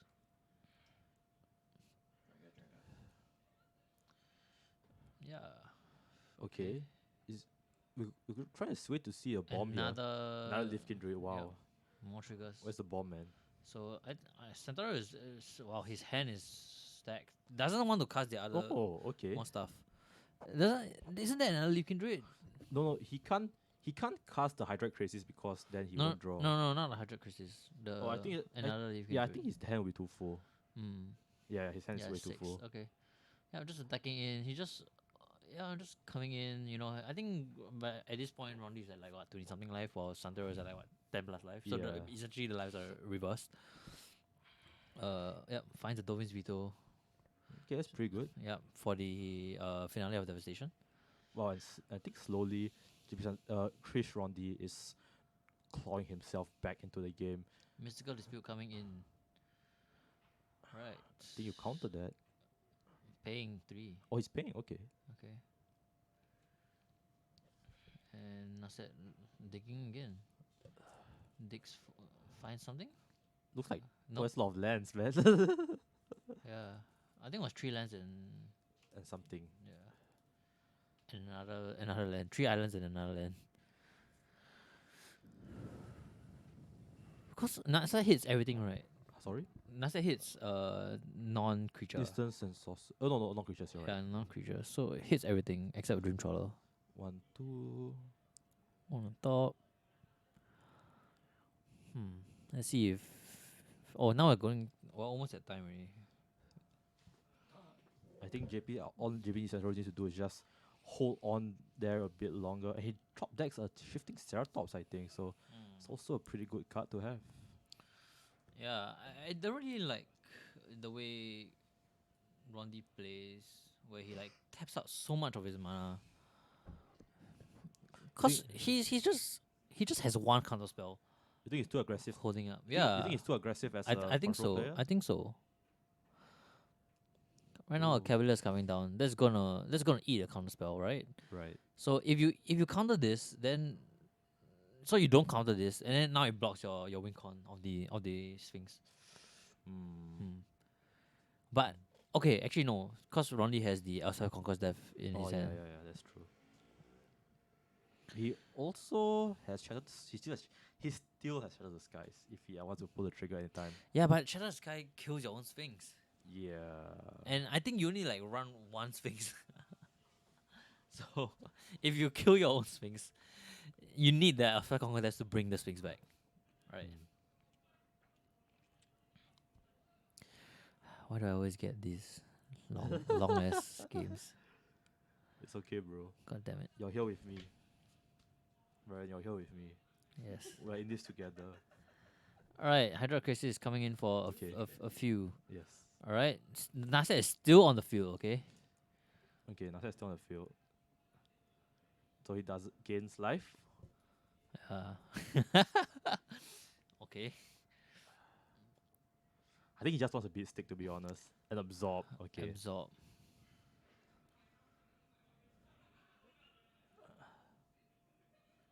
But he still I don't understand. Cause it's a flying blocker. Oh, here's another one. Another one. Oh Oh. no. And another one. Yeah, he just needs the blockers. Cause I think he's like a few swings away from dying. Alright. So I think what Krish has to do here now is just shatter the sky. Right. I mean, it's so hard to not take this trade. This one for like 5. One card wipe your entire opponent's board. You don't have to. Okay, favorite passage. Field passage coming down. Cause he needs to spend 3 removals on his opponent's board. Cause there's 2 removals actually. Cause there's the Cavalier and the Hydra Crisis. So it's either the 2 removals or one Shatter the Sky. Although that will take away his win con of the Dream Trawler. So what's happening now? Ospeth conquers death. Conquering He didn't the draw cards. Yes, bovine intervention. He didn't draw cards because there's a Nasset on the field. He Yep. can't draw cards for the crisis. Yep, so exiling the Cavalier, okay. Is he gonna bounce the Crisis again? Well, I think it's fine. He can't draw off the crisis anyway. Yeah, doesn't seem like anything's gonna happen. Attacking in to draw a card. Okay. Yep, blocks. Trades. Okay. Wow. Okay. I guess cause he's backing on the fact that his Alpha Conquer Death will bring back the Trawler soon. Shatter the Sky. Oh, shatter sky. He still he draws off this because he has not drawn off the Nasset yet. Yep. Okay. So Rondi just wants to gain that like 5 life. Yeah. And the attacking trigger of the swings, I guess. Because he gets to draw a So card. this is turn 1 for JP Centauro. Turn 1 on 0. Okay, and he top decks Cavalier of Thorns, of course. So Very cool. Nissa.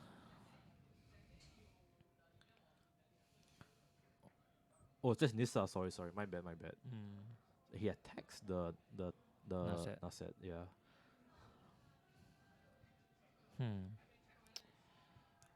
Yep. Okay. Oh, and this is the Cavalier of Thorns. of Things course. are looking quite bad for Rondi. Yep, Rondi is in a pretty bad spot. I like this game. At least at the very least, this game was like back and forth a bit. Yeah, right? correct. So at least we didn't see like a one-sided. I mean, the first game was also pretty back and forth until the end where they grinded out until Santoro was able to just yeah, beat through all the counter spells. could we finally be seeing the deck that Blue Eyed Control just can't grind out?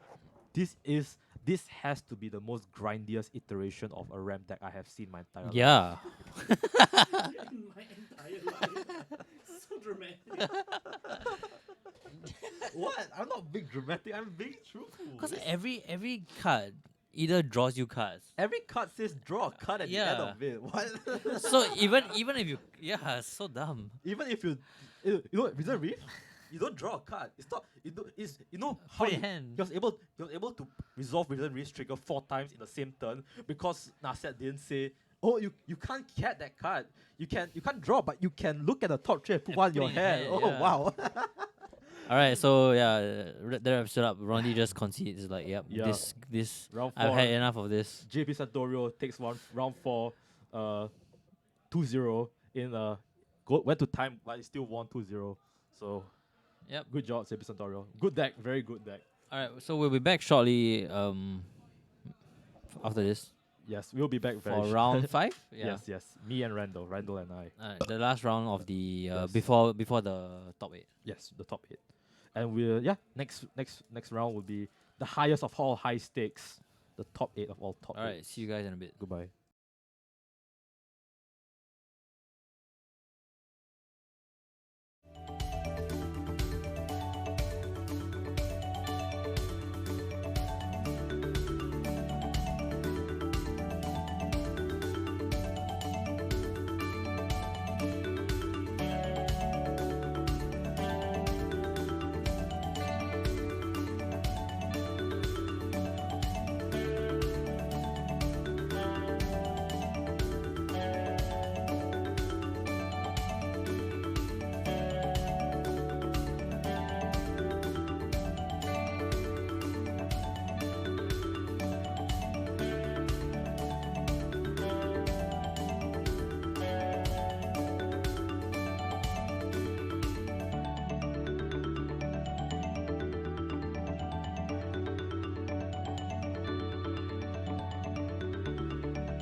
Hello, ladies and gentlemen. Welcome to the WPN qualifiers here at Grey Ogre Games. I'm Alfian Poon, and joining me is Brian. the burn. Oh, Feel the burn, Brian. Okay, that's your name. Feel the burn, Brian. the ball, Yes, Brian. that's a great name. What do you think about your new name? Sure. Right, that's sick, man. That burn player, Brian. No, that doesn't sound very epic. That sounds lame. Feel the burn, Brian is here beside me, not playing WPN qualifiers because I heard you hate standard. Nah, I just haven't been playing standard recently. Yeah, I, me I guess. neither. Yeah. So as you guys see just now, those weren't the actual decks that they were playing. Malcolm's he's on Izzet. Okay, and here comes Arboreal Grazer. It might be Tima or something. Okay, so I'm guessing John Paul Poe is on He's on UG ramp. Yes, correct. Ug ramp. Yeah, bug ramp, UG ramp. Ug ramp. Okay, and Malcolm is on Blue Red At least blue red. Probably Tima. Tima. Okay, The but Tima reclamation, I think. Tima Rack. Okay, Tima Rack, a deck that kind of came back for one reason or another. Why did it come back? I don't know. I really have no idea. Maybe we'll find out. Maybe Uro. Maybe Uro. Uro, yeah, actually you're right. Uro's a pretty good card. Yeah. But he does. But we're talking about green a lot. We don't see the green on Malcolm's side. Cause on his side, yeah, I don't think I see a. Oh, no, yeah. he's So it not. just looks like just regular blue red flash. Is it Flash? Okay, actually, is it Flash a archetype that many consider to be not very at the top? So Malcolm probably brought this as a hedge against what he might be thinking other people might be playing, probably to out-tempo the blue-white control decks. We saw a lot of blue-white control players out there. Yeah, but I don't know. It's an interesting choice to play like a more instant speed deck when there's the fairy out there, right? Oh, that's true. That's true. If the fairy, having the fairy on the other side of the field just means you're dead, doesn't it? Well, not dead, but a little less alive than you used to be. So for the matchup, I think yeah, John just has all the larger creatures. You make a Yeah. 4/3, sure, I'll make a 3/3. Yeah, this ramp strategy is really making it huge in waves. Yeah, John's already on 5 lands and Malcolm is only on 3. 5 lands and a Nissa. Yeah. That's pretty big. And he doesn't have to block with the island. He can just chum with the Grazer. Right, yeah. And yeah, being able to untap with Nissa, I found. Do you remember who went first? No. Uh, Actually do not. Does it have? Is it John? I GBP? believe it was Malcolm who went first, actually. Wow. Yeah, Malcolm went first. Yeah, that makes sense. Hold on, I have not advertised this. Wow. What is this hairstyle by JPP? Oh, Some top knot or something. Yeah, that actually I've seen that hairstyle being rocked a lot by the Filipino players. Oh, Yeah. looks nice. Looks good on him. Is that John Paul Po or is it John Paul Santorio? Is J- Yeah, because JBB doesn't yeah, have hair. yeah. Wait. Why don't say that? Why you say that? Oh, and no, that is So not. it's It's Jeskai. Jeskai. Wow. Jeskai Control. Do you see the name wrong or something? No. I'm pretty sure it was John Paul Po. I don't know. I don't think it's JPP. Doesn't look like JPP. They're both JPPs. Oh, No, one of them is JPS. Okay. never mind. yeah, exactly. Jeskai. Just put Jeskai full stop. Jeskai full stop. Okay. Jeskai fires. Are you sure? Oh, it is fires. It is fires. It's right there.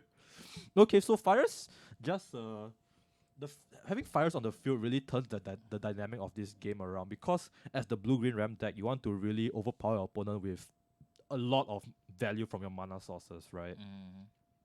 But having the fires on the field means that you're essentially having the same kind of gameplay as the other guy, except you're limited to 2 cards a turn. What did he do on his turn? He just cast A fires, yeah. And what else?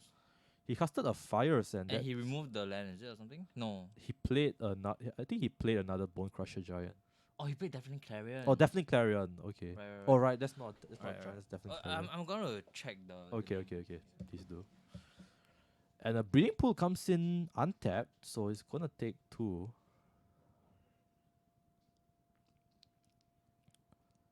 And taking damage from the land, taking 3 damage. Okay. Is that right? No. Yeah, JBS.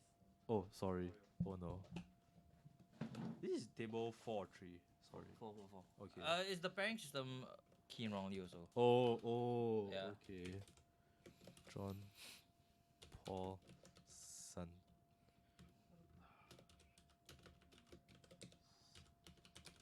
Okay, sorry guys. Sorry for all the John Paul Poe fans out there. This is in fact JP Santorio, who I heard is also a John Paul. So okay, Growth Spiral. Cavalier of Thorns. Oh. Cavalier of Thorns, yeah. And that's that's the Leafkin Druid. Very cool, very cool. Just more ramp. Yeah, but I think JP Santoro is stuck on 5 lands. Is he? But I really don't like him using his land for mana. He should have just went in for the 3 damage. Okay, yeah, I agree. I think Like, why develop the 2-drop when you could just go in with the 3/3, right? yeah, because Wait, or maybe he did, cause he has vigilance. Yeah, he did. He definitely did. and the Cause the different Karen gave the Bone Crusher Giant lifelink, if I'm not wrong, or something like that. okay, that makes sense. Okay, so Definitely I Caron think- again. I think Ooh, his Cavalier got bounced. So yeah, Malcolm, seeing that JP is stuck on lands, wants to keep him off the Yeah. lands and the Leafkin Druid. the definitely Clarion really destroying the land. Actually, I like Nissa's design a lot, even though it promotes kind of a degenerate gameplay that like ramps you to like hell and back. But it's actually a weakness in that your lands become killable. Yeah. So it's not all like broken or anything. It's Yeah. still kind of broken, but it's not like 100% broken. It's like maybe 90% broken. So Malcolm also stuck on 4 lands, and so he really can't cast stuff. Because what Fire says is that you need to have the amount of lands in order to cast Yeah. a CMC. So he's only stuck on 4 CMC cards now, and you don't really want to be on 4 in that deck. You want to be on 5, Yeah. because all your big stuff, like the different Cavaliers Cavaliers. are all on 5. Yeah. And the Golos too. They still play Golos, don't they? Really? I don't think so. There's nothing to tutor out. Oh, that's true. Yeah. No, for his ability, but I guess What? they You don't. would- yeah, then you have to be 5C. Okay. Wait, you're right. Oh, okay. Mm. Oh, I mistook this deck for another deck. Yeah, I used to play Golos Fires. That was fun. That was fun. Yeah. Freaking degenerate. You just spend all your mana on a Hydroid Crisis. You hard cast Hydroid Crisis, and then you get to cast something for free that you drew off of Hydroid Crisis. So dumb. That was pretty fun. So greedy. It's a 5C deck, man. You're supposed to be greedy. Yeah. Oh, this glare is terrible. Can't really tell what the card on the right is. That's a land. How is it? Yeah, that's a land. No, but there's no counters on it, so it can't be a land. Oh, you mean the other card? Yeah. Oh, I don't think that's a card, man. I think that's like the life counter. No lah. What? What is it? Oh my gosh, I don't know. Wow, this guy. Running a fever, is it? I feel. You could say that. Oh no. I have the Kung Flu. Shall be worried. I'm in close contact with you. So Temple of Mystery is gonna give him a bottom. I still can't see what card it is. Oh no. Gonna What pass. gold card is that? Next to this That's Uro. Uro. Yeah, Uro. Let's Escape. bring up Uro. Oh, so wow, Malcolm drew his 5th land, and it's a good land also. It's the castle, Oh, and it's perfect to be the 5th land because you need 4 mana to activate his ability to scry 2. that's a pop. So this is really good for Malcolm. Yeah, it's very warm. It's a bit warm, yeah. So another Is it Uro or Uro? URO. Okay. Why do you whisper near my mic? I'm sorry. There's no point. 30 degrees. Someone put 30 degrees in here. Oh, another definitely Claren by Malcolm. Wow, I think he had it. So 3 definitely Clarens have been cast. I think he was already holding that, to be honest. Wow.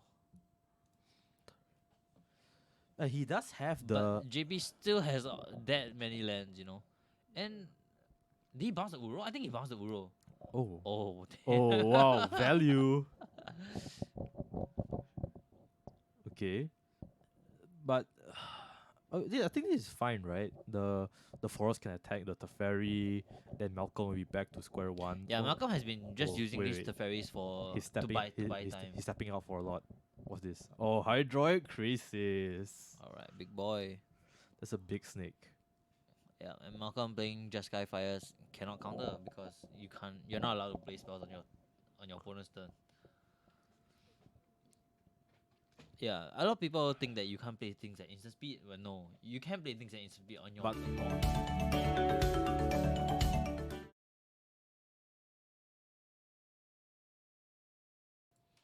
Hello and welcome back to the GOG Games coverage of the WPN qualifiers. We are now in standard round 5. We've been doing standard the whole day. We've seen a lot of blue-eye control, a lot of Simic Some red. cards, and some red. A Yeah, splash of I red. mean, par for the course. I mean, if you've seen the blue-white deck, you'll know that they have so many answers to so many things. It's so well-tuned. You gotta play it, or you gotta learn how to play against it. But yeah, Yeah, so like what we saw was the blue-green deck trying to go over it, right? Yep. With its grindability. grindability. And then the red deck just try to go under it, right? Correct. Yep. Hello, Scription. Good to see you too. What's up? But yeah, so Eugene on probably red, PogChamp. and Nick, we don't know what he's on yet, so it's a mystery deck special. Yes. But we'll see in a few seconds. So yes, Ugh. he was going to reset the life counter, Yeah, but because someone told him not to. because of competitive IRL, so players have to keep track. On their own life. Yeah, counters, right? so they stopped doing this. But yeah, so it looks like we were right, and Eugene is on red. So Okay. so he's definitely red. Yeah. So we So okay.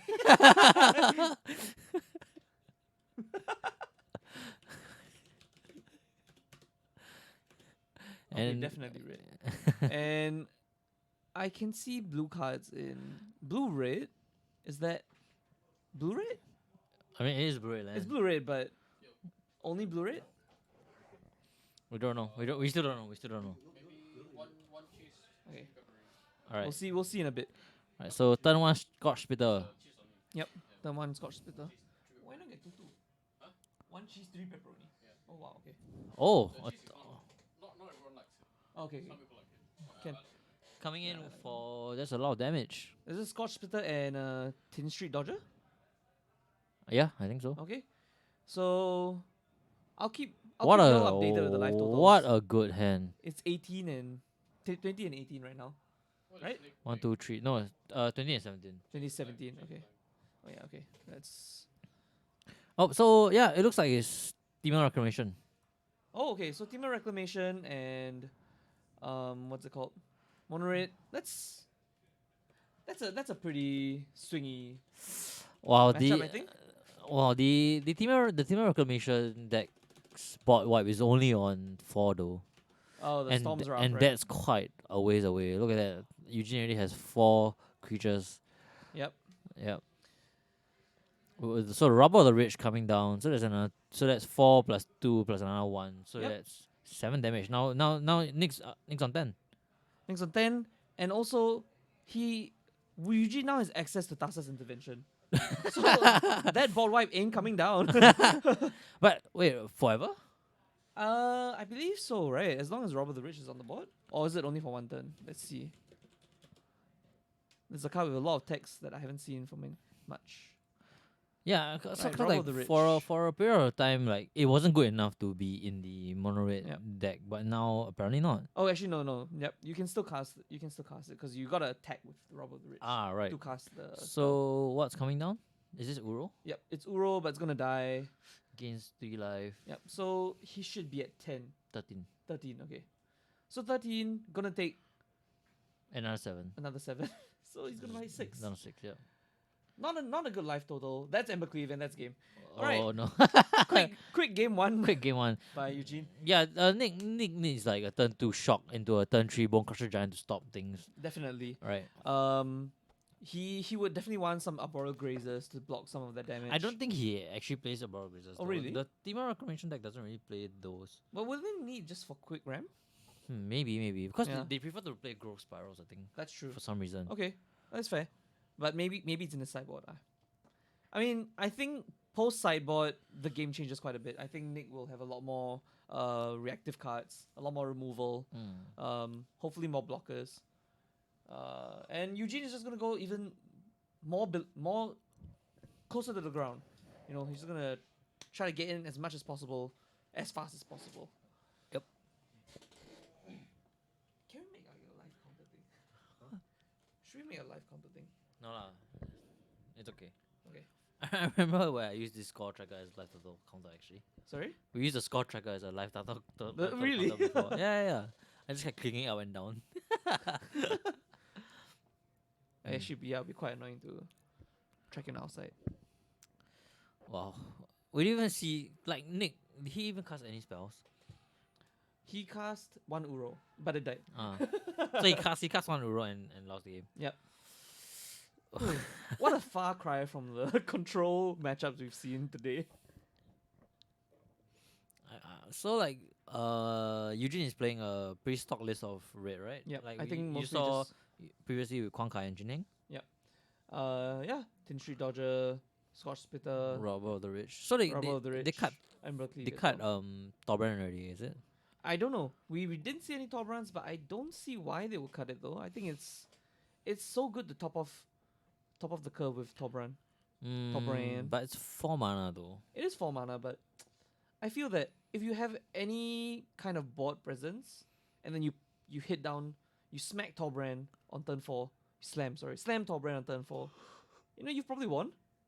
Or you're gonna do a lot of damage. And I think board presence before turn 4 is a mono red trademark. Yeah.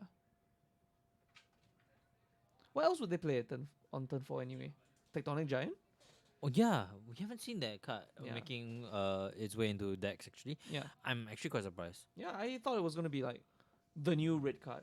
4 mana 3/4 attacks, or when you target it, just bolts your Deals- opponent. Yeah, bolt. Yeah. Bolt. It's not shot. No. Wow, it's a bolt. Okay. 3. Yeah, deal 3. Lava spike your opponent. Yeah. Damn. Yeah, that's a lot better than expected. And when you attack, you can also do the light up stage. Yeah, light up stage. But Yeah. only 1 card, right? 2. Oh, 2 cards. Yeah. Wow. You check. You search for it. Tectonic Giant. Why is it not being played? I need this card for my Omnath deck. Yeah. Well, I mean, don't think it's gonna be very expensive since it doesn't see that much play anyway. Yep, Tectonic Giant. Yeah, exile the top 2 cards. Exile of 2, library. but choose 1. Ah, okay. That's still pretty good though. Yep. Still very, very good. And Attack is- sword becomes the target And of the is you spell. may play the card, not cast, so you can even play lands. Oh yeah, yeah. Wow. I don't know why this is not played much, but like I mean, even if let's say you're playing against blue eye control, if it comes on the board and they get rid of it with Elspeth maybe or something, it's fine. You still bolt them, right? No, no. Must Oh, be target because of that's an spell. ability, right? Yes. Never mind.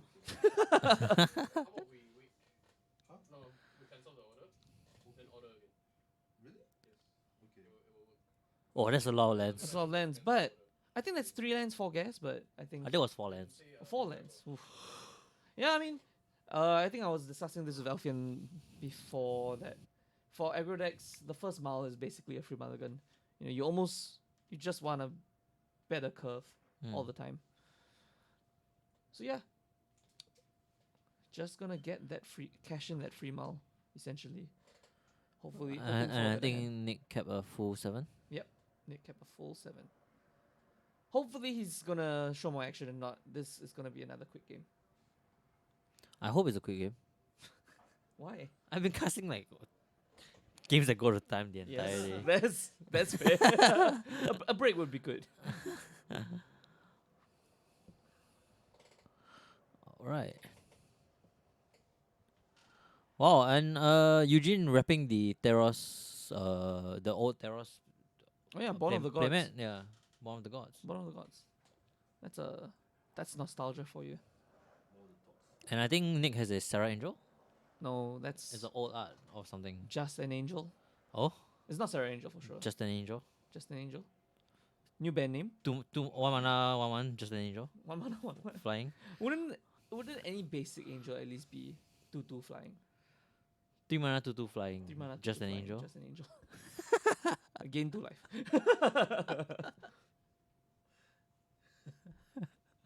An epic gamer moment.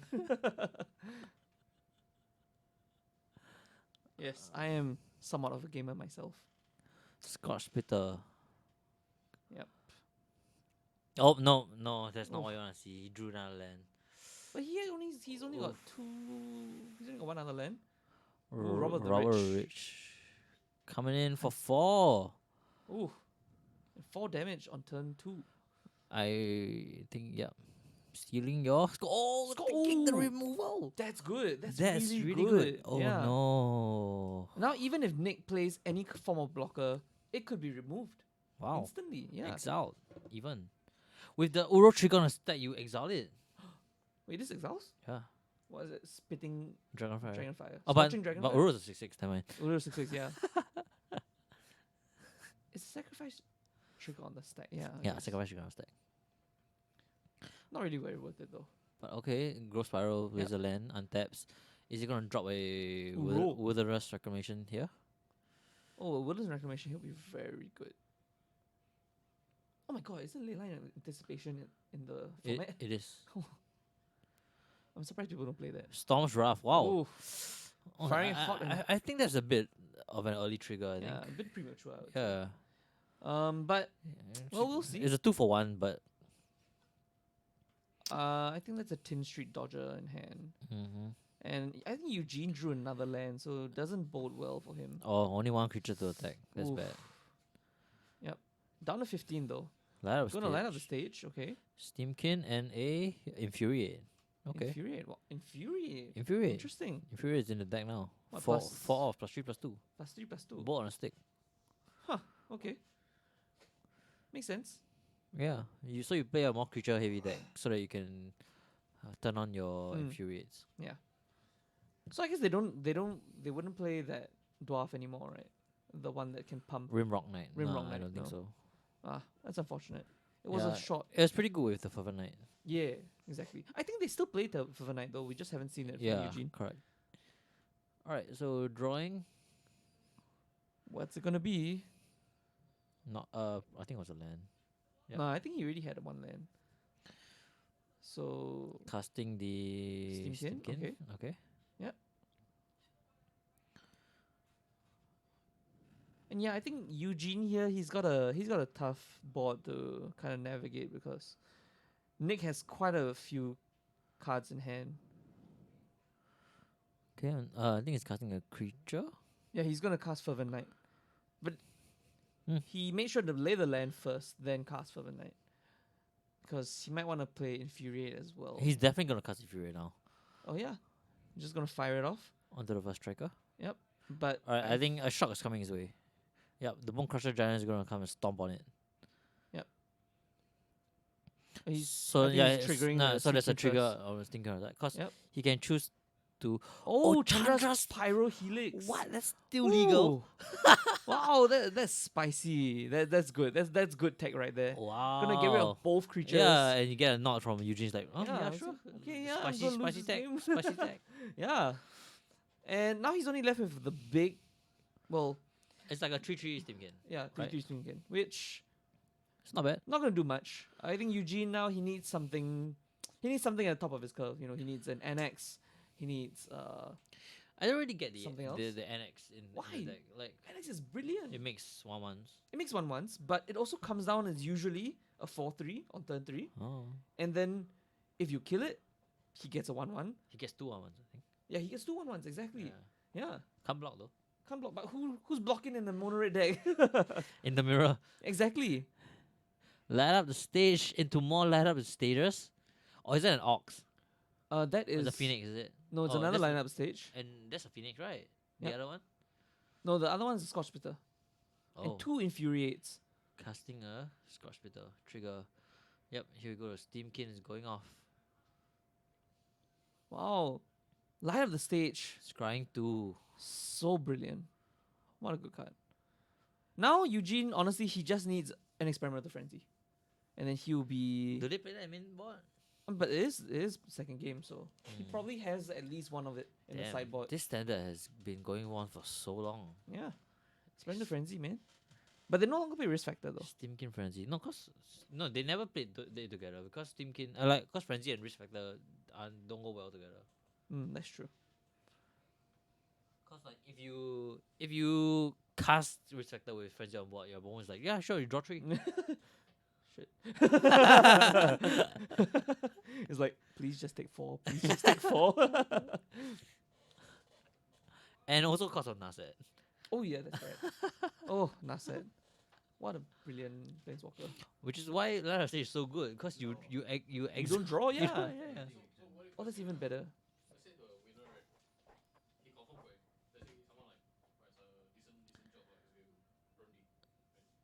Okay. Uro. Uro? Yeah. Okay. Green, blue, red. Yep, Uro gonna come down. It is. He's gonna think about putting down a land. Yep, gonna lay a land. The Uro dies. Gonna pass the turn.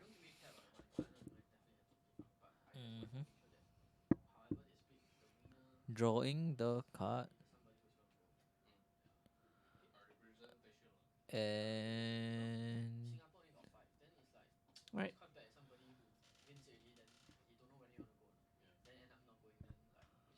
casting. Okay, 5 lands. Casting a 3-mana spell. What 3-mana Phoenix? spell is it? Might be Phoenix. Was that Phoenix of Ash? Yeah, Phoenix of Ash. Right. Oh, yeah, that's it's haste. Yeah, it's haste. Flying haste. 3-mana 2-2 2/2 flying haste. 3 mana 2/2 flying haste. Oh, and Infuriates. Doesn't cast Infuriates. I'm surprised that he didn't use Infuriates there actually. I think he is casting it now. Oh, So he's gonna float 3 mana. Oh, and he might want to cast a Scorching Draft Fire. I don't know on what. no, he can't. Okay, He he. needs to attack with a rope Oh right. to use it. I think Street Driver is a rogue. Is it? Yeah. Oh wow, okay, he can cast it. But he can't target anything, right? Yeah, you can. Yeah. Alright, Infuriate's coming in again. If these Infuriates come in, that's I can't do the math because I don't know exactly what their life totals is. 6 plus 3 that's 9. 9 plus 3 that's 12. 12 plus another. That's 1, little, right? That's 13. Because I don't know what their life totals are. Yep, and Oh, Nick that's screws little, it up. okay, yeah. Little. Very unfortunate game for Nick actually. He he looked through a lot of his deck, but he just didn't draw the things he needed. He didn't draw Wilderness Reclamation. Yeah, the 4-mana ball wipe is too slow, and it was He cast played too it too early. It was much cast too too early. early. He killed a 2/2 and a 1/1. Yeah. Like, I mean, I mean, you do have to respect the Robber of the Rich, but I think that was overvaluing Yes, the Robber of the Rich too much. correct. Yeah, if he had Storm Wrath like a turn later, he would have gotten 4 creatures. I think it's more of a psychological Yeah, Yeah. issue where because he lost game 1, so he needs to like correct. Yeah. beat it somehow. Yeah. I mean, the Chandra's Pyro Helix almost got him back in the game, but wasn't enough. Wasn't enough. Definitely wasn't enough. All right. That's our last round for Standard currently. After this, we'll be going to top 8, Playoffs. where we'll be featuring the quarterfinals, semifinals, and finals. So, come back in a bit. If you wanna catch our streams, you can follow us on twitch.tv/GreyOGames. If you want to watch our VODs, you can go to our YouTube, youtube.com/GreyOGames. And if you want, follow us on all our social medias, facebook.com/GreyOGames. Well, we're just GreyOGames on Facebook, Twitter, and we don't have Instagram. Alright. Facebook and Twitter. All right. We have Instagram as well. All right. See you guys Yep. And in a bit. thanks for watching, and we'll see you in just a bit. Yep. Yep.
Okay. Set.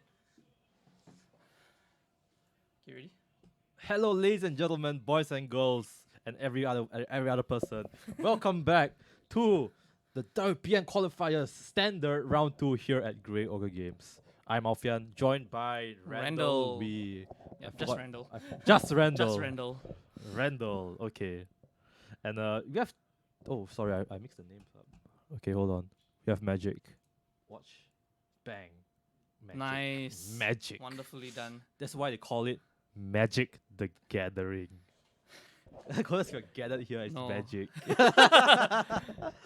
So yes, I'll this reserve comments for that. is the 2-0 bracket, which means that they have won their first round.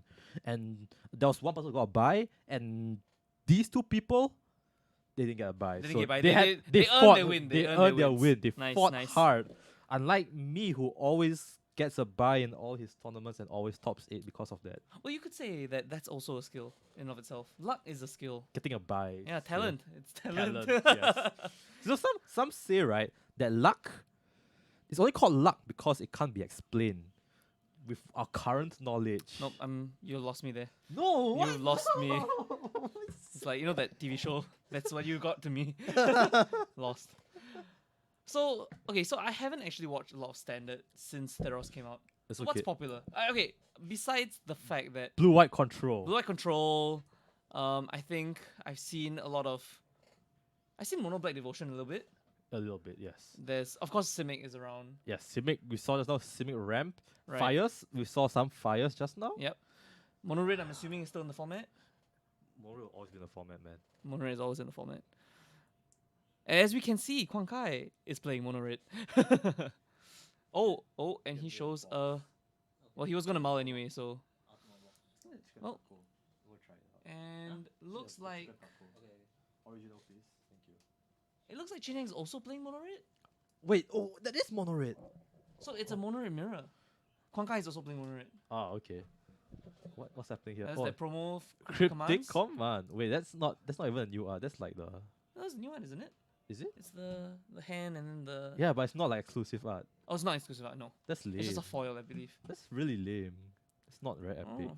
Yeah, I'll tell Wizards about it. I would if I had a means to. Wizards. Wizards, please. That's lame. Wizards, if you're watching this, no bueno.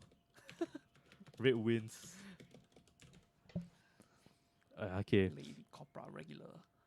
Elite Copra, man. Yeah, man. This is the best. This is the best fonts. We're not using that anymore.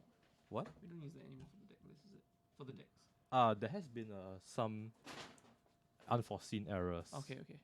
Fair enough. I'll explain to you later. Okay.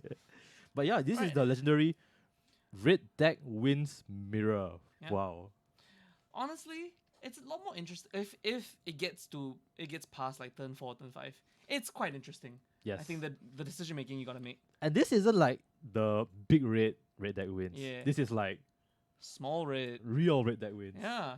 Look at that first strike haze boy. Yeah, that's the big man's. Yeah. And you know Eh, what? whoa. Big red is not valid. Yeah. This is the valid deck. This is the deck. I always like going what do you call it? Close to the ground with red. Yes, decks. yes. Yeah. Why if you're not beating your opponent, if you're not hitting your opponent for 1 damage on turn 1, why even playing red? Exactly. Right, what are you right. doing? What are you doing, man? Why Might you as well just playing play red? a black green deck or a blue green You deck. play blue. Just play blue. If you don't hit your opponent for 1 damage on turn 1, just Mhm, play mhm. blue. I agree wholeheartedly. Yes. Alright, so let's see what else we've got in Quan Kai's deck. Oh, that's Rob of the Rich. That's something I don't see every day actually. Yeah. I actually think that Raw of the Rich is very underrated. Yeah, I agree. And he's underpriced right now. He's like $3. Yeah, because I think when he came out, like there was a lot of buzz about him, but then people didn't really like him for some reason. He's a 2 mana 2/2 that has haste. Yeah, and does more things. And has stuff. It Yeah. does stuff. And honestly, quite a good play here because Chin Heng's was it steam powered kin? Runaway Steam. Runaway King. steam kin. Steam Oh, okay, powered well, kin. something along those lines. It's not a good blocker for anything on Quan Kai's board. Yeah, so I think if there was a time to attack, now is the time. yes.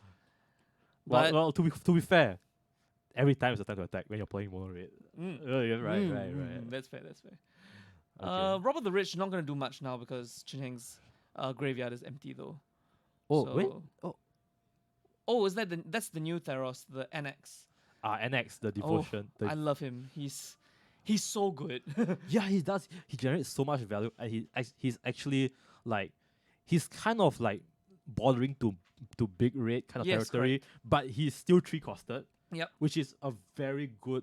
And it fills up a certain curve that Yes. mono red needs to have. Like really, really well positioned here. I mean, just playing the NX here, it's a 4/3. Right. If anything on his board dies, he gets 1/1 status just to go with it. You almost said goblins. Yeah, I almost say goblins because I'm like red deck goblins. That makes sense. Yeah. And satyrs, they're kind of like red green. Yeah, most of the satyrs are red green. Yes, Right. you're right. Wait, does NX produce red green satyrs or like red satyrs? If I'm not wrong, they produce 1/1 red satyr that cannot block. Yo, what happened to Symede? Did she die? Who? Annex's wife. Oh, I don't know. no Wha- idea about so any it's of the story. okay, so this is just red satyr. Yeah, Okay. yeah, and honestly, if NX dies here, he's gonna make 2 1/1 red satyrs. Yeah, Oh, that's 3. Sorry, no 2. three. It's 2. Yeah, Uh, two. why did I read It's 3? two. It's two. Okay, 2. Yes. And if he just plays one more spell, his Runaway Steamkin is also 2 satyrs. Wow. Oh, Amazing. Beautiful. Value.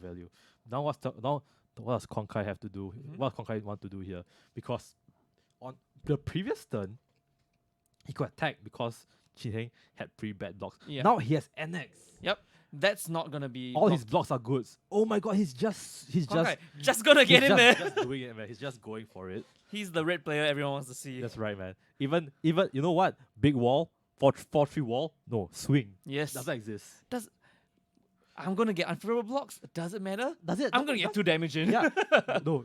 Do I get to hit the minus button on that opponent 3 times. Exactly. He does. He does. And okay, to be fair, Quangai does have a red mana up, so that does represent something like a Shock. Yeah, shock. shock or that red Oh, that no. red dwarf that people play sometimes. Yeah. That pumps, I think, +2/+1. Oh yeah, the Rimrock Knight. Rimrock Knight, there we go. You know what? I actually like this play a lot. You know why? Because when he attacks with 1 mana open, he's letting Chin Heng do the thinking for him. Yep, Because he might have it, he might not have it. exactly. You know And- what? You decide. You might have it or not. You Yeah. know? And Chinning electing not to block, he's gonna take a lot of it because those further knights trigger off one another. Right. Yeah, so that's 6 damage right there.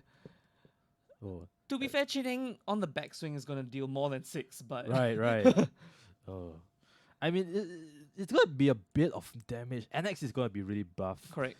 and the Steam King is probably gonna get more counters on it. Yeah. Actually, why does Steam King have 2 counters on it? Shouldn't he only have 1 because he only play NX? Or is it just Wait, the wait. reflection on the dice or something? I think it's a reflection, dude. Okay, yeah. Because they should only have 1, right? Yeah, it should, Alright. it should be 1. Well, we'll see when he swings Yeah, yeah. how much damage he takes. Okay. But yeah, I mean, at this point, I think Quankai looks like he's missed a land drop as well.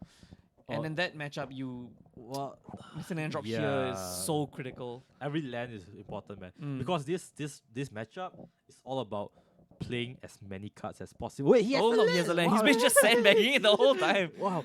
Whoa, that's some advanced tactics right there. man. Yeah. What land is that? Is that also That's also another Castle Emerald, right? Yeah, I think so. Oh right, it's not legendary. No, it's not. Yeah, wow. How can there be 2 Castle Emeralds? How can there be 2 Valakuts? Yeah, oh, fair. That is very fair. Yeah, some lands make no sense. Like, at least for creatures, I don't think I've ever seen a legendary non-named creature. You know what I mean? Yeah, yeah. It's always got a pronoun. Yeah. So that's just, you know. So Chin Heng, so you see, because of Quan Kai's attack just now, Mm. the way he did it, the way he you know what? Something tells me, right? Quan Kai attacked before playing the land because he wanted to represent more possible cards. That's fair. Yeah. Yeah. I mean, no real issue playing the land afterwards. Oh! That Embercleave is gonna do Oh, so much work if no. Quankai lets it resolve onto this is that NX. Oh shit. He needs to have a kill spell right now. If not, I think Yo, he's is dead. he dead? Is he He's- actually? No, Oh, he's dead. Oh my wow. goodness. Oh, the big chunk. Pop. Oh. Double strike. 5/3 double striker. Just coming at you, turn 4. Oh, that was such a fat hit, though. Yeah, whoo. Yeah, I mean, Chining definitely looked in the driver's seat for that one. Yeah. I thought Quan Kai, he made a baller play and he was like gonna maneuver his way to Yeah. victory. But Chin Heng just like, you know what? I think Quan Kai also had the Embercleave in his hand. Yes. I think it's just that because he missed a land drop, Yeah. so that he couldn't play it on curve. Well, he didn't. He technically didn't miss a land drop. Little Q, please get me Mountain Dew, thank you. The gamer juice. Wow. Get me the gamer juice. You know, I'm a gamer, you know. I'm something of a gamer myself. Is that so? Yes, I play Pokemon Go. Oh, Uh, okay. The respect just went down. I'm joking. All the people there who enjoy Pokemon Go. Pokemon Go is a You do valid you. video game, okay? It is. I mean, If it gets me out of my house to do stuff, you know what, I'm all for that. that's true actually. You know, I just actually bought Wii Fit. Oh, the Ring Fit. The Ring Fit, yes. Oh, dude. I actually just played it today. I played 2 levels. I was sweating. I couldn't do it anymore. Dude, that's 2 levels. it looks awesome to be Yeah. fair. It's like, I mean, it looks fun and you get exercise. Yeah. Killing Wow. 2 birds with one stone. Yeah, I think it's a big upgrade from the Mm. from what we previously had from the previous consoles. Wii from Sports. The Wii Sports. Yeah. That wasn't very sporty, Yeah, right? you're just swinging the bat around like Yeah, multiple times. But you know what's sporty? Yes. Chin Heng sporting the red shirt and Quan Kai sporting the red sleeves. Oh, So let's talk about what's in the sideboard for both of these decks. actually, that's true. What could be I think both players. Okay. So from what I know, right, the red deck wins mirror match.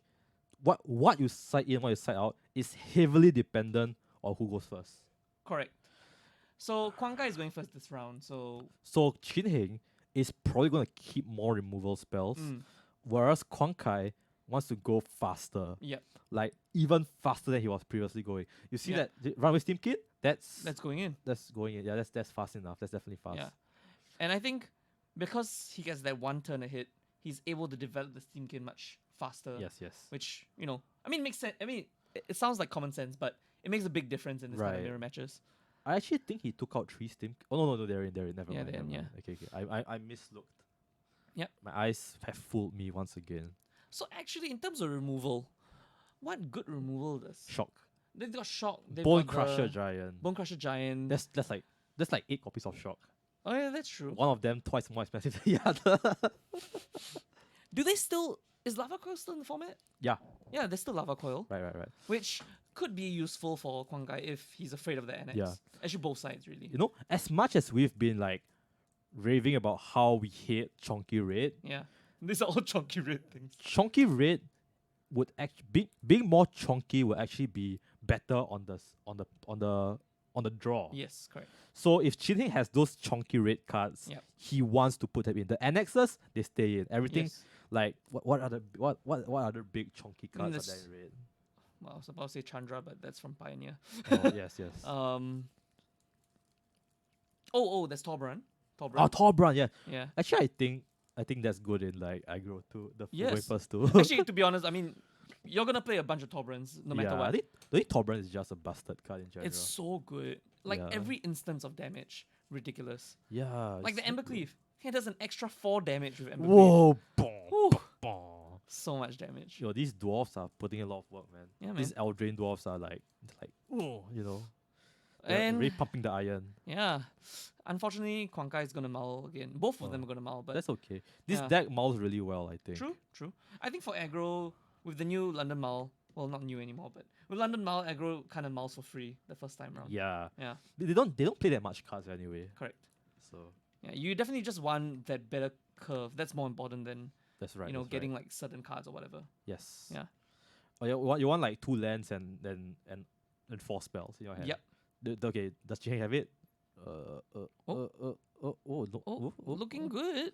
I don't see a land though. I saw 1 land. Oh. So risky keep. Wait, how about Kwankai's hand? Is that Banefire? I can't tell. What is the first card? I don't know. It looks like Banefire, but I don't. But hasn't that been rotated out? Yes, I believe so. No, wait, was that? It was M. Is 20? M19? Oh, M19 is it? Yeah. Oh yeah. Oh, he's keeping. Oh, he's thinking about keeping at least. Okay. And Chin Heng, yeah, he's He's gonna mull. Wow. he saw only 1 land and he's gonna mull. Normally, these kinds of games, I would just, whatever. It's like 1 hand. I keep. Yeah, yeah. But this is a high stakes game, Correct. man. This is like WPN qualified, and you're still very early into the into the tournament. tournament. The tournament. So and you're 1-0 as well. So you don't want to blow your chances just because you have that one dumb keep. Correct. Well, we'll see how Kwang Kai's honestly very risky keep because he is going first as well. He's You not know- gonna get the extra Yeah, chance yeah. to draw a land. And I say that about the risky keeps, but sometimes it's these risky keeps that wins you the game. Yeah, fair enough. Okay, so it's a 1 drop. Oh, that's the Scotch Spitter. Is it? Can't be because there's haste. So, well, he drew another one, so we're gonna see 2 of them Okay, now. attack. Nope, not 2 of them. Oh, Light up stage. That's Okay, really good. that's good. That's a really good sequence of events That for is Kwang Kai. gas right there, man. Yeah, Light up the stage is actually like the biggest gas that Red has ever gotten. exactly. Yeah, I love the card. Design 10 out of 10. 10 out of 10. Utility 10 out of 10. Playability? Playability 10 out of 10. Price? Maybe a 7. Yeah. It's really expensive for an uncommon that only red decks play. And you know what? Kwang Kai on the play Mhm. he's really showing his aggression right now. Yes. Chin Heng has a 1-1 on turn 2. Yep. And he's not gonna use it to block because Yep. he probably wants to pump it up. Yeah. So And if Kwang Kai is a shock, he's gonna be so far ahead. oh no, he's just not not a a shop. shop, no. Okay, no, it's a rob of the rich. Yep. Rob. What does Rob of the Rich do? He robs the rich I know he's a 2/2 haste, but what does he do with reach. with Reach? And he's got a lot of text. That's all I remember. That's all. Let's read the text. Because well, for now we haven't seen him trigger it. Okay, let's see the text. Thanks. whenever Roll of the Rich attacks, if defending player has more cards in hand than you, exile the top card Right. of their library. During any turn you will attack, you may spend that card.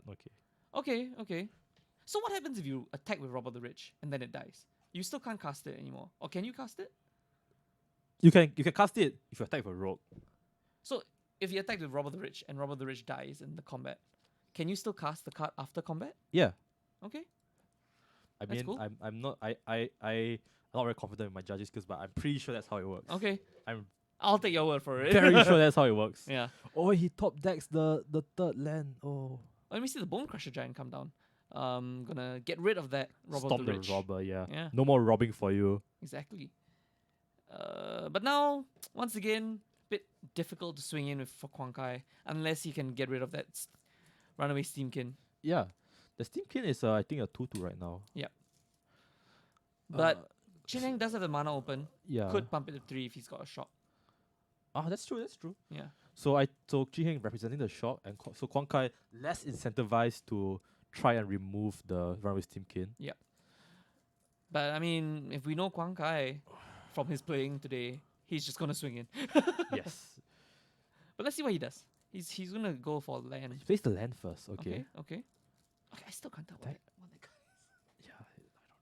It's the glare. Wait, hold It's on. a 1 mana 1/1 with haste. That's all I know. And it doesn't look like Fervent Knight. Scorching Dragonfire. Scorching Dragonfire. No, Wait, she says Scorching Dragonfire. Oh, Is what? red cap melee? No, that's No, the. that's that's a. Okay, so we do see the shot come out here, okay. and Quan Kai gonna think about what's gonna happen.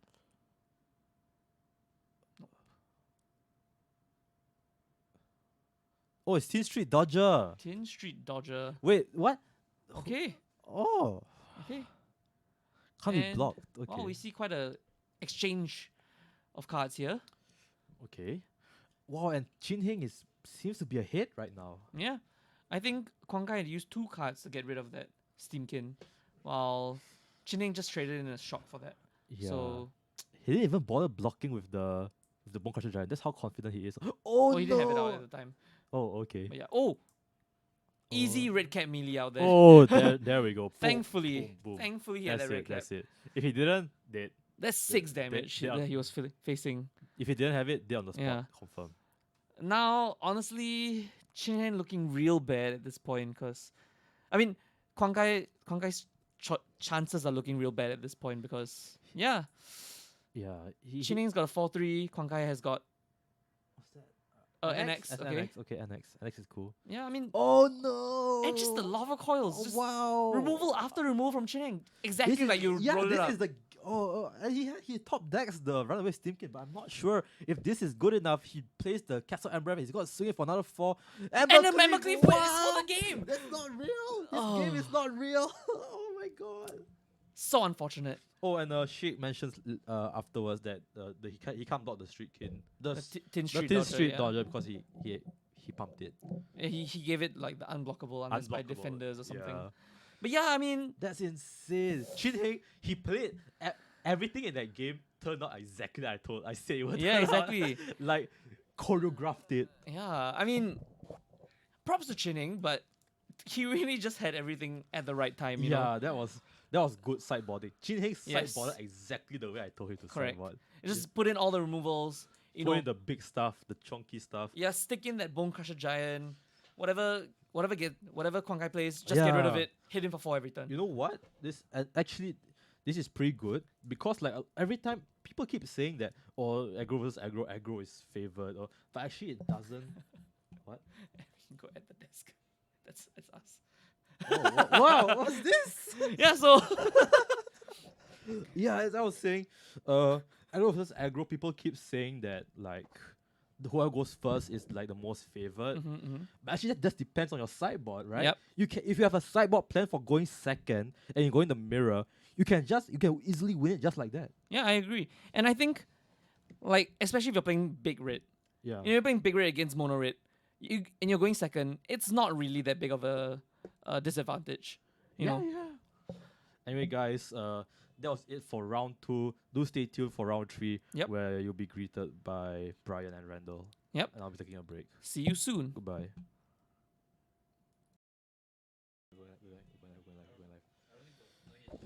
Okay, set.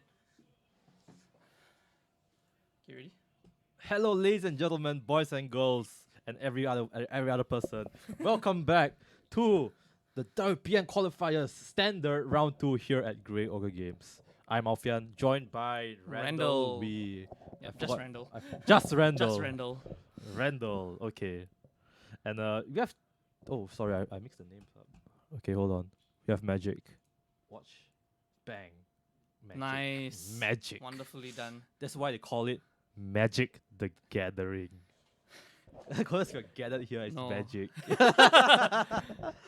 So yes, I'll this is reserve comments for that. this is the 2-0 bracket, which means that they have won their first round. And there was one person who got a bye, and these two people, they didn't get a bye. They So didn't get by. they had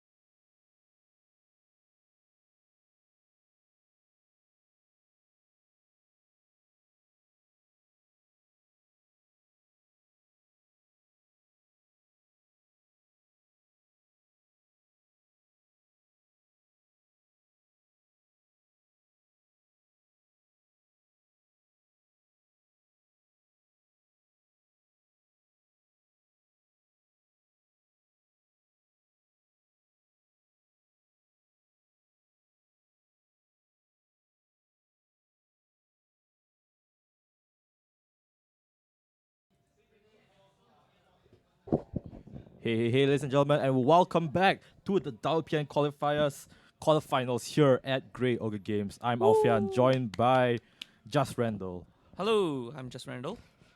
Yes, hello Randall. And we have Reef Chia versus Tan Chin Heng. Team of Reclamation against Red Deck Wins. The very thesis of a good matchup. Really? Of a good game to watch. A ramp deck against a red aggro deck. Wow. Alright. And here we have their deck list. So yeah, I think Reeves' deck list is a pretty. Wait, this is Chu Heng. Oh? This is Chu Heng. Oh, it's Chu Heng. Oh, thank you. Thank you. That's good. Thank you. Okay, Yeah, so Chu Heng. Reeves' deck is pretty standard. Team of Reclamation. You've got your Growth Spirals. You've got your Storm's Wrath. And I mean the win condition is Expansion Explosion, Right. or just beating them in the face with Uro Titan, Nature's Wrath. And here Chin Heng, Chin Heng has pretty typical 21 lands, 17 of which are mountains and 4 of which are Castle Embrace. And a lot of 4-offs. Fervent Champion, Scorch Spitter, Rimrock Knight, Runaway Stimkin, Annex, Harden the Forge, Bone Crusher Giant, and 3 Torbrans. Yep. Torbrand's a really good card. Also, so he does run Torbrans. I was discussing with Brian just now whether or not they still do run Torbrand, and I think it's good. yeah, Definitely good Torbrand enough. is very good in this Yeah, deck. exactly. So there's two lists. There's the Sandy Dog anti-heal list, which doesn't run Torbrand. Oh, it doesn't run Torbrand. That's a Sandy Okay. Dog anti-J. Interesting. Because he wants to overrun the blue control matchup. Ah, It's a very slow card in that matchup. it is. Okay. Yes, correct. Yes, Torbrand is pretty slow. But Chin Heng electing to play the Yes. slower format. Actually, we don't have time, right? Huh? We Sorry? don't have time, right? Oh, sorry, there's no time. Yeah, I Yeah. forgot. These are it's a untimed very rough matches. match for the For the For ramp Team of deck, Reclamation, yeah. yes. But here's the good thing. Chin Heng did not have a turn 1 drop, so Yep. pretty good. And Very this big deck, misstep, this actually. deck has like 8 turn 1 drops. Yeah. Wow. And Reeve gonna Grow Spiral. Draws actually Brazen Borer, which is kind of a good card in this matchup. One good thing about Reeves' main board is that he's got 4 Storm's Wrath. So that's gonna be a lot of board wipes that Chin Heng has to beat through if they come into play. Right. But I think Chin Heng here, what he's very interested in is he needs to beat, and he needs to beat fast. Correct. Because once Reef Chia, he hits that stabilizing point, it's almost impossible for Chin Heng to win unless he top decks like maybe 4 burn spells in a row. Yep. And I do actually see Gatwick in Reeves' hand, so that's like step one to refilling your Right, hand. right. Yeah, I'm not really a big fan of Chin Heng's start here. yeah. Uh, The Runaway NX. Steamkin to Annex. Yeah, This Runaway Steamkin, normally when we play Runaway Steamkin, we want to be like representing maybe like plus 3/3 on the untap, but here you're only representing a 2/2 because you're Yep. only playing one spell. correct. Which we can indicate, and Jin Heng does have the Fervent Champion in his hand, which indicates to me that he's trying to play for a more slow, grindier game. What do you make of this? I don't know why he doesn't play the Fervent Champion. I guess he's trying to play around like board wipes, but I think if I were Chineng, and I have so many cards in hand, especially, I would have Yes. definitely played all my threats out. But maybe he wants to play the NX because he's waiting for that board wipe, Right. and NX is kind of a good answer to that, I guess. And you know what? Chin Heng has definitely probably played more reps of this matchup than us. Yes. So I think I definitely trust his judgment here. Yep. He definitely knows. He's definitely able to measure when he should go in and when he should trade for the board wipes. Yep. But now he's really pulling the trigger onto Fervent Champion. Maybe he's sure now that Reeve does not have any sort of backup board wipe or removal. Yep. He's switching his gears. He's going to be a bit more aggressive. But with Gatwick on board, it's going to be so difficult for Chineng to get in. Yes, Gatwick, a very beefy boy. Yeah. What's his stats actually? I think he's like a 3/3. 3/3. Oh, Okay, that's- yeah. That is pretty beefy. Yep, and with Brazen Borrower's ability on the stack, Gatwick is going to be able to tap down one of his attackers and bounce someone to back to Chineng's hand. Yeah, that's like immobilizing two of your opponent's attacks for Yeah. one turn. Slowing him down astronomically. And now with the Gatwick untapped, Fervent Champion can't even get in for a favorable trade. Yeah, you're right. And he's gonna crack his Stasa's Omen to Yep. scry 2. And Reeve, honestly, very firmly in the driver's seat here. Yeah, I thought we were Uh, gonna see Chin Heng just run over Reeve with his like turn 1, turn 2, turn 3 play, but we didn't even see the turn 1 play, Yeah. which actually feels really bad because Chin Heng did draw the Fervent Champions somewhere along the road. Correct. Just that he didn't have it in his opening hand, and he's gonna tap down the Fervent Champion and draw 2 cards. Yeah. Playing a Chemister's Insight actually. Electing not to play it at instant speed. Because he wants to use all his mana for that Wilderness Reclamation later on. Right. Because he plays the Chemister's Insight. He can play it again later after the Wilderness Reclamation's trigger. Yeah, just having the Wilderness Reclamation, on your side of the field just gives you so much mana to play around with Yep. that you can afford to play instants at sorcery speed. Yep. And I think it's going in with the Gatwick. He sees that he's in no danger of dying. Yeah.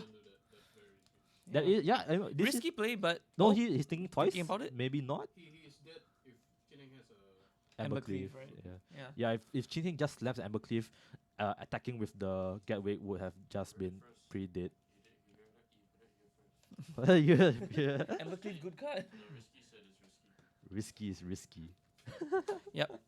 Although Reeve has another Brazen Borrow in hand, so he's not in much danger, but might as well not give Chineng any window to kind Yeah. of do more damage. Reef, of course, trying to play around the fact that Chin Heng probably has reach in the form of burn spells. Yep. Actually, And Amber Cleave, actually. yeah, Amber Cleave and Shock. He has 4 Shocks and 4 Bone Crusher Giants, 4 Stomps. So that's like 8 copies of Yeah. deal 2 damage. And he also has 4 Amber Cleaves in his deck. I'm kind of surprised. Yo, Amber Cleave's a good card, man. Yeah, but 4 of them, you definitely don't want to be stranded with 2 of them in your hand. And it's Bad. yeah. I feel like having 4 is a bit much. I would say 3, even here 2 it is. maybe. He's gonna try and resolve the Thorbrand and see if he is able to let that stick on the field Yep. to do a lot of damage. But here in response, he's gonna tap for what is this? I think it's probably going to be the Chemister's Insight. Chemister's Tap down a Insight, creature, okay. yeah. Yeah. He's gonna tap down the NX. Okay. Draws 2. Draws another Wilderness Reclamation, and honestly, I think that's all she wrote. Yes, I think he can still Chia Reeve can still play the Brazen Borrower to tap down something else. Correct. And the other creature will just be blocked by the Gatwick, yeah. In fact, I mean, he can just bounce the Tobran, tap the Steamkin, block the for the Right. knight. Oh no, I mean play the creature. Oh The yeah. Brazen Borrow No, creature. but Brazen Borrow is 3 mana. Oh, it's okay, Yeah. okay. My Only bad. the bounce is 2 mana. Ah, okay, okay. So he's tapping 2. I think he's gonna play the Brazen Borrow off his hand. Yep. Bounce the Torbran. That would be the best EV play, I think. Yes, I think so too. The best expected value. Because I guess if he bounces Steamkin off of a knight, then Garrick doesn't trade favorably. Right. But with the Torbran down, you know. This is a time walk. Yeah, Yeah. this is essentially a time walk. Yep. And Chin Heng, now I realize why he kept that hand. He has 2 copies of Light Up the Stage in his hand right now, and he is unable to Play get the any of it, spectacle. yeah. Get the spectacle trigger off. That's This is really rough. Looking pretty bad here. Yeah. See, the problem with NX against in this matchup is that he doesn't want it to die, right? I mean, Reeve doesn't want it to die because, you know, it's just more value. But if he just taps it down and you just wasted 3 mana basically. Yeah, and here we go. The second copy of Water Reclamation, just making Chia like rich in mana right now. Yeah, he's got Oh gosh. embarrassment of riches as they say Yeah. it. Suffering from success. Yes. Suffering from success. Ah. Oh, and we Wait. see his mana tokens in the form of a Mox Opal. Oh no, sorry, Mox Jet, Mox. There's What's a the Mox green Sapphire. one? There's a Mox. There's a Mox Sapphire and a Mox I don't think those Emerald. are real. Wait, there are judges in this room. Oh no. Mox Sapphire, Mox Emerald, Mox. What's the red one? Mox Ruby. Mox Ruby, yeah. What's this? And Tassa's intervention. He's gonna dig. It's gonna look for a lot of cards. Yeah, he's gonna dig through time. This is not dig through time. This is like dig through time plus. Oh, yeah, Wait, no, this is dig through time. dig through time +1. Oh, okay. Okay. Probably gonna take the Uro. Yeah, probably gonna take Uro. Probably gonna take a Brazen Borrower. Yeah, Reef has this one in the bag. I don't think there's anything Chin Heng can draw at this point to win. You can go there and see. Yeah. Okay. Just ask him to move lah. So he has chosen his 2 cards. No idea what they are at the moment. But okay, so his second Order Reclamation is gonna untap his cards and it's just gonna pass the turn. Yeah. Yeah, I mean, if you're Reeve, you're just sitting there. You're no rush. You can draw this out. Yeah, you can definitely draw this out, especially against a red deck. And I mean, I guess he's just waiting for expansion explosion. Yeah, he's waiting for his win con right now. The He's- only sorry, His uninterrupted win con that like can't be stopped by counter spells because his opponent doesn't have any. correct. I mean, the only thing I'm worried about if I were Reeve is like a barrage of shocks because Reeve doesn't play that many counter spells. Right. And declare attacks here before. Yeah, anyways, and before attack, sorry, taps 2. Mhm. What's she gonna do?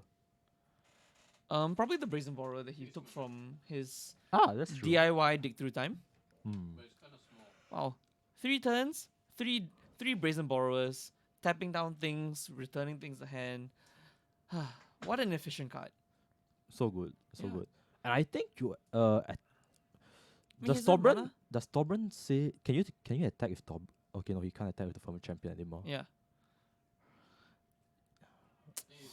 Yeah, it's This game is looking very over here. yeah, for sure. That it's gonna start clocking him down with the Brazen Borrower since he Yep. can't attack anyway. We can't block with the Brazen Borrower anyway. Chin Heng got time walk for 3 turns already. Yeah. Yeah. Chin Heng getting time walked, effectively time walked for 3 turns, and here Yep. comes the Uro. Uro's gonna tap down the Torbran. And gain Reeve 3 life. There's nothing I feel that Chin Heng can do at this point. Too small, wait. But he's just gonna stick it out. So okay. Props to Chin Heng. No, she's fine. Okay. Mhm. And Reef looking at some cantrips in his hand. He has another Brazen Borrower, an Opt, and a Growth Spiral. That's Okay. the full suite of Brazen Borrowers. So I think he's gonna scry here. Yeah, he's gonna scry. Oh, there Oh, it is. There's the expansion There it explosion. is. And that's probably gonna be game either this turn or next turn. Yeah, next turn. But I mean, casting the explosion for so much is basically game anyway. Okay. Imagine getting Pyro Blast. Yeah. Whew. Okay. He's tapping. He's 7. tapping, untapping for the Wilderness Reclamation. Is he going to do it now? Probably not, right? Probably not. I think he's just gonna cast the Growth Spiral, cash in. Oh no, he's gonna scry again. What? See the second card after the explosion. Wow. that's, Yeah, I know, that's so it's- true. Yeah, just gonna pass. Okay. Yeah, no rush, honestly. Mhm. He's got enough mana to cast both those Brazen Borrowers on the adventure. Wait. Do we say that? But now, this is an open turn. Chia has just one blocker. If Chin swings in and connects with a lot of damage, Mhm. and he slams down a Embercleave, just in an instant, just Yeah. like that, Chia is dead. Reef is dead. To be fair, I mean, all things considered, but with those two Brazen Borrowers on the board, in an adventure, he's gonna be able to tap down 2 creatures, and he's got another Brazen Borrower in hand. That's true. Okay. Yeah, it's still way too difficult for Chining. If Reeve didn't have a Brazen Borrower in hand, it might be a bit more doable. Oh, and the fourth But no, the top one. run's gonna go back. Chin Heng is just being blown out left, right, center every turn. He must be Yeah. thinking, wow. Oh, and the opt. Just to tap down the team. Why I cannot fall Brazen Borrower this game? Oh my Why? goodness. Yeah. And Chining, Reeve doesn't even need to play the Brazen Borrowers. He's just gonna play cantrips. Wow. Why did he scroll? Why did he scry? Castle Ventress. Castle Ventress. Okay, so I think he just goes to end step and then go end step, show him the explosion. Yeah, and that's gonna be it. Okay, and yeah, that's all she wrote. Yeah. Chia Reeve taking it in a very convincing fashion. Mhm, Chin Heng just not able to sequence that right order of cards. Yep. Because he didn't draw it probably. Yeah, I mean, honestly, Chining he was on the back foot the whole time. Yeah. The early Gatwick into just Brazen Borrowers every turn. Yeah, the Gatwick X0 just gave Reeve so much value. Yeah. Yeah, I mean, Gatwick a really good creature in this matchup. Really strong tempo card in Yeah. general. All right, so let's take a look at the sideboards. So what I think from Reeve's side, he's got 2 Aether Gusts, a Negate, 3 Chandra's Pyrohelixes, 3 Scorching Dragonfires, 2 Legion War Bosses, 3 Disputes, Mystical Disputes, and 1 Niv Mizzet Parun. So I mean, definitely going to bring in the 3 Pyrohelixes, and maybe the Legion War Bosses? And I like Ching Probably Heng's not, plan actually, here. yeah. 4 Lava Coils, 4 Unchained Berserkers, 4 Tibalt Rakish Instigators, and 3 Tibalt, okay. Experimental Frenzies. I think this matchup on the play, actually, will you play the Experimental Frenzy? Honestly, I wouldn't, because I don't think you can go longer than the Team of Reclamation. Oh, but But hard to say, but actually. Frenzy just gives so much reach though. yeah, it does. It does. I mean, Okay, this is the Hmm. weird. This is a very strange. This is a very strange sideboard. conundrum that Mm. Chi has gotten himself into. Right, if he puts in the Frenzy and the Tibalt, he goes longer. Yep. He has more staying power. Yep. But at the same time, Reeve wants to be in the staying power. Mhm, He mhm. wants the match to go longer. Chin Heng has these hedges against against Reeve, but Reeve wants to be in that position. Yep. So it's very hard for Chin Heng to sideboard here against Reeve. And I think what Chin Heng did right there, he just kept his original 60 just going to, because this original 60 is the fastest configuration of a red deck wins Mhm, in this given sideboard Yep. and main deck. Although to be fair, I feel that Tibalt might be a good thing to sideboard in, because Uro's gonna gain. Oh, you're Reeve a right. lot You're of right. life. Yeah, Tibalt actually might be good because Yeah. the skull crack effect and the fact that if you have like you create something on the field, the minion, the little devil thing, if it dies, he just guaranteed damage. Yep. But then again, it can still be bounced by Brazen Borrower and yeah. Yes, it can still be. Yo, once. Brazen Borrower is just busted, man. Yeah, man. I mean, it's usually like a 3 off, 4 off in all these kind of decks that wants some kind of tempo-ish creature. Yeah. It's usually in these blue-green decks, they don't have a lot of good hard removal. right. And Brazen Borrower is a very very good card in that situation because you can bounce the cards and then later on, if you're playing a more control variant, you can counter them. Yeah. And if you're playing a tempo variant, then you're just gonna be able to get in for more damage. I'm not gonna lie, man. The deck that Reef has submitted today, this looks very tempting for me to play. I really want to play this Yeah, deck. it looks I like re- quite a fun deck. This is a fun deck. I really Mm. want to play this deck. Yep. I you know what? We still have access to the Grey Ogre Games the arena account, so we can just Oh yeah. Oh, do they have a lot of things? Yo, Mick has been grinding it out, man. Oh, nice. He has been maintaining the account. Nice. All right, so Chiting, Oh, turn there one we play. go. Turn one That's play. what he wants That's to the see. first step to victory, right Yeah. there. Turn one Scorch Spitter, effectively a 2/1. Yeah, Well, it's a exactly. 1/1 that hits for 2. Yep. And turn one tap land, scry land from Reef. Sign of weakness. Sign of weakness. Blood is in the water. Chilling is like a shark. He smells the blood. He's going in. He's going in with that Scorch Spitter. He's gonna spit some scorches at him. Yeah, man. And yeah, Chiting, he just wants to play a 2-drop now. He just wants to play a 2-drop into a 3-drop into a 4-drop. Do you think he might have taken out the Runaway Steamkins? Hard to say. He might have because they're a bit slow. I won't say they're slow, but I think they're pretty good. Yeah. If you can like turn 2 Steamkin and like turn 3 play 2 cards, play 2 red spells. I suppose so, but Oh, he's gonna hard cast the Rimrock Knight. okay, interesting. Wow, okay. I saw he had a Fervent Knight. He didn't want to play Fervent Knight and pump something with the Rimrock Knight. Okay. Yeah, actually that might I think he might be thinking. Right. Play the Rimrock Knight turn 2, then turn 3 play Fervent Knight and something else. Use the Fervent Knight to pump the Rimrock Knight. Because Fervent Knight can That's only true. That's true. Yeah, because Fervent Knight can only pump knights. Knights. Correct. Yeah. Okay. And Reeve playing another tap land. Wow. Ooh. This playing is- with fire there. Yeah, this is I wouldn't say playing with 5 more. He's pretty desperate. Okay, fair enough. Yes. But yeah, he does see Uro. So he's probably going to he has a Uro in hand. He's got a Brazen Borrower. Right. But yeah, this is the exact amount of pressure that you want to see from Chin Heng's deck. NX coming NX down. on turn 3. Wow. This is the beautiful turn 1, 2, 3 Yeah. drop right here. I think the problem with Chin Heng's first game, he didn't have a 1 drop. That 1 drop, very important. Correct. Adds up so fast. Because Especially because of the Scorch Spitter. the Scorch Spitter is double Yes. the 1 Correct. drop. Because it's like does twice the damage of a normal 1 drop. Yep.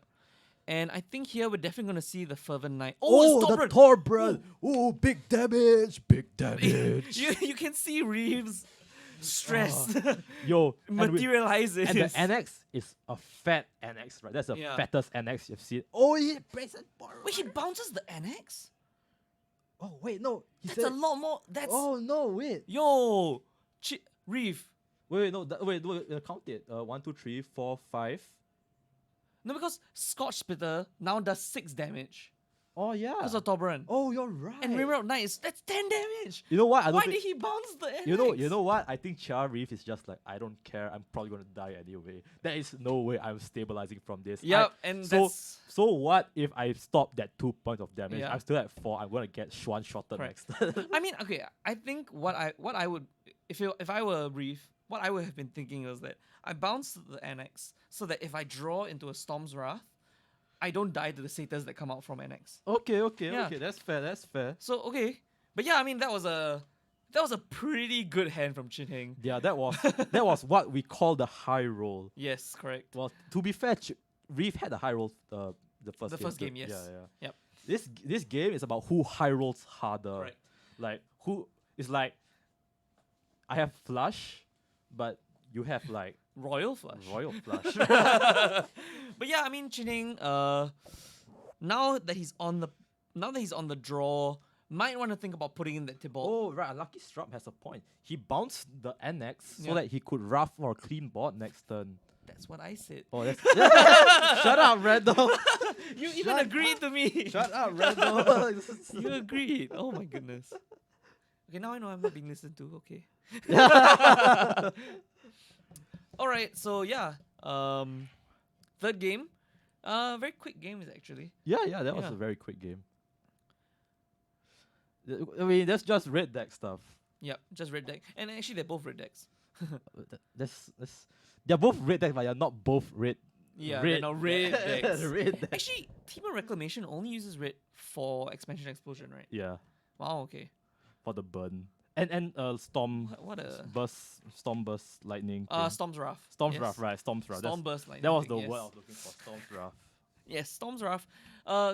Pretty good in this standard because it also hits Planeswalkers. That's the really important thing. Yeah, Planeswalkers very strong in this Very meta. strong. Especially with the War of the Spark Planeswalkers, very strong. Yeah. Nasset, the Fairy. I've seen a bit of Ashok as well. Nissa. Nissa. Oh, Nissa. Ooh, Nissa. Yo, Ashok's actually low key broke. Yeah, dude. 20 cards, exile your graveyard every time. That's Pretty good, man. pretty good. I mean, it's over 5 turns, but still. Your opponent can't search for cards. Not irrelevant. Very relevant. Yeah, not irrelevant. Yeah. Not irrelevant. So Scorch Spitter gonna swing in for 2 damage. Yep. And here comes the Rimrock Knight. It's a replay of turn 2. Oh, But and Chandra's Pyro Helix gonna come in, the gonna save bomb. the day for Reeve. Oh, the Chandra's Pyro Helix. Who even placed that card? Yeah. Wow, that was such a good meta call from. Yeah. That was such a good meta call from Reeve to have that in his sideboard. Yeah. 3 copies of it in the sideboard. Yeah. Really good card. And another Rimrock Knight, and that's it. Just a Rimrock Knight for Yeah. Chin Heng. It's not looking good, folks. Yep. If Reeve gets a Wilderness Reclamation here, he's gonna be able to stabilize real easy. Fabled Passage is gonna crack it for a land. I really 4 like mana. Fabled Passage. Yeah, Fabled Passage is good. I Yeah. think it's a well designed card. It Very do- well designed. It doesn't promote like stupid gameplay. Yes, correct. Like fetch lands, like can you imagine fetch lands and delve were printed in the same set? Amazing. That's some good props to you, Wizards. Good job, R&D. Good job. Good job, Watsy. You improved.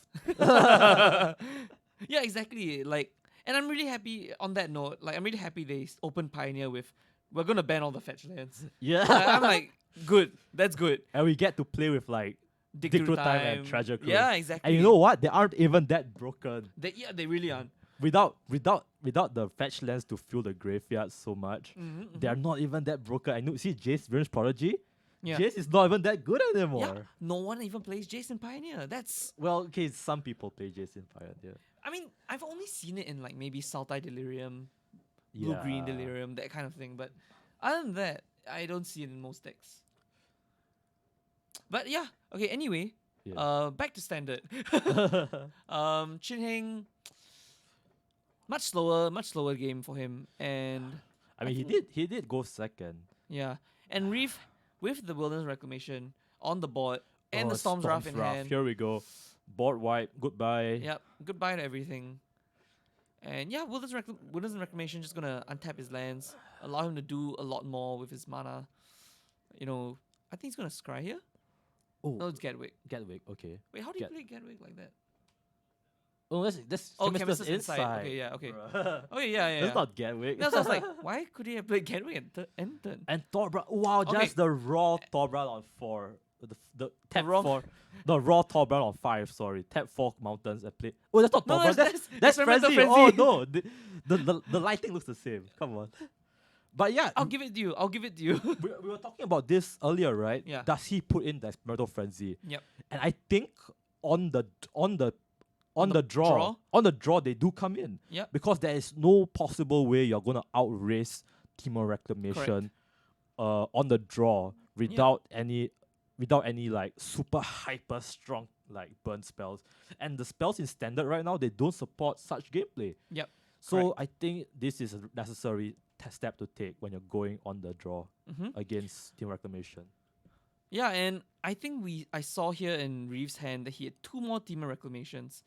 But the issue is just that he had not much gas otherwise. Right. So he really needs to find a Gatwick soon. Oh, but he does have another Storm's Wrath, but Oh, he needs a Gatwick, that's Expansion Explosion. and he's discarding his Wilderness Reclamation. He's discarding the Wilderness Reclamation. Whoa. No, that's a like a embarrassment of riches. Yo, this Like yo, I've got too many answers. I'm too good, man. I don't need this second one. Yeah. But wait, he has the second one in his hand already. That's the third one. Wow, another untapped step. Oh yeah. Oh, he has 3. Oh, he has 2 on the Yeah, field. 2 on the field now. Yeah, on the glare. Sorry guys about the glare. We'll talk to the main caster to try to fix the glare, but Yeah. for now, those two cards over there, they are Wilderness Wilderness Reclamations. Reclamations. Yep. Yes. And NX just hits the field. And Ooh, Fervent Champion. Champion. Here we go. The Experimental Frenzy into Bot Flood. Yeah. The legend. Experimental Frenzy doing some work here. Although I did see a Storm's Wrath in Reeve's hand, so Oh no. it's gonna be short-lived. It's okay. Oh, but NX is on the board. NX on the board, yeah. And NX he is on the can board. still peel off more cards from top of his deck Right. next turn. And I don't think even with the two Wilderness Reclamations that Reeve has enough mana to kill Chin-Heng outright. But he can just choose to draw a bunch of cards, which is probably going to get him back. Oh, in let the me game. count. 1, 2, 3, 4, 1, 2. So No, he he's has got- enough. He has enough. He has enough. No, he's got 6 mana, right? 6 6 land. 6 plus 6 times 3 6 is times 3, 18, man. Yeah. That's not enough. That's not enough. Oh, he's damage at to kill. 20. Oh no. He's at 20, yeah. Oh no, he's not at 14. Okay, no, yeah, you're right. That is not enough. He needs Yep. more lands. That's actually only 14 damage because you Yeah. got the base cost of Right. explosions 4. Can Reef do anything to like stall until like he has enough mana? He needs more cards. Yeah. I mean, Experimental Frenzy is going to help him out in the card department, but unless he gets unlucky and keeps drawing lands. Yeah.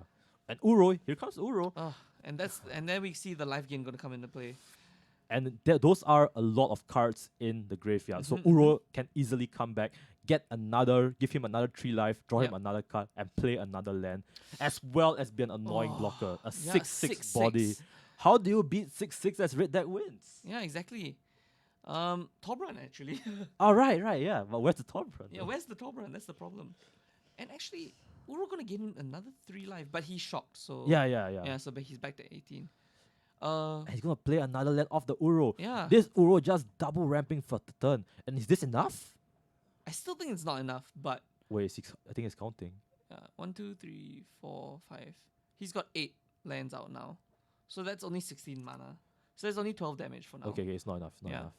But Reef can just fire it off at any time he feels that it's safe to do so, and he'll be very far ahead. And he's just gonna scry here, Yep. seize Wilderness Reclamation and Ether Gust. And I don't know. I'm still questioning his earlier Wilderness Reclamation discard because if he had played it this turn, he might have just been able to win outright. Okay, I think he is really valuing the body and like making the safer play over the greedy play Yeah. because I mean he has probably been expecting this matchup for a very long time as can see from the way he sideboards. Yep. So I think that if this is the way he's playing, this is definitely the way to play against Mono Red. Okay. Yeah. Means fair enough. Because next turn he's gonna be able to Storm's Wrath. Oh, Ember whoa, okay. Okay. That's something. It's gonna just come down. But it's not very good when you like just play it on sorcery speed. yeah. Yeah, because you can't. You can't use that. Yeah. The best part of Embercleave is the surprise factor that they just catch your opponent off guard. Yep. Like just random, bah, Yeah. just dead instantly. Yeah, it's a really. I never noticed how much of a non-bow it is with Experimental Frenzy actually. Oh yeah, Yeah. I think Experimental Frenzy is a very greedy card. Yeah. When you put Frenzy, you want cheap, low-costed cards in your deck. You want to cut down all the high-costed cards, which is why I think the NX and the Embercleave, which is why this NX and Embercleave make Experimental Frenzy not very good, which is why it's probably not in the main board like it used to be. Yep. Correct. Last time we used to have like turn 1, turn 2, 1 cost, 2 cost, 3 cost. 3 cost the highest cost. And yeah, wow. Yeah, Pyro Healy is gonna come down. Attacks with the NX. Chin-Heng is not putting down Satyrs, although he should get 2 Satyrs, right? Because two of Yeah. his creatures died. Okay, that's not irrelevant actually. Nah. Is it a miss trigger? It is a mistrigger. Oh. The judges over there are watching, so I don't think I think if there was a problem they would have rectified it. I think that's quite. Oh. Hopefully. I mean, I still feel that Chin-Heng can't lose this. Oh no. Oh, yeah, that's the third reclamation, and that's the handshake. Yep. Reef Chia. Yeah, wow, very strong showing from Reef Chia. Yeah, Just dismantling Chin Heng with the explosions here and there. yeah. Really, nothing much Shining could have done at any point in those 2 games that he lost. Yeah, Yeah, I really quite think unfortunate. Brazen Borer was Chin Heng's undoing. Yes, exactly. Yes. Anyway, guys, that was it for the quarterfinals. Do not go away. To find us more, to find more of our action, you can always go onto YouTube, youtube.com/GreatOrganGames. And if you are watching on YouTube, you can come to our Twitch, twitch.tv/GreatOrganGames. For myself and Randall, we will be back with the semifinals, so don't go away. See you.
Hey, ladies and gentlemen, and welcome back to the WPN qualifiers here at GOG Games.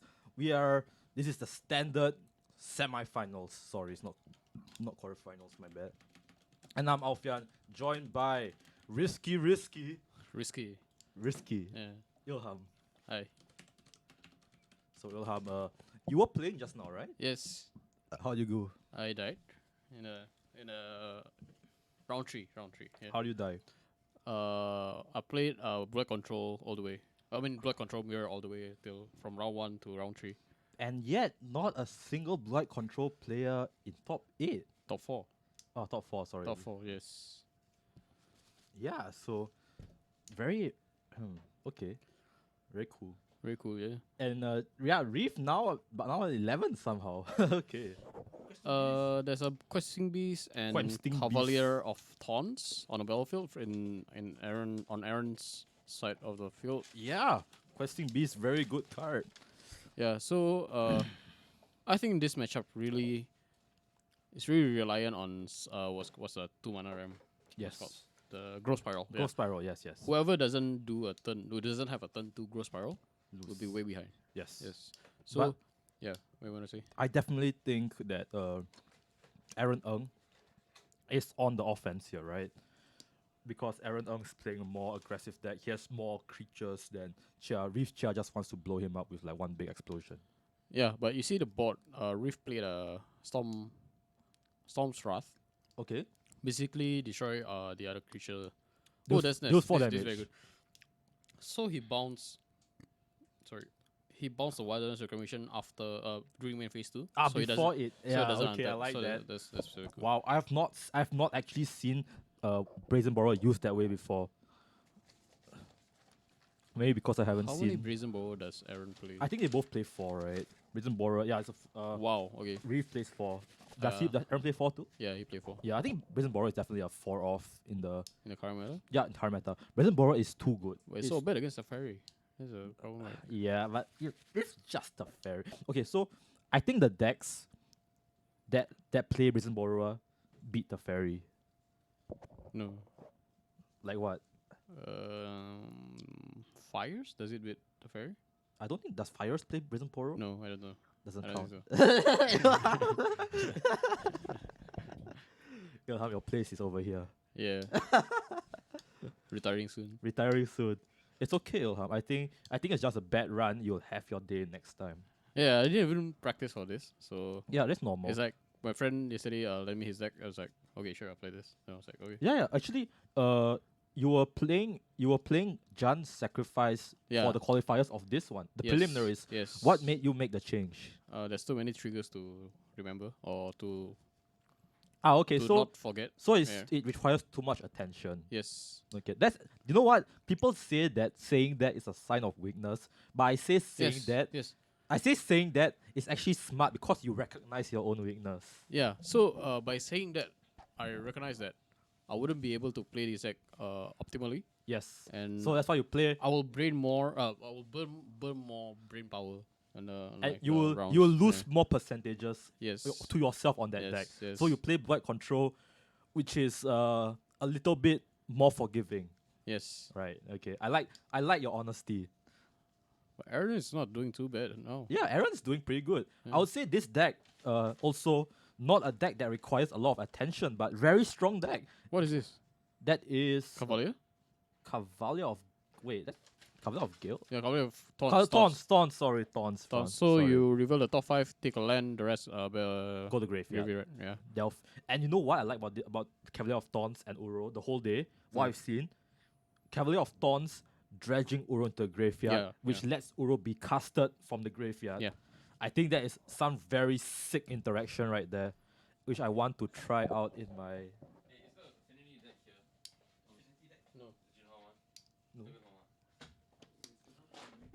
Yeah. Anyways, Reef Chia not in a very good spot right now. Is there anything that he might have that come back from this situation? I believe he needs a Wilderness Reclamation. He has it right there. Okay. The second He have one? another one. He have another one in hand, right? Okay. So he can kill this prison borrower with Okay. Storm Wrath or any sorcery speed spell, Okay. then How about the one that's gonna come in later? yeah, or he could cast a Guardwick here, Guardwick, Ah, okay, okay. draw X amounts of cards, then use his instant speed spells to tap down the prison borrower, 2 prison borrowers and the Carveil of Gills. Okay. I think that's how Interesting. he And he survives. goes down to 1, the Yes, man. the Alright. life here doesn't really matter for Reef. 3 So- copies. Does he have explosion? No, Explosion I here? don't think so. I think what he needs to do is Oh no! And he bounces one of them. Okay. okay. That's a problem. Yeah, okay. Is that still a problem? Oh, no, he has 2 prison borrowers from they can cast from. No, he can't. Never No, mind. he can't. Yeah, never The mind. the problem with the bouncing is he can't play another prison borrower as a creature. Mm. Yeah. So Riff gonna untap, first untap. Okay. What does he have? 1000 Division. Does his invention is no? It's good. It's good. Okay. I'll cast. Actually, it's quite close. I think it's quite close. Okay. I think it's gotta be a chemistry inside Captures inside. Okay. X2, and then you just deal with the creatures. Oh, I you mean mean, toss out his there's no chemistry inside 2 times. Ah, okay. Who's in top 4? Oh, sorry, I completely forgot about that. My bad. So on top 4 is we have Reef, of course, and Aaron, also of course. The 2 other players are. I believe one quarterfinal is still playing between Okay. Keely and So it'll be JPS Kaylee or JP Santorio versus Chineng. and Chin Heng. No, Oh, Eugene. no, Eugene. Eugene Wong, sorry. Yeah. So it's Reef, Aaron, Eugene, And winner of Keely and and JP JP Santorio. Santoro, right? That actually sounds like a tough matchup for just Qualifiers, but okay. I like Jeskai Fires because instead of it depends on which version you're playing. Because the newer version or the rank 1 version, not sure if everyone knows about it. Okay. He's playing Chance to Glory. Oh, Yeah. okay. So after you hit them for like 10, you hit them again for 10, then they die. Okay. Yeah.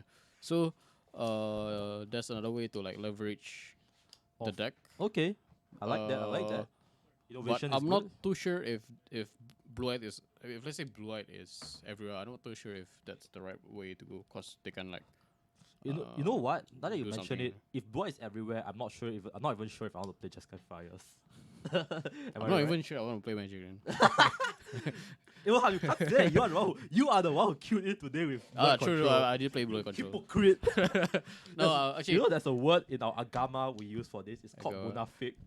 I mean you shouldn't say that in the stream, dude. Oh, okay. That's fair. Let's skip it. Okay. Let's skip it. Okay. Okay. So yeah, if let's say the meta is full of Blue Eyed Control, I would actually play maybe something like Mono Red Okay. without Tobran.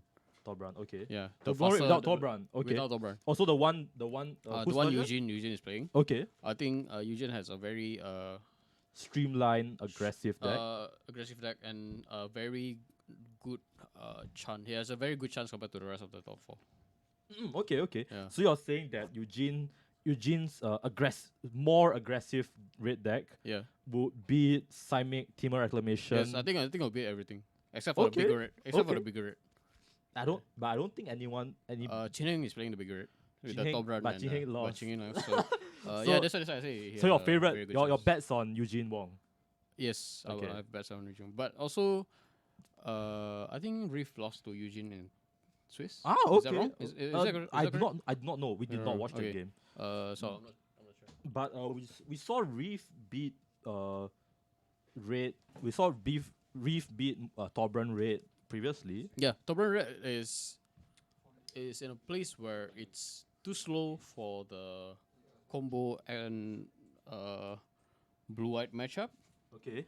but it is better against a mid-range and smaller red matchup. So Okay. it's a give and take. Okay. Yeah. Okay. Yeah. That's fair. Anyways, Aaron Ng, Samir Ram. Let's go on to the sideboard. So sorry. Why don't you have Reeves and I'll have Okay. Aaron.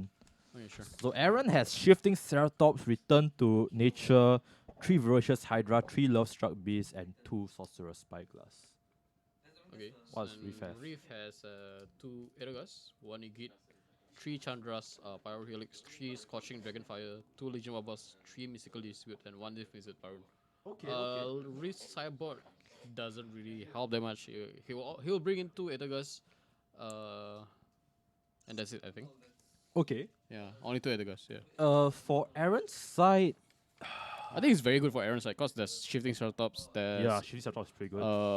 there's Return to Nature, right? Okay. That's a very good card against this matchup. In this matchup. Oh yeah, Shifting Nature. Yeah. That gets rid of the Warden's Reclamation. Yeah. Very easily. And I like that he has Shifting Ceratops as well. Very good hedge against the blue decks today, which is why he probably made it all the way here. Yeah. Yeah. And Shifting Ceratops Actually, not affected by yeah. the Brazen Borrower. Yeah. Yeah. I'm not sure if Rift have tried playing with what do you call it? The 4/4 mana flash. What's that card? 4/4 mana flash. Yeah. Green 4/4 mana flash. Night Pack Night Pack Ambusher. Yeah. I think it's very good in this matchup. Okay, let's the game is started. Let's see if Rift has a growth spiral. Okay. He does not. Okay. Preset. Growth spiral? No growth spiral. Okay, Opt is okay, I guess. Draw. Okay, let's see. Growth Spiral? No. Okay, Uro. Uro is good. Uro will Uro be is good. good here, but Rift's hand is a bit shaky. Uro? Yeah. Yes, okay. okay. Uro. Uro, I mean, Uro is Uro good. is a Growth Spiral, essentially. Yeah. Draw. Stepland. Okay, Scryland. Scry. Okay, Scryland. Scryland is always very good with Uro. Yeah. So I believe Rift is playing like 27 lands or 28 lands. Yeah, for sure. Yeah. So Okay. And then the Island Pass. Aaron Ng just playing the. does Aaron has counter spells in his sideboard? No, he does not. This is a very slow game for Aaron. But it's also a slow game for Reef. Wow. And here we go. Uro on Aaron's side probably just drew that off the top. Okay, gain 3, play a land. Okay. Reef. Oh, I think Aaron's a bit of trouble here. Either that or he removed a lot of his creatures for some reason. But then all No, he just doesn't draw the creatures. okay. Yeah. So I believe Aaron Rift has an option now. No, he doesn't have Revelers. Okay, he doesn't have Okay. anything. So Aaron Ghost has an Spiral. option now to either cast a Wilderness, Nisa or Cavalier of Gales. Right. I think I'll cast Nisa here, and then use the mana to cast something else. Like Oh, Nisa. Yeah. Okay, Nisa's good. so, you have 4 mana now. No, 6 Six, mana. six, six, Six, six. right? Yeah. So you can do something with it. Okay. So now 6. Oh, what's that? Itagast. Okay, Yeah. Itagast onto Nisa. So it's either top or bottom. I think this is a top, right? I like top. Yeah. Depends on what's in Aaron's hand actually. But he has Brazen Borrow bottom. Or maybe he has another Nisa. Okay. Yeah. Okay, now Reef is going to crack his failed passage. Actually, what do you think of failed passage? I think it's good. Think Yeah. it's good? Yeah. Okay. But I think if you were playing like 3 color, it's really bad in 2 color deck. 3 color is like passable. Okay. Yeah. So here we go. Wait, what? Okay. Chemistry Is that inside. sorry? Chemistry inside. Cancel inside. Okay. Yeah. Discard the Breeding Pool. Draw 2. You should exalt that. Right? Okay. Yeah. Cool. Okay. How many cards in the graveyard? Okay. Okay. He can't cast Uro now. No, he can't. Okay. What's in his hand? Looks like a lot of lands actually. Yeah. Oh no. Fabled Passage? That's just more lands, man. Oh my gosh. I mean, if you are playing the lands of like Ram spells, that would be good. But like these are just lands of normal land drop. Yeah. I don't know if Rift cut some numbers of what do you call it? Wilderness Reclamation. Okay. Maybe that's why he doesn't draw any of it. I don't know. Probably not. Probably, right? Probably not. Yeah. I would keep all of it. You would keep it too, right? You wouldn't. I'll you keep wouldn't- it. I'll keep it. You wouldn't side I mean, down. that's my win condition. You know? Huh? Yeah, that's my win Yeah, condition. exactly. So Aaron now has a choice to bounce the Brazen Borer. I think he's gonna do it. Okay. Just to make it like Yeah, wow. Prison Borrow is pretty good against Uro, a man. type of play. So now Nissa again plus creature will be good now. So let's see what Aaron do. Okay, Cavalier of Gales. Okay. Kind of taunts. Yeah, Taunts, taunts. Okay. Yo. And here we go. Another Ithagas. Ithagas. Yeah. I think this has to go through. Aaron does not have any form of like response to that, and this Yeah. going to go on top. Shock. Pass. Shock Brazen, and pass. Living Brazen Borer. Okay, that's fair. Doesn't draw. Doesn't look like he's drawing anything relevant. The only thing he has right now is just the Uros. Yeah. I think both players are waiting to resolve a big threat, you know. Right. Right. But Aaron is on the better side of it. Mm. Because Rift has used 2 Ithagas already. Right. Yeah. And does Aaron have Ithagas too? No, Aaron doesn't have Oh, Ithagas. okay. Right.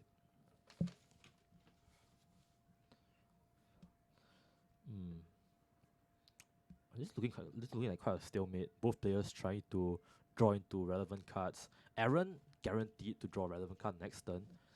I'm not so sure if Reef has anything in his hand. The thing is, Rift. Okay, what Rift is going to do? Oh, he doesn't cast a Uro. Surprising.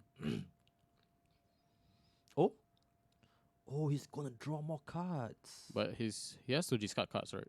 Because it is at Yeah, ends up. Okay. So he's gonna discard like X amounts of lands from his hand. definitely. Yeah, X Yeah. amount of lands. How many lands? 5. Yeah, 5. Okay. 4. I think 4.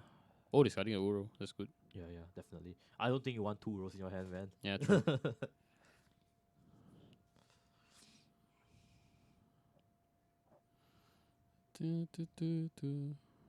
Hmm. Okay. Oh, Forest stomping around Uro. Okay. Okay, so now how does Aaron win this game? I think he starts by Cavalier of Thorns, of course. Then Okay. He looks at the top 5. He takes a I Pencil believe he's gonna Packers, cast a Questing Beast. Questing Beast. What is it for? Is it? Oh yes, it's Questing Beast. Sorry. 4/4. Now, Reef, if he Beast. draw at least 2 Wilderness Reclamation, he can win here on the spot. Right. At least 2 rounds reclamation. Oh, I got to do a slow peel. Did he get it? No, he doesn't have it. And it's getting a bit annoyed that he doesn't draw. No. Any like one at least one of it. Yo, I'd be annoyed too, man. Yeah, he's drawn a lot of cards this game, but he hasn't actually seen one Yeah. wild rack. Do you think he's gonna cast a Guardwick and draw draw like X amount of cards again? Yeah, I think that's the play actually. I don't think so. You don't think that's a play? I don't think that's the way. Why do you think it's a play then? I think it's gonna be Uro plus something else. Okay, fair enough. Yeah. Or double Uro. Uro from hand and then Uro from graveyard. Okay. Yeah.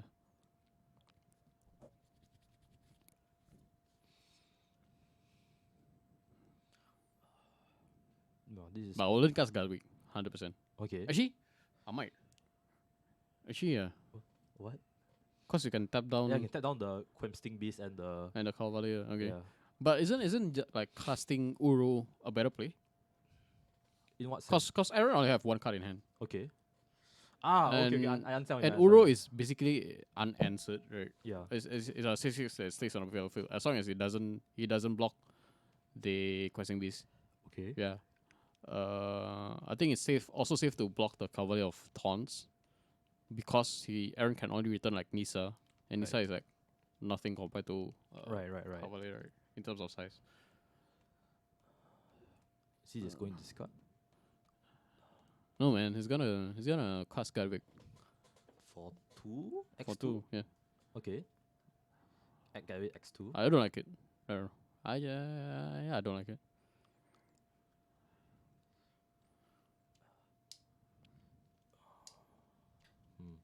Okay, so the Gatwick he's going to go discard.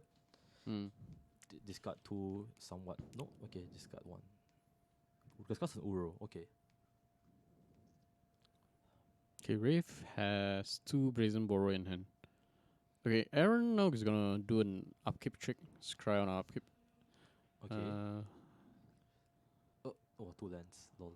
Bottom that. What could it be? I think that's another question. He wants a shifting startups. Right. Yeah.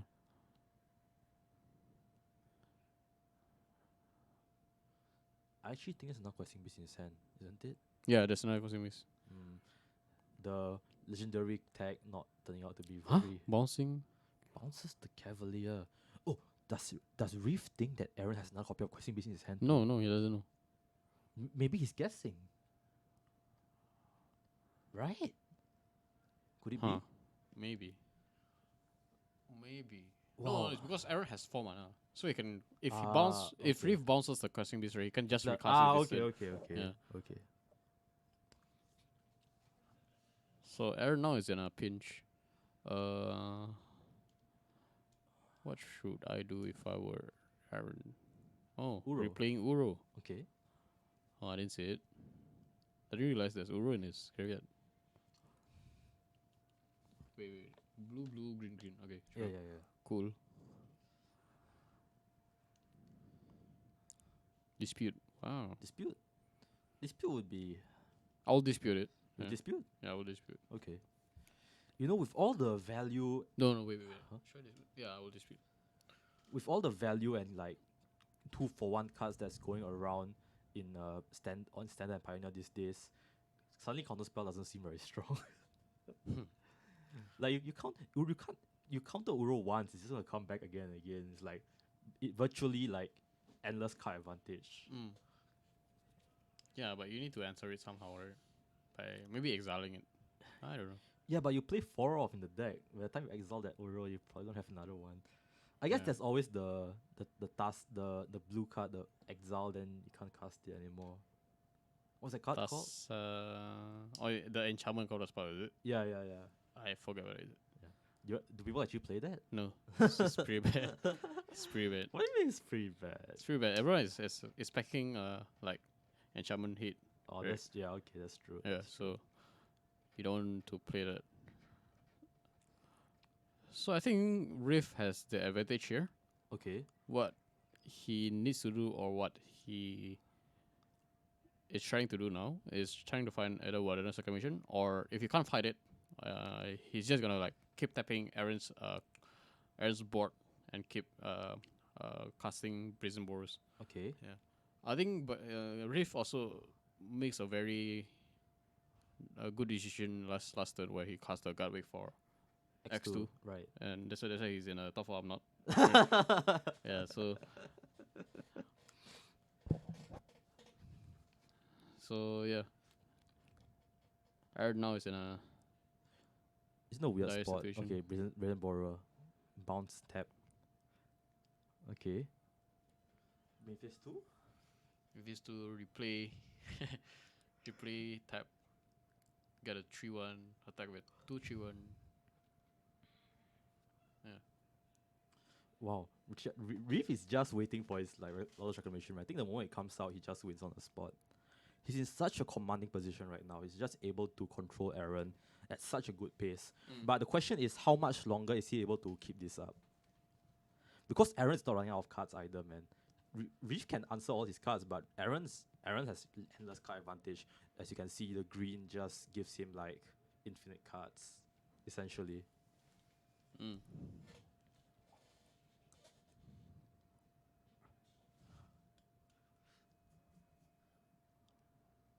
Okay. Okay. Did he get it? No. Oh, no. Why is this game so hard? It's an interesting game. Huh? Yeah, it's an interesting game.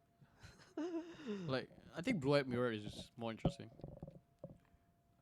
Really? Yeah, I like Blue Control. Yeah, actually, I like those two. This is pretty fun. Like, yeah. I think the Blood Mirrors are fun up until the point where the other guy has no cards in his hand and like no creature, and the other guy has Dream Trawler and like 5 cards in his hand. Yeah. That's when the game. I think over. starts with the fairy. Yeah, Like if one guy has a fairy, then the other doesn't have it. Like, okay, it's over. it's cool, bro. That's all, folks. But like this matchup, you're not really sure who has upper hand until like someone actually wins. This matchup, I think Chia has upper. Reef I has think upper- Reef. yeah, I think Reef, Reef right? has a. We're waiting for his wall rack though. What's his wall rack? Oh my god.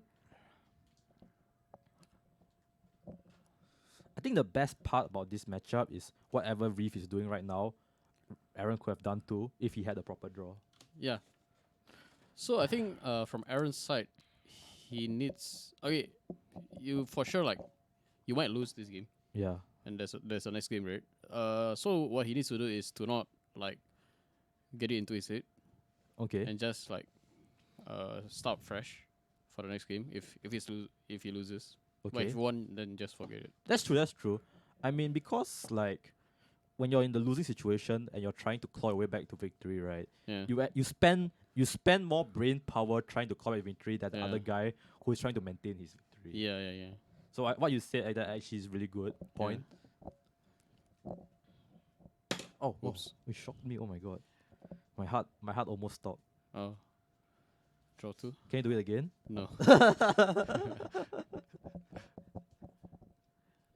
3 9. What's this? That is the brazen borrower. There's 3 Prison Borer. Oh, I think that's Uro. That's Uru? Yeah. I'm just guessing. The glare is making it impossible to guess what card it is. So 9 plus 6, 15 damage. Oh, Tasa's intervention. X equals 1. Tasa's intervention is so good, man. Yeah. I actually think blue green is a stronger control deck than blue white control, to be honest. Mm. Like, do you not see it? Do you see it? For which one? I think blue green archetype is a stronger control deck than blue white control. I agree. I agree. I think blue green flash yeah, I think so too, man. is good now. Yeah. But no, never mind. I think it's still it will lose. It will lose 1 rate. You're right. Yeah. It was the 1 rate. Actually, I think Reef might have taken out all his Wilderness Reclamation. Yeah, right. There's no way he doesn't draw it. Where is it? Did he take it all out? Are you kidding me? Maybe. Draw. Bruh. There's no way he has them in and he doesn't like draw it, right? Maybe it's because Aaron has been playing like Brazen Borer and targeting the Wilderness Reclamation. That's why he take it out. Like I don't want to deal with this, so might as well not play it. Oh boy. Imagine the mind game, like, Aaron just keeps waiting in hand with counterspell for the Wilderness Reclamation, Yeah. but there just isn't any. Yeah. Oh, Reef has a stack hand. Yeah, man. So let's say if Reef actually bought out all his Wilderness Reclamation, Okay. the moment he doesn't draw Gatwick, Yeah. he's just gonna get run over it. Sorry? The moment he doesn't draw Gatwick, if let's say game 3, he doesn't have Gatwick in his like top 10 cards. Okay. Or top 12 cards. Yeah, you're right. Is it possible for him to win? There's expansion explosion. Yeah, but you need like Yeah, I need a tap. because you don't have the double untap, right? So it's Yeah. very hard to do that. Okay, that's true. I mean, you see just now he did play the small explosion Yeah. to like draw Next cards. game, yeah. Next game, yeah. That was a very convincing game, but it took really long to Yeah. to conclude.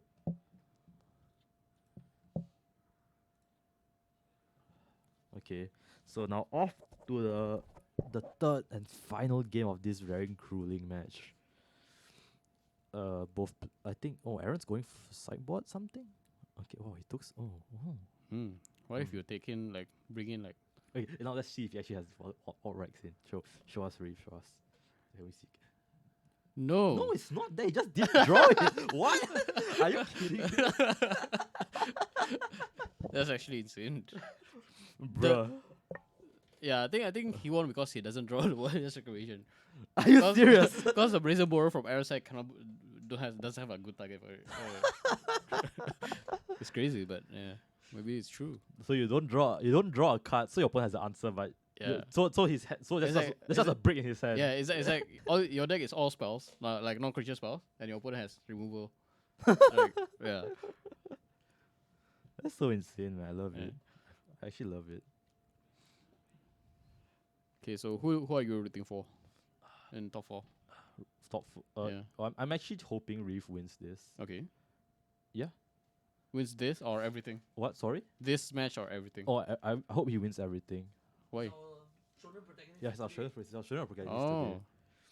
We have to support the main character today. Oh, okay. The draw. Now he's here. Yeah, man. He's the dream. Reef is the. Why is he looking at us?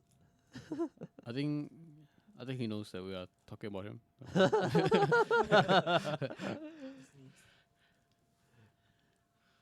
Actually, I'm rooting for myself. You're not even in top 8, bro. You didn't even make it past gate round 3, bro. Yeah, so yeah. Overall, I think in top 4, I think Eugene. Eugene. Yeah, Okay. top 4, right? That's Eugene. You know what? there's- Eugene actually has a really good matchup. Yeah. Whoever, the game with Kaylee and JP Santoro. JP Sotero. Yeah. No, I- instead of Eugene, if Eugene and JP Santoro is playing, right? Eugene will win. I think it's Eugene will win, but I'll root for both. Okay. Okay. Yeah. What if Eugene plays Kaylee though? Kaylee is playing the Fire's Cavalier deck. I would root for Eugene. Eugene will still win. I think. Yeah. I think it's pretty hard. I think No, it's because pretty hard. Eugene is like, I think he plays very well, Yeah. and I think it's pretty hard to Keely like- also play very well too. Yeah. Yeah. I've actually not seen Kaylee play. I like to see her play. Okay. Because I've not actually seen much of her. She only like I only seen her. This is the first time I've seen her. Oh, okay. Yeah. I actually like to see her in the feature match. Okay. I'll let you mention it. Okay. So, game 3. Oh, he's mauling. Reef keeps a good hand. Okay. Yeah, he has a Growth Spiral and a Skryland. So it's tough for Aaron. 1, 2, 3, 4, 5, 6. Nolan. Oh. Nolan. No, I think Yeah. he had So to. this- No, I think this- he had to maul that because he saw the. Yeah. this This is where the mind games started. I mean, the mind games. What was it called? mind games. No, it's not mind games. It's a psychological thing where Tilt. Yeah. Yeah. So where you have flaws, and you started to like Lose grip of yourself. yeah. Okay. To be fair, I think I lose. I go 0-2 today because I didn't take my medicine. So Oh, well, it's fine. Right. it's pretty bad. It's pretty bad. I have to go home after this. My body's actually gonna die. Oh, don't die. Okay. Okay.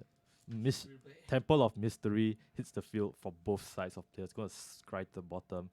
Oh, top Double deck. tempo. Double tempo. Draws into nothing. Okay, probably Growth Spiral. You could play Growth Spiral and step. And Growth Spiral. Are you actually the person to like counter Growth Spiral? No. Okay. I wouldn't know.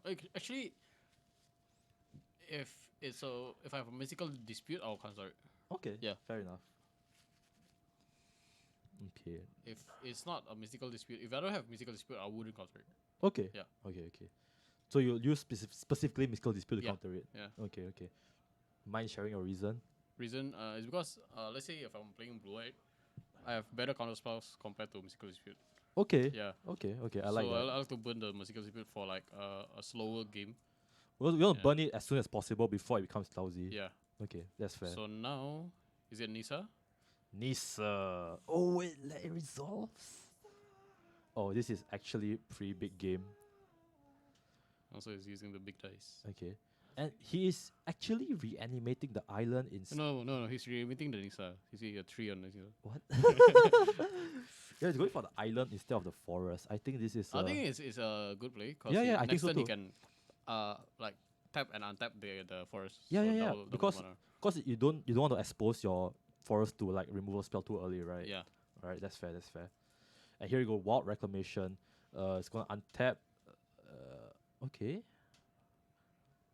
And that's it. Okay, so we're probably gonna do it at the end of Aaron's end step, right? Let's see if Aaron has a Hydrocrisis. Oh, Changing dice. okay, that's too big.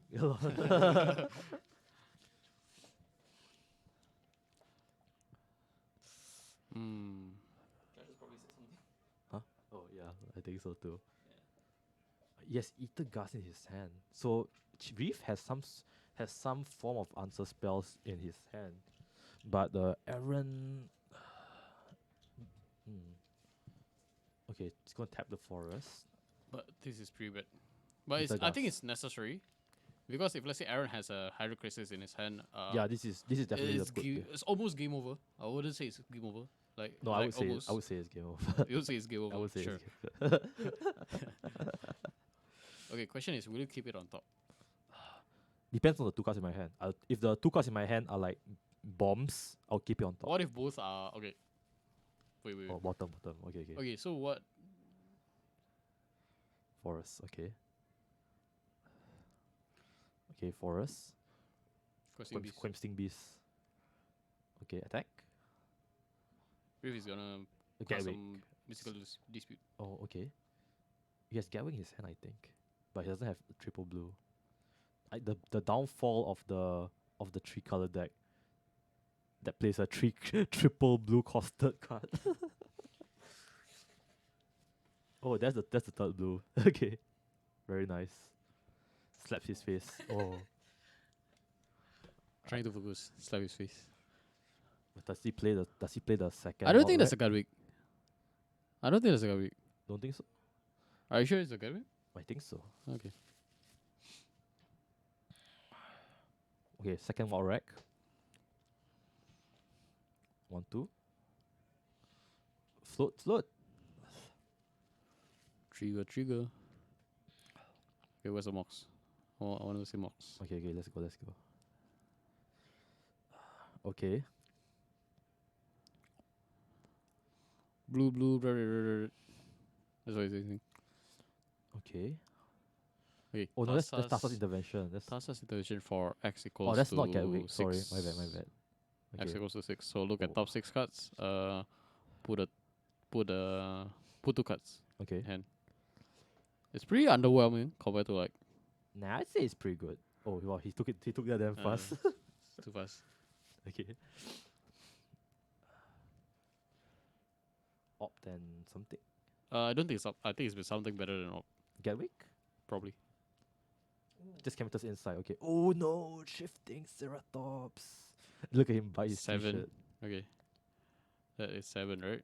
Yes, Yeah, that is that's, 7 damage. What's this? What's it- inside? he capsules inside. Hoping to draw Itagas. Growth Spiral and nope. Okay, it's not it. That ain't it, Chief. He just Combat. let's go. Yeah. 7. No, 8. Ooh. 8. Okay. If Reef Oh, doesn't win yes. this turn. Come on, it's all If Reef all doesn't nothing, win all this nothing, all nothing. All or Let's go. nothing. Okay. Draw. He has 2 Raudatus Reclamation, right? Yeah. Okay. Okay, let's Okay. go. Okay. Draw a Gatwick. Let's go. Draw a Gatwick. Growth Spiral. Okay, but he has triple his mana. Okay. Growth Spiral. Let's go. Let's Oh, go. wait, Castle Ventures first. Okay. Okay. What's this? Oh, this Chemist is- inside. This is intense. Okay, capsule inside. Uro? He has Uro? Okay, cool. Okay, Uro. Wait, what? Wait, what? Wait. Okay. No. So he can block this, right? He can block this. Never mind. Yeah. I thought he can. Okay. I thought he can't block it. Oh, there's a timely draw. He draws Storm's Wrath. Ooh, gas. So much gas. Guess. Oh, that's very good. Yeah. I think game has turned away from Aaron. Yeah. Ooh. Just playing with the dice now.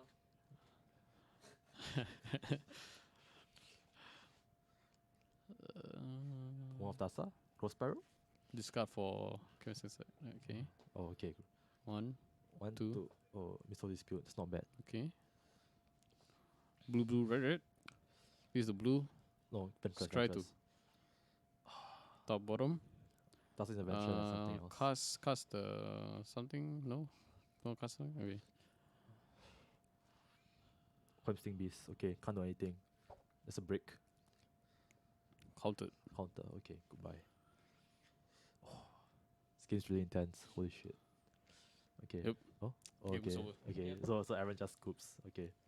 Wow, that was something. That was quite something else, man. It was That was quite. This. that was that's- a nail biter. Yeah, I think Reef pilots the deck very well. Yeah, I think so too. I think no Reef, right? Despite not having the right sequence of draws that he wanted, Yeah. he actually navigated that pretty well to like grind his opponent out like, Yeah. in a fair game and not like in a one shot kind of game. Yeah. So I think in that regard, I have to give Reef mad props. I don't think I could have played like that. Mm. That's really good play for him, I think. Mm. Yeah. I And you- think no? I think he played really like how do I say it? very tight. Very tight. Yeah. Yeah, very tight. I He know his deck. So he know Yeah, his yeah. deck. He knows his deck. I think he didn't. He played to his deck's strength very well. Ah. He was able to shift gears when he needed to shift gears. Yeah. So yeah, it's pretty good. Meanwhile, it's quite unfortunate for Aaron. I think Yeah. Aaron could have, if he draws better. I think Aaron or if Aaron keeps some numbers of musical dispute in his sideboard maybe, or bring in some numbers of musical Yeah, yeah. dispute, he might I just have a better chance. yeah. But I think Aaron is. I think Aaron he did well too. Yeah, I he don't was I don't good, think yeah. he misplayed very Yeah. badly or anything like It's that. just that Reef is playing. I think I think Reef is playing better. yeah. I think Reef is just playing on another level at this point. At this He has point, okay. achieved the avatar state. He have ascend. He has ascended Yeah. us mortals. He has escaped. Escape. Yeah. Anyway, guys, yes, that is it for the semi-finals. The finals will be helmed by Ilham and Randall Sure. because I have to go home now. How do we turn off? Randall Okay, knows. Randall knows? Sure. Yes. Anyway, guys, thank you guys for watching. We will be back with our finals very soon, so do not go away. If you want to find more of this sort of action, you can always go to Grey Ogre Games on YouTube. The other semi-finals. Oh, sorry guys, our custom URL is down, so please just search Grey Ogre Games on. Just search Grey Ogre Games on YouTube and subscribe to us there. And if you are watching on YouTube, do subscribe to us on do watch us on twitch.tv/Grey Ogre Games. For myself and Ilham, we will be signing off. I'll be right back actually. See ya.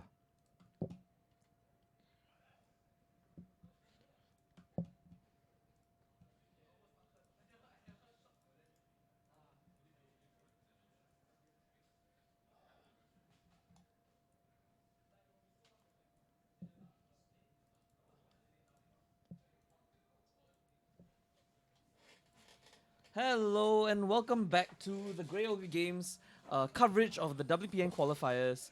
We are now in standard round 5. We've been doing standard the whole day. We've seen a lot of blue-eye control, a lot of Simic Some red. cards, and some red. Extra. A Yeah, splash of I red. mean, par for the course. I mean, if you've seen the blue-white deck, you'll know that they have so many answers to so many things. It's so well-tuned. You gotta play it, or you gotta learn how to play against it. But yeah, Yeah, so like what we saw was the blue green deck trying to go over it, right? Yep. With its grindability, and then the red deck just try to go under it, right? Correct. Yep.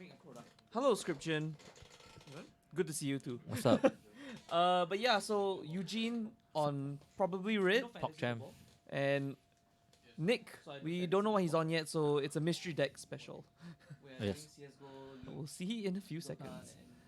MLBB. So yes, Mobile Legends back then. Ugh. he was going to reset the life counter, Yeah, but because someone told him not to. because of So I created because of competitive IRL, so players have to keep track. and I make sure On their own life. Yeah, right? so they stopped doing this. But yeah, so it looks like we were right, and Eugene is on red. So Okay. so he's definitely red. you, how long Yeah. do you think So we So okay.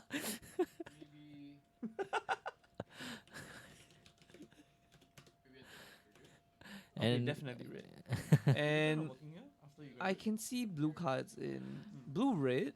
Is that blue red? I mean, it is blue red. It's blue red, but only blue red. We don't know. We still don't know. We still don't know. Okay. All right. We'll see in a bit. Right, so turn one Scotch Spitter. The one Scotch splitter. Why not get 2-2? 1 cheese, 3 pepperoni. Oh wow. I don't know how much they get. Oh, Not everyone likes it. Okay. Some people like it. Some Can. coming in for that's a lot of damage. Is it Scotch Splitter and Tin Street Dodger? Yeah, I think so. Okay. So I'll keep What you a all updated with the life totals. what a good hand. It's 18 and 20 and 18 right now. Right? 1, 2, 3. No, 20 and 17. 2017. Okay. Oh yeah. Okay. That's. Oh, so yeah, it looks like it's Demon Reclamation. Oh, okay. So Team Reclamation and what's it called? Monorail. That's a pretty swingy Wow, matchup, I think. the Demon Reclamation deck spot wipe is only on 4 though. Oh, the storms are up, and right? that's quite a ways away. Look at that. Eugene already has 4 creatures. Yep. Yep. So the Rubber of the Rich coming down. So there's another. So that's 4 plus 2 plus another 1. So Yep. that's 7 damage. Now Nick's on 10. Next on 10, and also Eugene now has access to Tassa's intervention. So that board wipe ain't coming down. But wait, forever? I believe so, right? As long as Robert the Rich is on the board, or is it only for 1 turn? Let's see. There's a card with a lot of text that I haven't seen from much. Yeah, so Right, 'cause Rubber like the Rich. for a period of time, like it wasn't good enough to be in the mono red Yep. deck, but now apparently not. Oh, actually, no. Yep, you can still cast it. You can still cast it because you gotta attack with the Robert the Rich Ah, right. to cast the. spell. So what's coming down? Is this Uro? Yep, it's Uro, but it's gonna die. Gains 3 life, Yep, so he should be at 10, 13, 13. Okay, so 13 gonna take another 7, another 7. So he's gonna buy 6. another 6. Yeah. Not a good life total. That's Ember Cleave and that's game. Oh Alright. no.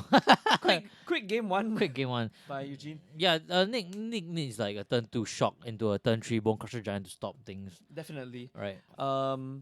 He would definitely want some Arboreal Grazers to block some of that damage. I don't think he actually plays Arboreal Grazers. Oh, though. really? The Demon Reclamation deck doesn't really play those. But wouldn't it need just for quick ram? Maybe. Because Yeah. they prefer to play Growth Spirals, I think, That's true. for some reason. Okay, that's fair. But maybe it's in the sideboard. I mean, I think post sideboard the game changes quite a bit. I think Nick will have a lot more reactive cards, a lot more removal, hopefully more blockers. And Eugene is just gonna go even more closer to the ground. You know, he's just gonna try to get in as much as possible, as fast as possible. Yep. Can we make like a life counter thing? Should we make a life counter thing? No lah. It's okay. Okay. I remember where I used this score tracker as life total counter actually. Sorry? We used the score tracker as a life total Really? counter before. Yeah. I just kept clicking up and down. It should be quite annoying to track it outside. Wow. We didn't even see like Nick, did he even cast any spells? He cast 1 Uro, but it died. So he cast 1 Uro and lost the game. Yep. What a far cry from the control matchups we've seen today. So like Eugene is playing a pretty stock list of red, right? Yep, Like I think you mostly saw just previously with Quan Kai and Jining. Tin Street Dodger, Scotch Splitter, Robber of the Rich. So they Rubber of the they Rich, cut and Berkeley. they as cut well. Torbrand already, is it? I don't know. We didn't see any top runs, but I don't see why they would cut it though. I think it's so good to top off the curve with top run. Torbrand. But it's 4 mana though. It is 4 mana, but I feel that if you have any kind of board presence, and then you hit down, you smack Torbrand on turn 4, slam Torbrand on turn 4, you know, you've probably won.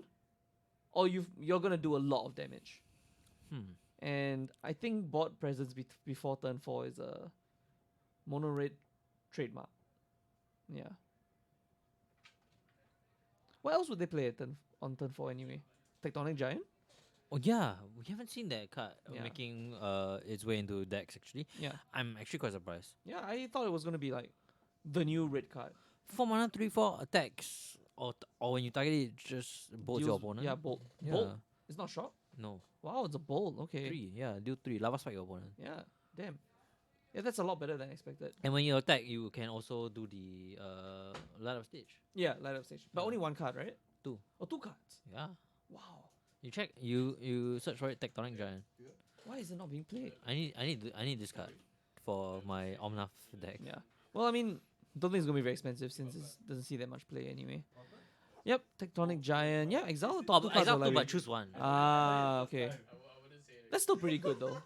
Yep. Still very, very good. And Attack it's- stop becomes the target of And the is you spell. may play the card, not cast, so you can even play lands. Oh yeah, yeah. Wow. I don't know why this is not played much, but like I mean, even if let's say you're playing against blue-white control, if it comes on the board and they get rid of it with Elspeth maybe or something, it's fine. You still bolt them, right? No, no. Must Oh, be target because of that's an spell. ability, right? Yes. Never mind.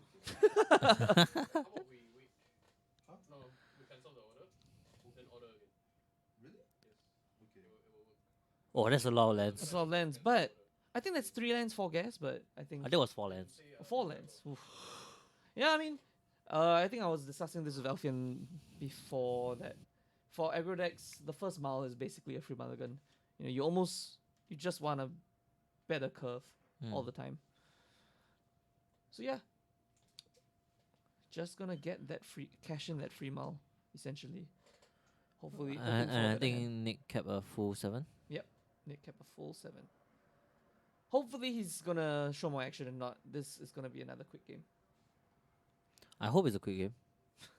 Why? I've been casting like games that go to time the entire Yes, day. that's fair. A break would be good.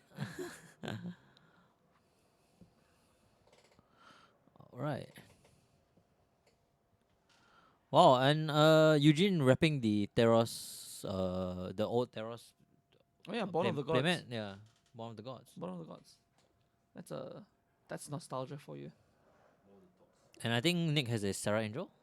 No, that's It's an old art or something. just an angel. Oh, It's not Sarah Angel for sure. just an angel. Just an angel. New band name. 1 mana, 1/1, just an angel. 1 mana, 1 Flying. Wouldn't any basic angel at least be 2/2 flying? 3 mana, 2/2 flying. 3 mana, Just 2/2 an flying, angel. Just an angel. Gain 2 life.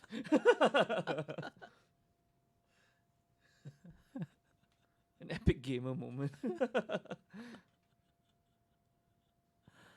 Yes, I am somewhat of a gamer myself.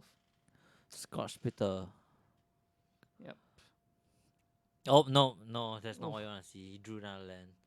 But he's only got Oof. 2. He's only got 1 other land. Ooh, Robert the Robert Rich. Rich. Coming in for 4. Ooh. 4 damage on turn 2. I think, yeah. Stealing your taking the Ooh. removal. That's good. That's really good. good. Oh yeah. no. Now even if Nick plays any form of blocker, it could be removed Wow. instantly. Yeah. Exiled. Even. With the Uro trigger on a stack, you exile it. Wait, this exiles? Yeah. What is it? Spitting Dragonfire. Dragonfire. Oh, but Scorching but Dragonfire. Uro's a 6/6, never mind. Uro 6/6, yeah. It's a sacrifice trigger on the stack. Yeah. I Yeah, guess. sacrifice trigger on a stack. Not really very worth it though. But okay, Growth Spiral, Yep. Wizard Land, untaps. Is he gonna drop a Roll. Wilderness Reclamation here? Oh, Wilderness Reclamation he'll be very good. Oh my god, isn't Leyline an anticipation in the format? It is. I'm surprised people don't play that. Storm's Wrath, wow. Ooh, Oh, Firing hot and- I think that's a bit of an early trigger, I think. yeah, a bit premature. I would say. Yeah. But well, we'll see. It's a 2-for-1, but I think that's a Tin Street Dodger in hand, and I think Eugene drew another land, so it doesn't bode well for him. oh, only one creature to attack. That's Oof. bad. Yep, down to 15 though. Light up Gonna line up the stage. stage. Okay. Steamkin and a Infuriate. Okay. Infuriate. Infuriate. Infuriate. Interesting. Infuriate's in the deck now. What, 4 plus- 4 off, +3/+2. +3/+2. Bolt on a stick. Okay. Makes sense. Yeah. So you play a more creature heavy deck so that you can turn on your Infuriates. So I guess they wouldn't play that dwarf anymore, right? The one that can pump. Rimrock Knight. Rimrock Nah, I Knight, don't think no. so. That's unfortunate. It was Yeah, a short. It was pretty good with the Fervent Knight. Yeah, exactly. I think they still play the for the night though. We just haven't seen it from Yeah, Eugene. correct. Alright, so drawing. What's it gonna be? Not I think it was a land. Yep. No, I think he already had one land. So Casting the Steamkin, okay. Okay. And yeah, I think Eugene here he's got a tough board to kind of navigate because Nick has quite a few cards in hand. Okay. I think he's casting a creature. Yeah, he's gonna cast Fervent Knight, but Hmm. he made sure to lay the land first, then cast Fervent Knight, because he might want to play Infuriate as well. He's definitely gonna cast Infuriate now Oh yeah, just gonna fire it off. onto the first striker. But Alright, I think a shock is coming his way. Yep, the Bone Crusher Giant is gonna come and stomp on it. he's So I think yeah, he's triggering. the so there's a Steamkin trigger. first. I was thinking of that because Yep. he can choose to. Oh, Chandra's- Chandra's Pyro Helix. What? That's still legal. Ooh. Wow, that's spicy. That's good. That's good tech right there. Wow. Gonna get rid of both creatures. Yeah, and you get a nod from Eugene's like, oh yeah, it's sure. okay, yeah, I'm spicy, gonna lose spicy this tech, game. spicy tech. Yeah.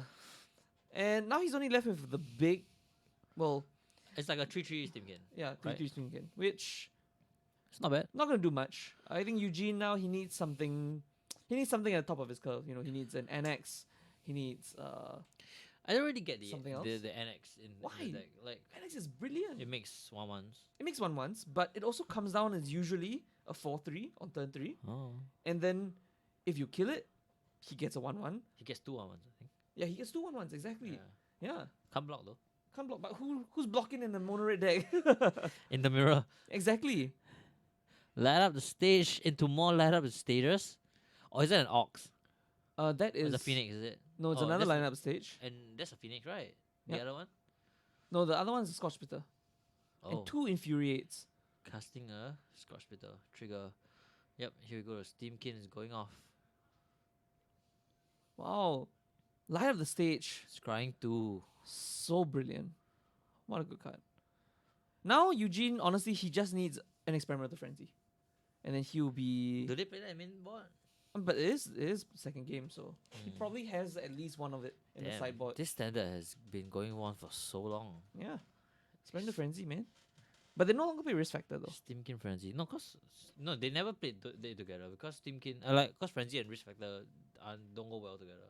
That's true. Cause like if you cast Risk Factor with Frenzy on board, your opponent is like, yeah, sure, you draw 3. Shit. It's like, please just take 4. Please just take 4. And also cause of Naset.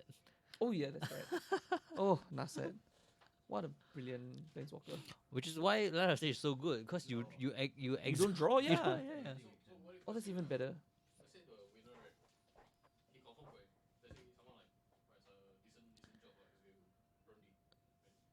Okay. Uro. Uro? Yeah. Okay. Green, blue, red. Yep, Uro gonna come down. It is. He's gonna think about putting down a land. Yep, gonna lay a land. The Uro dies. Gonna pass the turn.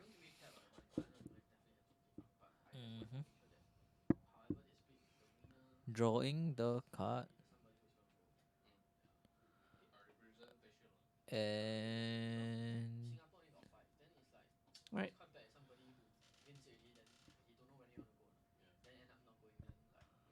casting. Okay, 5 lands. Casting a 3-mana spell. What 3-mana Phoenix? spell is he? Might be Phoenix. Was a Phoenix of Ash? Yeah, Phoenix of Ash. Right. Oh, yeah, that's it's haste. Yeah, it's haste. Flying haste. 3-mana 2-2 2/2 flying haste. 3 mana 2/2 flying haste. Oh, and Infuriates. Doesn't cast Infuriates. I'm surprised that he didn't use Infuriates there actually. I think he's casting it now. Oh, So he's gonna float 3 mana. Oh, and he might want to cast a Scorching Draft Fire. I don't know on what. no, he can't. Okay, He needs to attack with a rope Oh, right. to use it. I think Street Driver is a rogue. Is it? Yeah. Oh wow, okay, he can cast it. But he can't target anything, right? Yeah, you can. Yeah. Alright, Infuriate's coming in again.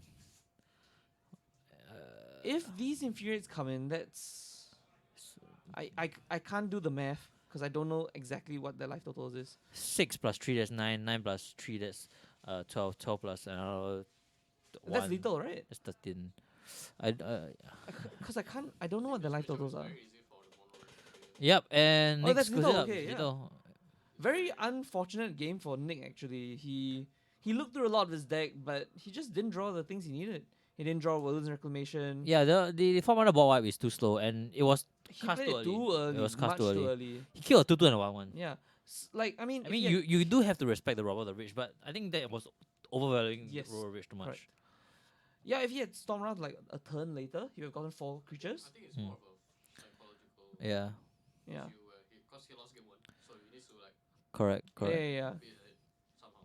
Yeah. I mean, the Chandra's Pyro Helix almost got him back in the game, but wasn't enough. Wasn't enough. Definitely wasn't enough. All right. That's our last round for Standard currently. After this, we'll be going to top 8, Playoffs. where we'll be featuring the quarterfinals, semifinals, and finals. So, come back in a bit. If you wanna catch our streams, you can follow us on twitch.tv/GreoGames. If you wanna watch our VODs, you can go to our YouTube, youtube.com/GreoGames. And if you want, follow us on all our social medias, facebook.com/GreoGames. We're just GreoGames on Facebook, Twitter, and we don't have Instagram. Alright. Facebook and Twitter. All right. We have Instagram as well. All right. See you guys Yep. And in a bit. thanks for watching, and we'll see you in just a bit. Yep. Yep. Hello and welcome back to the Grey Ogre Games coverage of the WPN qualifiers. We are now in standard round 5. We've been doing standard the whole day. We've seen a lot of blue eye control, a lot of Simic Some red. cards, and some red. A splash Yeah, of I red. mean, par for the course. I mean, if you've seen the blue-white deck, you'll know that they have so many answers to so many things. It's so well tuned. You gotta play it, or you gotta learn how to play against it. But yeah, Yeah. So like, what we saw was the blue-green deck trying to go over it, right? Yep. With its grindability. kind of hint. And then the red deck just try to go under it, right? Correct. Yep. Hello, Scription. Good to see you too. What's up, But yeah, so Eugene on probably red, PogChamp? and Nick, we don't know what he's on yet, so it's a mystery deck special. Yes. But we'll see in a few seconds. So yes, Ugh. he was going to reset the life counter, Yeah, but because someone told him not to. because of competitive IRL, also players have to keep track. On their own life. Yeah, counters, right? so they stopped doing this. But yeah, so it looks like we were right, and Eugene is on red. So Okay. so he's definitely red. Yeah. So we So okay.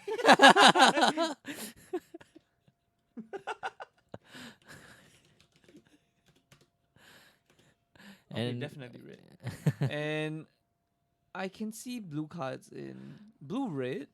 Is that blue red? I mean, it is blue red. It's blue red, but only blue red. We don't know. We still don't know. We still don't know. One cheese. Okay. All right. We'll see in a bit. Right. So turn 1 Scotch Spitter. The one Scotch splitter. Why not get two? One cheese, 3 pepperoni. Oh wow. Okay.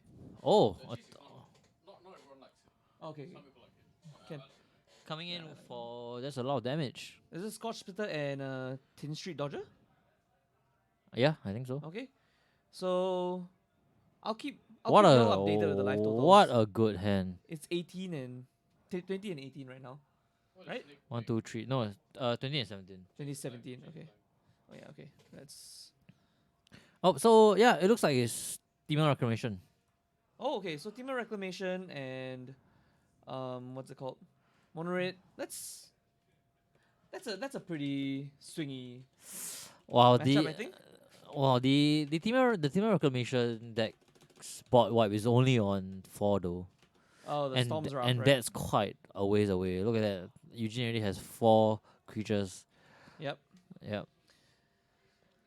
So Rubber of the Rich coming down. So that's 4 plus 2 plus another 1. So Yep. that's 7 damage. Now Nick's on 10. Next on 10, and also Eugene now has access to Tassa's intervention. So that board wipe ain't coming down. But wait, forever? I believe so, right? As long as Robber the Rich is on the board, or is it only for one turn? Let's see. There's a card with a lot of text that I haven't seen from much. Yeah, Right, so Robber like the for a period of time, like it wasn't good enough to be in the mono red Yep. deck, but now apparently not. Oh, actually, no. Yep, you can still cast. You can still cast it because you got to attack with the Robber the Rich Ah, right. to cast the. spell. So what's coming down? Is this Uro? Yep, it's Uro, but it's gonna die. Gains 3 life, Yep, so he should be at 10. 13, 13, okay. So 13, gonna take another 7. another 7. So he's gonna buy 6. Another 6, yeah. Not a good life total. That's Ember Cleave and that's game. Oh Alright. no. Quick game 1 Quick game 1. by Eugene. Yeah, Nick needs like a turn 2 shock into a turn 3 Bone Crusher Giant to stop things. Definitely. Right. He would definitely want some Arboreal Grazers to block some of that damage. I don't think he actually plays a Borrow Blizzards. Oh, really? The Team Reclamation deck doesn't really play those. Well, wouldn't they need just for quick ram? Maybe. Because Yeah. they prefer to play Growth Spirals, I think, That's true. for some reason. Okay, that's fair. But maybe it's in the sideboard. I mean, I think post sideboard the game changes quite a bit. I think Nick will have a lot more reactive cards, a lot more removal, hopefully more blockers. And Eugene is just gonna go even more closer to the ground. You know, he's just gonna try to get in as much as possible, as fast as possible. Yep. Can we make like a live counter thing? Should we make a live counter thing? No lah. It's okay. Okay. I remember where I used this score tracker as live total counter actually. Sorry. We used the score tracker as a live total Really? counter before. Yeah. I just kept clicking up and down. Actually, yeah, it'd be quite annoying to track him outside. Wow. We didn't even see like Nick. Did he even cast any spells? He cast 1 Uro, but it died. So he cast one Uro and lost the game. Yep. What a far cry from the control matchups we've seen today. So like Eugene is playing a pretty stock list of red, right? Yep, Like I think you mostly saw just- previously with Quang Kai and Jining, Yeah, Tin Street Dodger, Scorch Spitter, Robber of the Rich. So they Rubber of the Rich, they cut and Berkeley. they as cut well. Torbrand already, is it? I don't know. We didn't see any top runs, but I don't see why they would cut it though. I think it's so good to top off the curve with top run. Torbrand. But it's 4 mana though. It is 4 mana, but I feel that if you have any kind of board presence, and then you hit down, you smack Torbrand on turn 4, slam Torbrand on turn 4, you've probably won, or you're gonna do a lot of damage. And I think board presence before turn 4 is a mono red trademark. Yeah. What else would they play on turn 4 anyway? Tectonic Giant?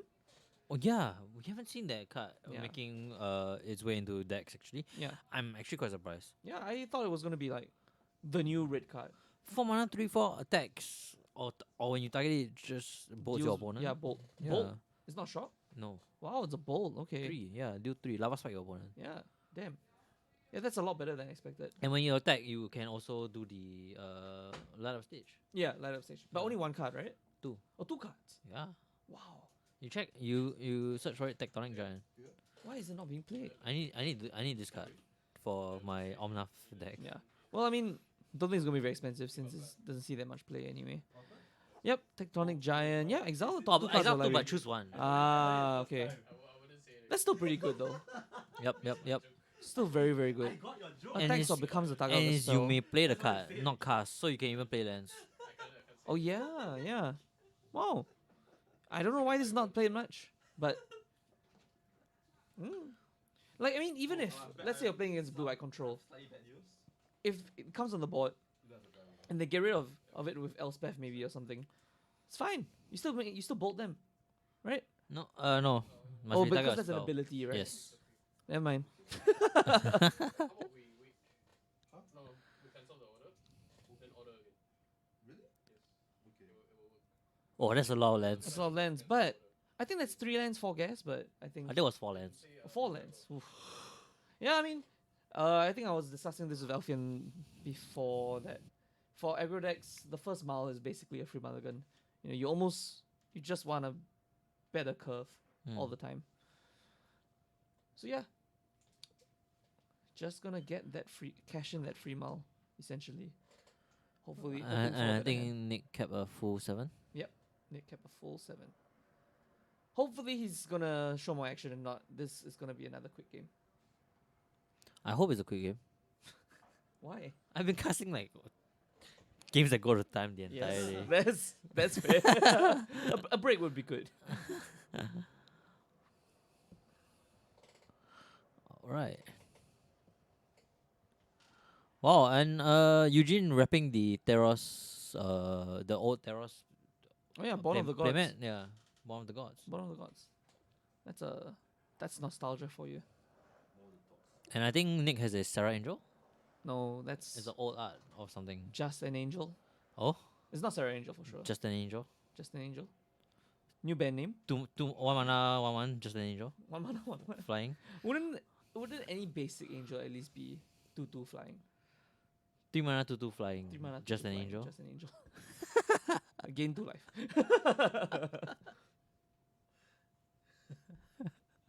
An epic gamer moment.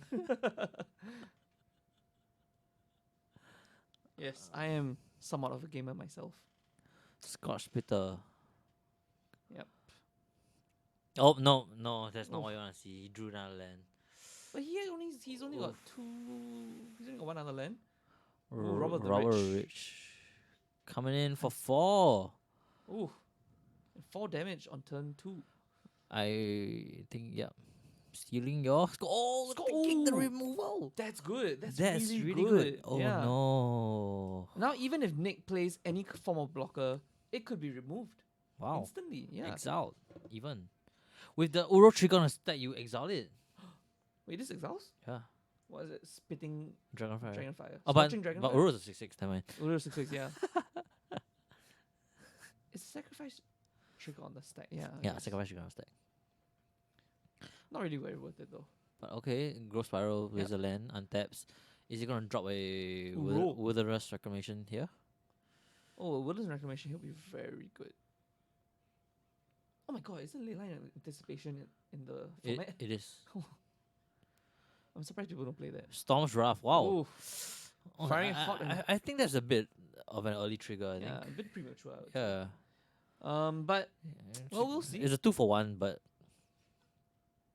I think that's a Tin Street Dodger in hand, and I think Eugene drew another land, so it doesn't bode well for him. oh, only 1 creature to attack. That's Oof. bad. Down to 15 though. Light up Gonna line up the stage. stage. Okay. Steamkin and a Infuriate. Okay. Infuriate. Well, Infuriate. Infuriate. Interesting. Infuriate's in the deck now. What, 4 plus- 4 off, +3/+2. +3/+2. Bolt on a stick. Okay. Makes sense. Yeah. So you play a more creature heavy deck so that you can turn on your Mm. Infuriates. So I guess they wouldn't play that dwarf anymore, right? The one that can pump. Rimrock Knight. Rimrock I Knight, don't think no. so. That's unfortunate. It was Yeah, a short. It was pretty good with the Fervent Knight. Yeah, exactly. I think they still play the for night though. We just haven't seen it from Yeah, Eugene. correct. Alright, so drawing. What's it gonna be? Not I think it was a land. Yep. No, I think he already had 1 land. So Casting the Steamkin, Steamkin. Okay. and yeah, I think Eugene here he's got a tough board to kind of navigate because Nick has quite a few cards in hand. Okay, and, I think he's casting a creature. Yeah, he's gonna cast Fervent Knight, but Hmm. he made sure to lay the land first, then cast Fervent Knight, because he might want to play Infuriate as well. He's definitely gonna cast Infuriate now. Oh yeah, just gonna fire it off. Onto the first striker. But Alright, I think a shock is coming his way. Yep, the Bone Crusher Giant is gonna come and stomp on it. he's So I think yeah, he's triggering. the so there's a Steamkin trigger. first. I was thinking of that because Yep. he can choose to. Oh, Chandra's- Chandra's Pyro Helix. What? That's still legal. Ooh. Wow, that's spicy. That's good. That's good tech right there. Wow. Gonna get rid of both creatures. Yeah, and you get a nod from Eugene's like, oh yeah, Yeah, sure. okay, yeah, I'm Spicy, gonna lose spicy this tech, game. spicy tech. Yeah. And now he's only left with the big, well, It's like a 3/3 Steamkin. yeah, Right. 3/3 Steamkin, which It's not bad. not gonna do much. I think Eugene now he needs something. He needs something at the top of his curve. You know, he needs an annex. He needs I don't really get Something the else? annex in Why? the deck. Like Alex is brilliant. it makes 1/1s. It makes 1/1s, but it also comes down as usually a 4/3 on turn 3. Oh, And then if you kill it, he gets a 1/1. he gets 2/1s, I think. Yeah, he gets 2 1/1s, exactly. Yeah. Yeah. Can't block though. Can't block, but who's blocking in the mono red deck? In the mirror, Exactly. light up the stage into more light up the stages, or is that an ox? That Or is the phoenix, is it? No, it's Oh, another that's a- lineup stage. And that's a phoenix, right? The Yep. other one. No, the other one's a Scotch Bitter. Oh, And 2 Infuriates. casting a Scotch Bitter trigger. Yep, here we go. Steamkin is going off. Wow. Light up the stage. Scrying 2. So brilliant. What a good card. Now Eugene, honestly, he just needs an Experimental Frenzy. And then he'll be Do they play that in main board? but it is second game, so he probably has at least one of it in the Damn, sideboard. this standard has been going on for so long. Yeah. Experimental Frenzy, man.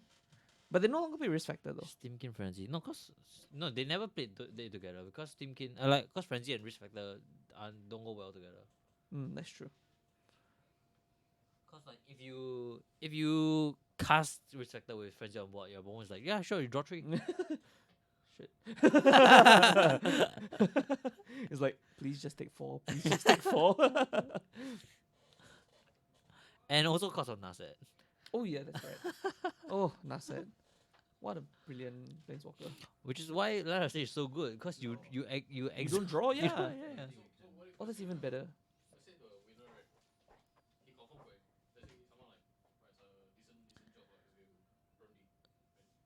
Okay. Uro. Uro? Yeah. Okay. Green, blue, red. Yep, Uro gonna come down. It is. He's gonna think about putting down a land. Yep, gonna lay a land. The Uro dies. Gonna pass the turn.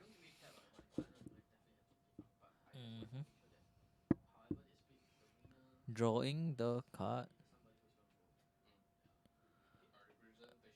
And Right.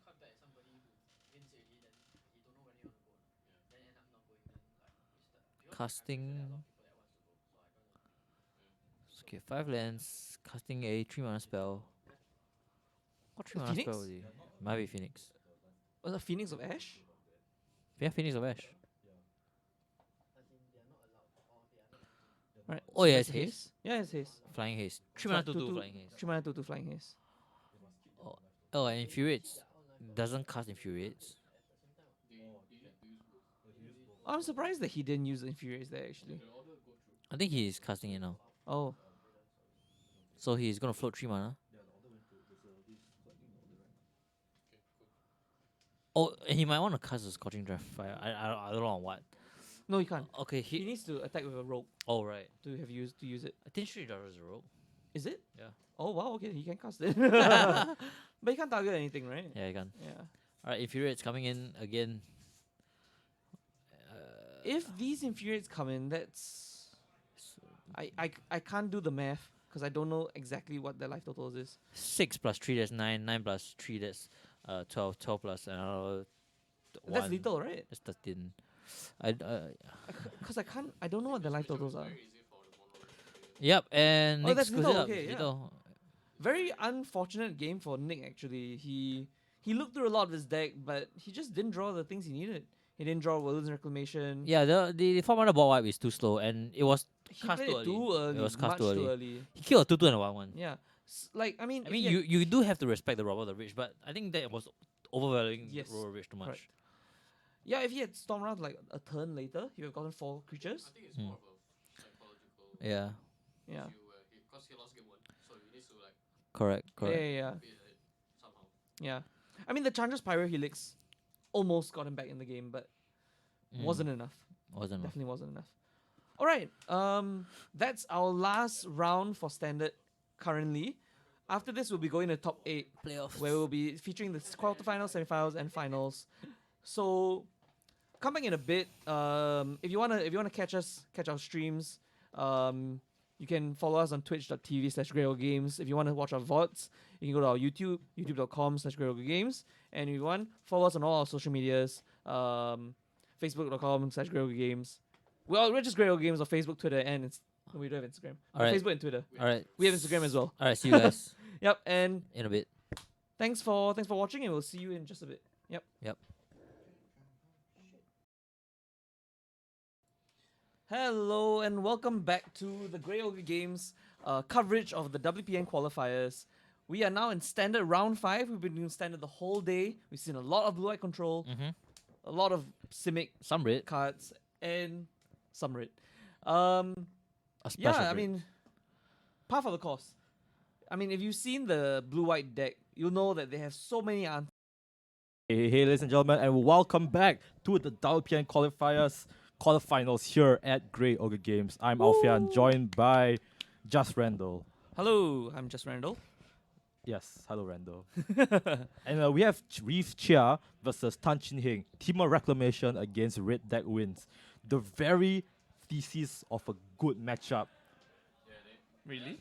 Of a good game to watch. A ramp deck against a red aggro deck. Wow.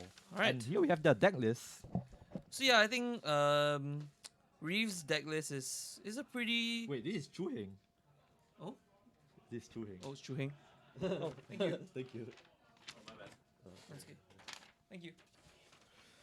Okay, Yeah, so Chu Reeves' Heng. deck is pretty standard. Team of Reclamation. You've got your Growth Spirals. You've got your Storm's Wrath. And, I mean, the winning... What's it called? The win condition is Expansion Explosion. Right. Or just beating them in the face with Uro Titan. Nature's Wrath. And here Chin Heng, Chin Heng has pretty typical 21 lands, 17 of which are mountains and 4 of which are Castle Embers. And a lot of 4-offs. Fervent Champion, Scorched Bitter, Rimrock Knight, Runaway Stimkin, Annex, Hardened the Forge, Bone Crusher Giant, and 3 Torbrans. Yep. Torbrand's a really good card. Also, so he does run Torbrans. I was discussing with Brian just now whether or not they still do run Torbrand. And I think it's good. yeah, Definitely good Torbrand enough. is very good in this Yeah, deck. exactly. So there's two lists. There's the Sandy Dog MTG list, which doesn't run top brand. Oh, it doesn't run Torbrand. That's a Sandy Okay. Dog MTG. Interesting. Because he wants to overrun the blue eye control matchup. Ah, It's a very slow card in that matchup. it is, Okay. yes, correct. Yes, Torbrand is pretty slow. But Chin Heng electing to play Yes. the slower format. Actually, we don't have time, right? Huh? We Sorry? don't have time, right? Oh, sorry, there's no time. Yeah, I Yeah. forgot. But These are it's a untimed very rough matches. match for the For the For ramp Team of player, Reclamation, yeah. yes. But here's the good thing. Chin Heng did not have a turn 1 drop, so Yep. pretty good. And Very this big deck, misstep, this actually. deck has like 8 turn 1 drops. Yeah. Wow. And Cherif gonna Grow Spiral. Draws actually Brazen Borer, which is kind of a good card in this matchup. One good thing about Reeves' Reeves' main board is that he's got 4 Storm's Wrath. So that's gonna be a lot of board wipes that Chin Heng has to beat through if they come into play. Right. But I think Chin Heng here, what he's very interested in is he needs to beat, and he needs to beat fast. Correct. Because once Reef Chia, he hits that stabilizing point, it's almost impossible for Chin Heng to win unless he top decks like maybe 4 burn spells in a row. Yep.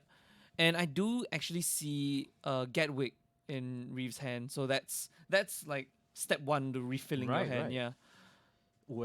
I'm not really a big fan of Chin Heng's start here. Yeah. The Runaway NX. Steamkin to Annex. Yeah. This Runaway Steamkin, normally when we play Runaway Steamkin, we want to be like representing maybe like plus 3/3 on the untap. But here you're only representing a 2/2 because you're Yep. only playing 1 spell. Correct.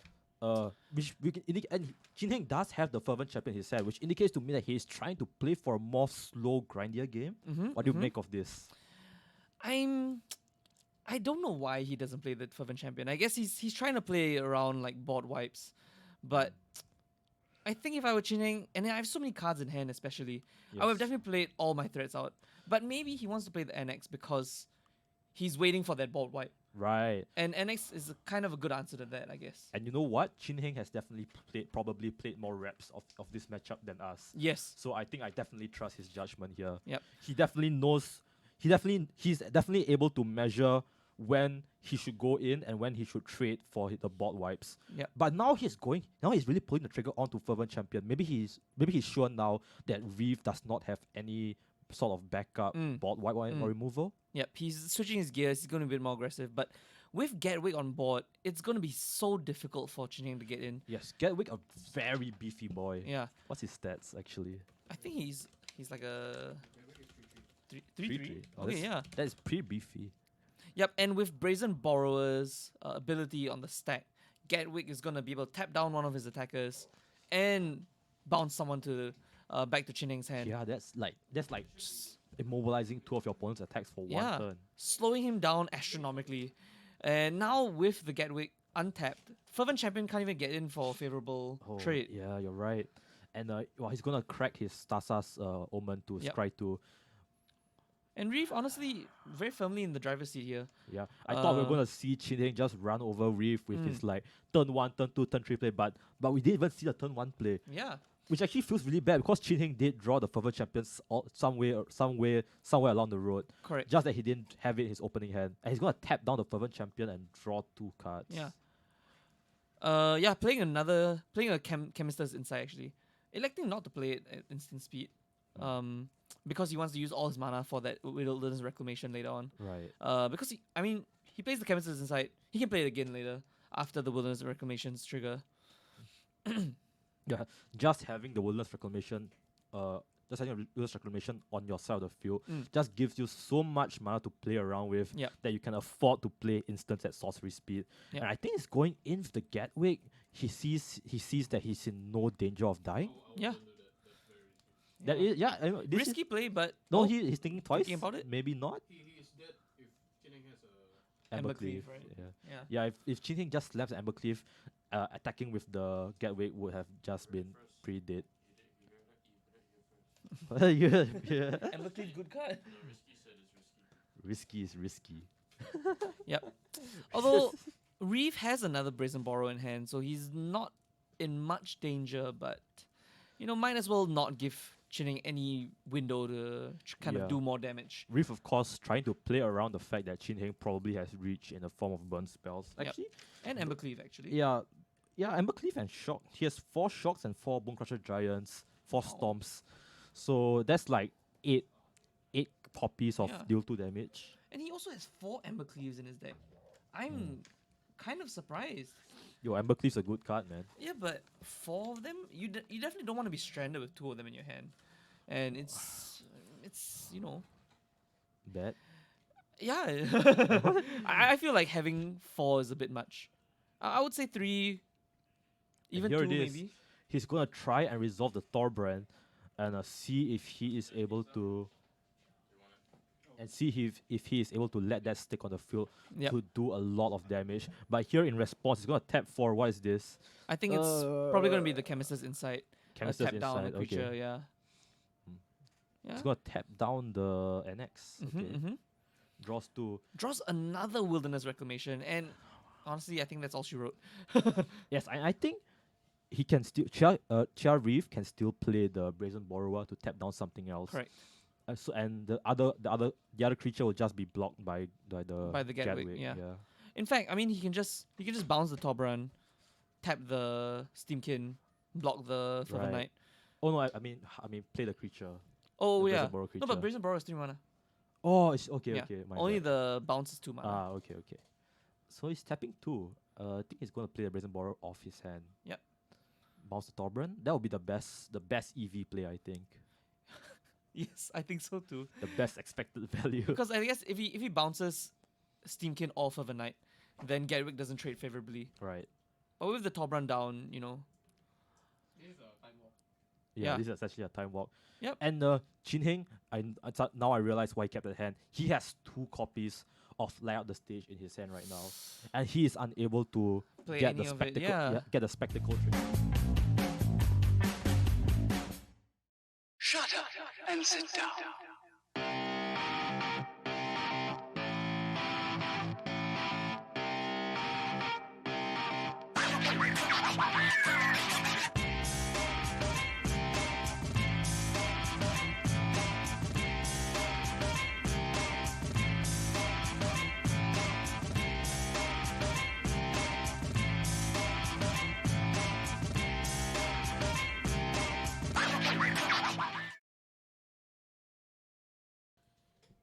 Hello and welcome back to the WPN Qualifiers Grand Finals for Standard, hosted here at GOG Games.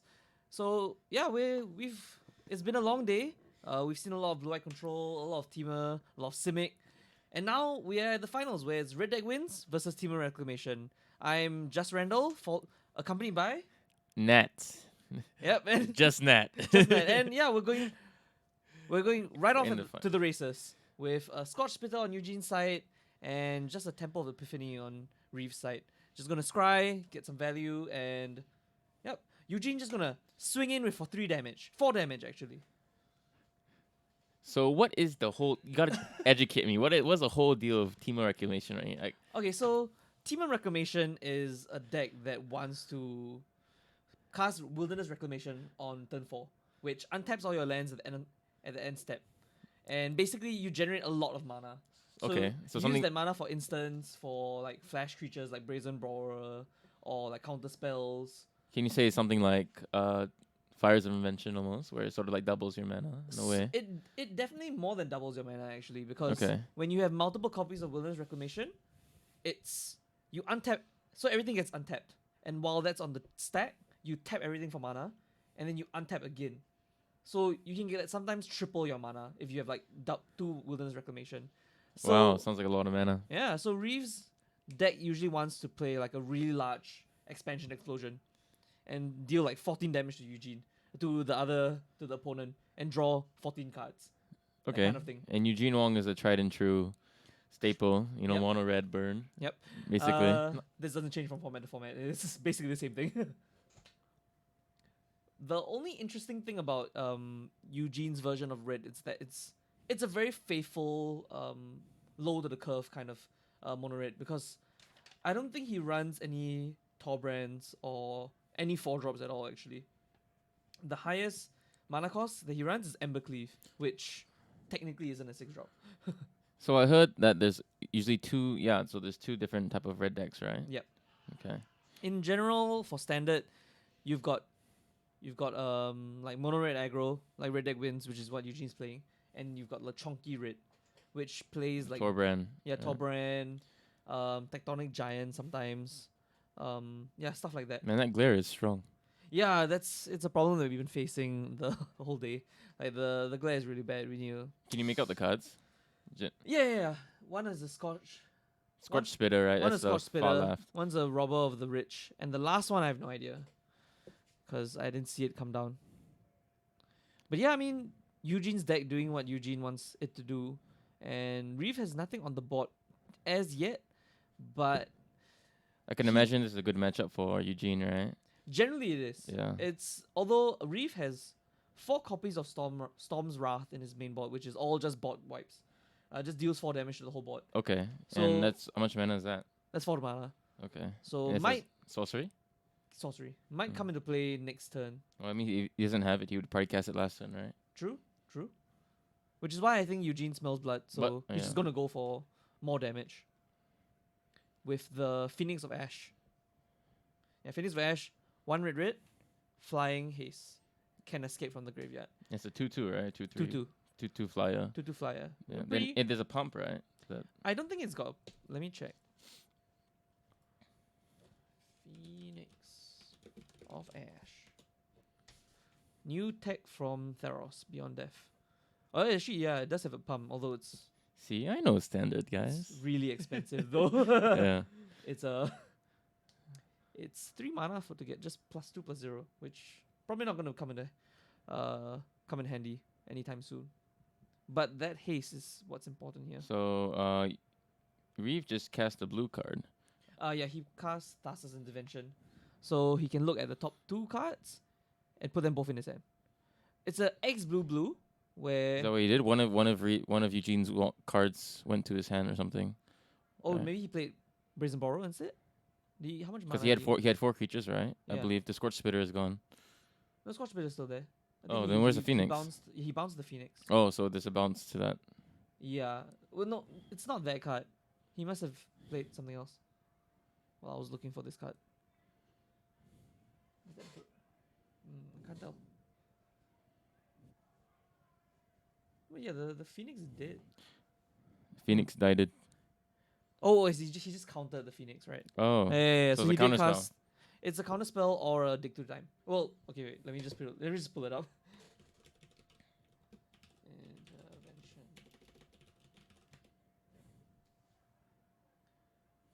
There. Oh, so it's an X counter spell. Yeah, okay. it's an X counter spell where, or an X look at some amount of cards in at the top of your deck and just put 2 in your hand, which is pretty damn good. And I think he just played Gadwick 3 mana. just for the 3/3 body. Yep. Still gonna take. So gonna take 3 damage, I believe. Yeah. So any burn spell here. Yeah, that's a shot. Double And shot. Yeah, that's game. Yeah, quick game for Eugene. Quite a convincing victory actually. So what comes out post board for Teemo Reclamation? Let's see. So Team of Reclamation. Let's see. Reeve's got a really good sideboard plan against Eugene actually, because he's got Chandra's Pyro Helix, 3 copies of them in the sideboard, both of which deal I think 1 and 1 damage. Pyro Helix, yeah.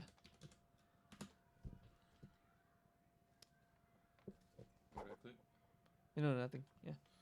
Yeah, that deals 2 damage divided if you choose among 1 or 2 targets. So is there a lot of X ones? yeah. So Eugene Wong has Scorch Spitter, Fervent Champion. This is my legacy knowledge. This is Extreme Dodger. this is a Fork Bolt but instant speed. Yeah. Yeah. So just better. No, Fork Bolt is 1 mana. Oh, but Fog yeah. was 1 mana. Okay. So what else does Reeve have here? Yeah, so Reeve's got Chandra's Pyro Helix. Scorching Dragonfire might come in. Aether Gust is definitely coming in.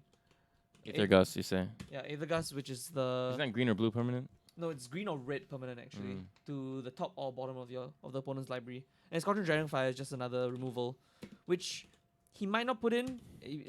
Just a thought, like maybe. But Aether Gust definitely, because it gets around what's it called? It gets around Embercleave very well. You know, Eugene casts Embercleave, it gets attached to a creature, and then you just Aether Gust that creature. And yep, Embercleave is just that flash attachment from Embercleave is just wasted. And seems like Eugene has a fan in the chat. Chazak said telling Eugene to go. Go Eugene. Go Eugene. He's saying go away. I'm joking. But yeah, Embercleave looks strong. You know how many blue white? How much? What was the breakdown for blue white? Today? Yeah. Wow. Because I was working the front counter and man, I saw so much blue white. I think we had 30 players today, or like 20, 28. 20. I would say at least 20 were playing blue white. No way. Okay, 18. But it was. That's more than half. It's definitely more than half, because You sure? just looking around, everyone's playing blue white. I think even if we go back into the vlogs and into the VODs, almost every match had a blue white. Almost, not all. But strangely enough, none of the blue whites managed to stay in the top 4. Some of them went in the top 8, but they got kicked out. If I sub, can Nat do the Ricardo dance? Chaz Rex. Is it Chaz X? Chaz X. Chaz X. Man, can you like name drop yourself? Who are you? No, but will you do the Ricardo dance if you? I mean, there's no. Is there a camera? There is a camera. We actually have we have a camera for this. No, you gotta do it with the camera up. Ricardo, I can't do the full Ricardo dance. Just for the viewers, I shouldn't, because you know. What do you mean? I'm not wearing my outfit. You know, Okay. my man thong and my bandana. Oh no. But I'll do a personal dance for you, Chaz X, if you do so. Okay. Wait, I take that Personal back. dance. Oh, okay. He said that. He said it already. He can't take it back. I was crossing my fingers. Oh, is that how it works nowadays? All right. So, second game. Both players keep their hand of 7 actually. So, This is Scorch Spitter, right? yep, Scotch I'm Spitter. learning. Yeah. So Eugene back at it again with his 1-drops. Gonna just keep going super low on the ground, try to get as much damage as soon as possible. And I think Reeve here, you know, hopefully he's got a growth spiral to ramp himself up. Fervent Champion. And a Fervent Champion, yes. Fervent Champion, 1/1, first strike haste. Has more things to do Well, with. Scorch Spitter is pretty good. Yeah, Scorch Spitter is quite a good card. It reminds me of that one pirate that makes your opponent lose a life when it attacks. I think it was an Ixalan or something like that. But that was black, wasn't It was it? black, That yeah. was black, yeah. One black. I mean, just a black mana. I think Scorch Spitter is especially good in What's this? red decks nowadays. I'm not too sure actually. That's It a might be looks Robber of the like Robber of Ridge. the Ridge. Why is that in play? He played Light Up the Stage. Oh, I So see. he Light up the exiled it, stage. Okay. Yeah, Scorch Spitter is especially good in some red decks because of Tobran. So Tobran deals 2 it's damage. Oh, extra 2 damage, that's 4 right? damage, right? If the Scorch 6 Spitter. actually. It's +2. +2 for every instance of damage. Damn, So that's Scorch Spitter does 1 and then deals. It's actually a lightning bolt and then its attack as a lightning bolt as well. It's Damn. real sick, yeah. But Tobran's a bit slow, so some decks have, like Eugene's, have elected to cut it out. yeah, that's 4 mana. Yeah. Hmm. But here, I think Reeve's got an Uro, which is really good in this matchup because. Uwu? Whoa. I said Uru. What the fuck? Uro. What? Uro. I said Uro. Yes, I definitely said Uro. So, gain the 3 life. No, Reeve no red mana. Well, he just got a Temple of Epiphany, so he's good now. But yeah. What are you talking about, bro? I said Uru. Uru. So Eugene getting in for quite a bit, 5, but I think Reeve's got the upper hand here because he rammed easily, he rammed well, and he's got 4 cards in hand. And Team of Reclamation has quite a few bombs. You know, it's got Nissa. Well, I think it's got Nissa at least. You know, there's the Wilderness Reclamation. There's Storm's Wrath. Yeah, there's a lot of good cards that he could play. Yeah, and if you stabilize it here at 15 life, it's pretty good. We wouldn't have the deck list, right? Sorry. We normally don't put the deck list out anyway, right? Get back to you on that. Okay. Oh, there we go. That's the Wilderness Reclamation that that we all wanted to see. And with the Chemist's Insight, Reeve is pretty far ahead, I would say. What? Don't know when. We're gonna post the deck list. But on Facebook, right? Yes, Facebook. Okay, yeah. Oh, hey, Tariba in the chat. If you want to see the deck list, we will post it on our Facebook at some time after this event. Facebook.com/GregoGames. I mean, if you wanna check out the deck list, you can probably just search either Monorid Standard or Team of Reclamation Standard. I think the deck lists don't differ too much unless we're looking at the sideboards. But yeah. So that board ripe Alf Reef side, right? Reef side. Is that a sorcery or instant? Storm's Wrath is the sorcery. Okay. So I think currently Eugene's gone to attack step, and Reeve is gonna bounce one of those creatures back to hand with Brazen Borrower's Adventure. Yep, gonna bounce that. Rob of the Rich. Still allowing the Scorch Spitter and the Fervent Champion to come in for 3 damage altogether, but gonna stem the bleeding a little bit. Light up the stage for more gas. And I think he's just gonna play the Robber of the Rich out. Oh no, he's gonna play the Phoenix of Ash. Okay. Yep. So Reeve's deck doing what it wants to do, but he doesn't have anything terribly Bomby. yep, in his hand right now. He's only got another Wilderness Reclamation. He does have a Chemist's Insight in the yard to Oh my. draw. This Oh, is phew. And then we Pyro see Phoenix. Pyro Pyrohelix. Pyrohelix. So we see Charger's Pyrohelix coming into play, getting rid of the Fervent Champion and the Scorch Spitter. And another Wilderness Reclamation coming in, so that's gonna give Reeve access to a lot of mana. Huh. Yeah. So here okay, so this is the first. he's gonna scry. Okay, So this is the first untap step, Yeah, right? The first- the the first first untap. untap for the reclamation. yep. So he's gonna scry, gonna see what's on the top of his library, and he's just gonna pass. Because he's got a Chemist's Insight in the graveyard. Can use that to get some card advantage. And he also has Explosion in hand, which I just saw. Which is gonna Oh. set him up for lethal sometime down the road. This deck is sick, yo. Yeah, it's quite a fun deck actually. But I think it does quite badly against blue white, if I'm not wrong, because blue white has a lot of ways to deal with wilderness reclamation, and also like a really big expansion explosion can just get Dovin's vetoed. Yeah, and Dovin's veto can't be countered anyway in any way. So Okay. Is Veil Summer banned? Veil of Summer is banned. Okay. Wait, is it banned?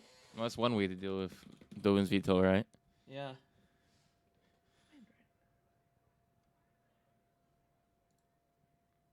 Yeah, it's banned. Yep, it's banned. Can you guys have that? So the team of reclamation, they play Niv Mizzet. He has one in the sideboard, but that's it. Cause it's also kind of difficult to cast because he's playing 3 colors, and if it's a Parone is like total 3 blue, 3 red. But if you have 2 red sources, that's more or less 3, right? Yeah, more or Does it less. have flash? It does not have flash. Okay, never mind. Yeah. Does it work with team of reclamation? It's just good to grind out the long game. But yeah, so Scorching Dragonfire coming in here, just getting rid of one of the Fervent Champion. But the other Fervent Champion with the Embercleave on it gonna do some damage. But yeah, Niv Mizzet is a problem for you, blue white. Reeve definitely had it in probably in his sideboard for that matchup, but we did see Reeve actually play against blue white control just now, and he had a lot of trouble. He managed to draw against it, but it was quite difficult. See Gadwick here. Yeah, so Gadwick it is a powerhouse in this matchup. So what's Gadwick? Is it like a 3? Is an X? So X blue blue blue, and Oh, okay. X you X draw is X draw, cards. right? Yes. Okay. But yeah, the card draw is good, but the important part is that whenever Oh, you yeah. cast a blue spell, you tap down a creature I think this needs to be exiled because it died to the to the Scorching Dragonfire. Is it? Let's double check Scorching Dragonfire. Yep. If that's the truth, I'll bring it up with our judges. Yeah, I think if that creature plays what would die this turn. Yep. So Nat's gonna report the situation to the judges, and they're probably just gonna resolve it as fast as we can.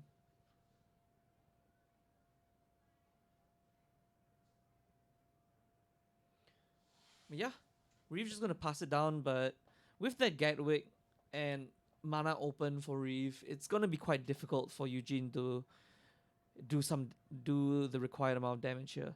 But we did see him play. So apparently, the Scorching Dragonfire killed the Phoenix. Okay, the Phoenix.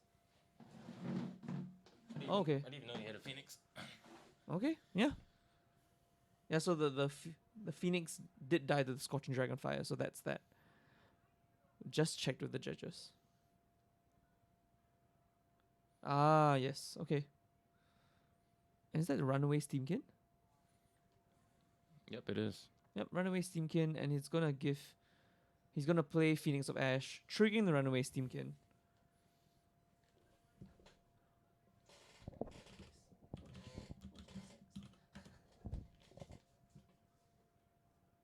Yeah, the glare is pretty bad. I'll give you all that. It's something we definitely need to look into after this stream. So the Embercleave is attached to a Fervent Champion, right? Yep. Wow, and yeah, Reeve just gonna seal it up because he had a bunch of Brazen Borrowers. He just swung in, brought Eugene down low, and he had enough mana to just explosion him for however much he needed. So yeah, so that's Team of Reclamation, and I think now the problem is that Eugene goes first once again. So Eugene can sideboard for a much more aggressive start, and he's got Claim the Firstborn in his deck. Is that where you steal the baby, right? Yeah, you steal the baby. CMC 3 or below. Okay. And Gadwick is a CMC 3 or below. Brazen Borrow is CMC 3 or below. So those are really good targets for Claim the Firstborn. Okay. Yeah, excuse me. That's cool. In fact, Eugene last game he actually claimed the Firstborn Love Struck Beast and then put Embercleave on it. Okay. Such a play. So Claim the Firstborn is like a treason effect, right? You have to give it back. It's a treason effect, yes. Okay. The good part is that it's 1 mana. But So- CMC 3, right? That's the... CMC 3 or below. Okay. Yeah. Actually when I played Standard when Eldraine came out, it was Jund Sacrifice, and they played. It was Ragdoll Sacrifice, and they play Claim the Firstborn, because you could claim the Firstborn, use it to attack them, and then sacrifice it to Witch's Oven or something. Okay, wait. Let me show you something.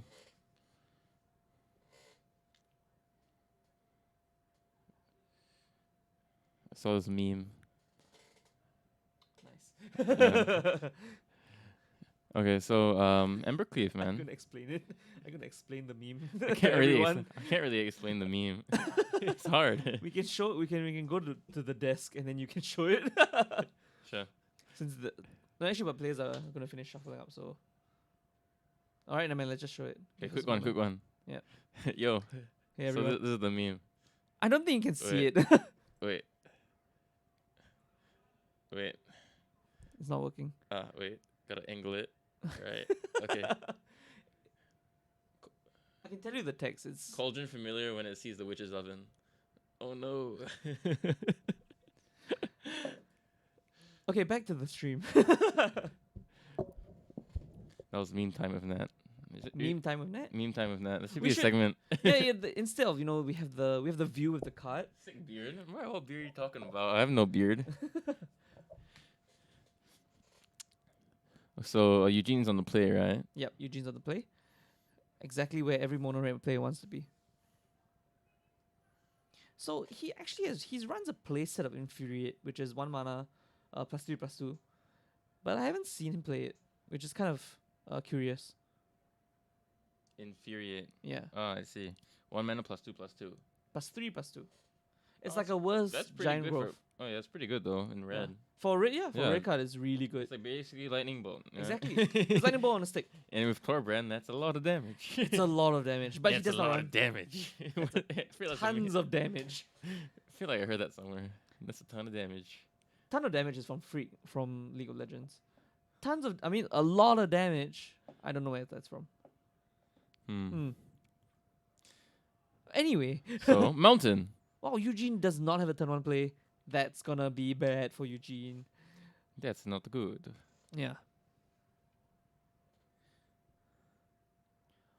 And Steamkin on turn 2. Very slow start from Eugene actually. Hopefully he can get some steam next round. Nice.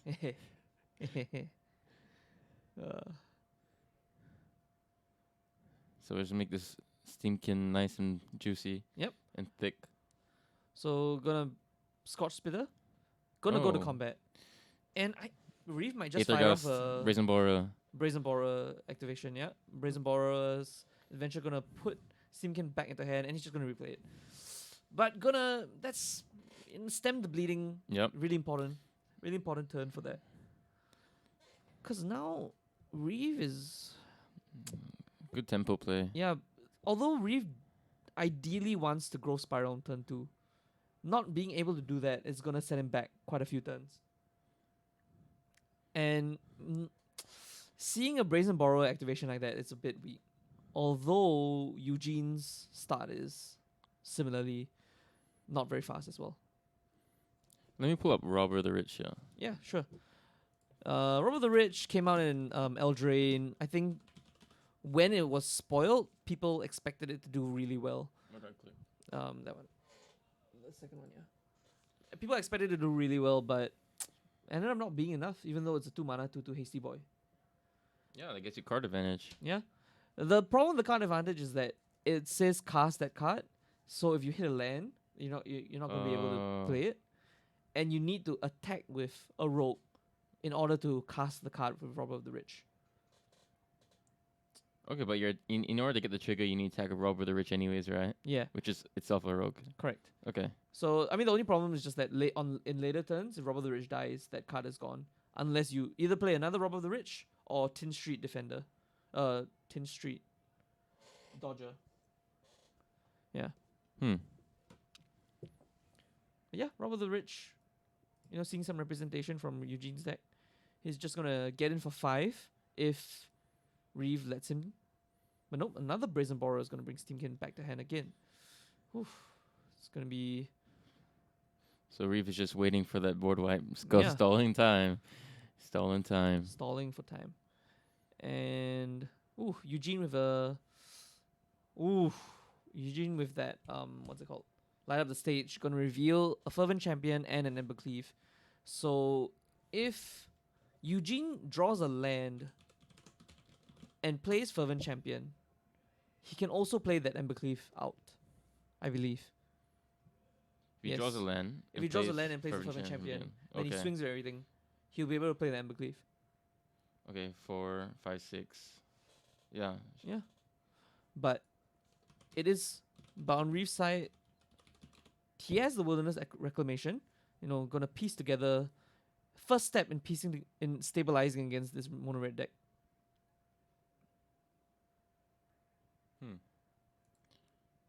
Wait, what? The flavor text is 2018 World Champion. Yeah, so the flavor check for Fervent Champion is actually Javier Dominguez because it's in his likeness. Oh, Yeah. wow. I never knew So that. That's when- pretty cool. If you want to be a Magic card, you just have to win a World Championship. Easy enough, right? Yeah, easy enough. Yeah. You know, I mean, interesting. I've done it. So I think interestingly enough, there used to be a series of cards that were like created from Magic players' likenesses. like Snapcaster Mage, Snapcaster Mage, Dark Confidant. Dark Confidant, Solemn Simulacrum. Yeah. Yeah, quite a few others, but they stopped doing that. You know, all those cards have in common. They're really good. Sorry? They're Oh really- yeah, they they're are. re- They they're are all really really good. Especially Snapcaster. I can't believe they built. You know, they made- Snapcaster like went down in price, man. It's like $40 now, USD. Yeah, I know. Wow. Like, damn. I was like, I wonder what happened. But anyway, Eugene gonna come in with all the marbles, gonna attack for. What was the last card he played? Did he play Phoenix of Ash? well, it looks like he played Fervent Champion, right? Because it's not in the exiled pile. Yep. But why did he tap out?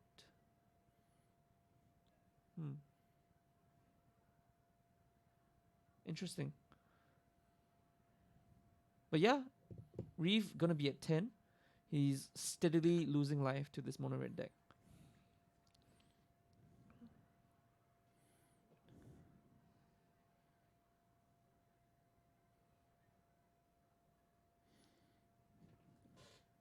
Oh, so yeah, so we see Opt here from Reeve, and after that we saw it captures insight, Kevin is inside.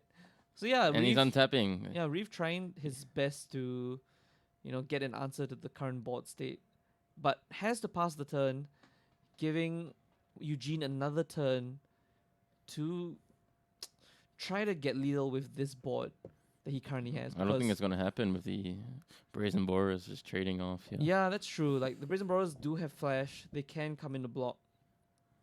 The only thing that Reeve has to really worry about Is the number clear or something? is Embercleave. Yeah. Okay, so the Phoenix was from Light Up Stage. It wasn't a Fervent Okay. Champion. I swear I saw a favorite Fervent Champion. Yeah, same here, man. This lighting issue is bad. Yeah, that's a Fervent Champion though. Are you sure? That is definitely a Fervent Champion. He paid 1 mana. Oh, so no, it is not a Fervent Champion anymore. It's now just a ball of light. Square, rectangle of light. You know, a Scotch Spitter gonna bring him down to Sounds like 9. some Yu-Gi-Oh card. Rectangle Yeah. of light. Shine. And yeah, Rob of the Rich, as I mentioned before, gonna exile a land. That land's not gonna do anything for Eugene.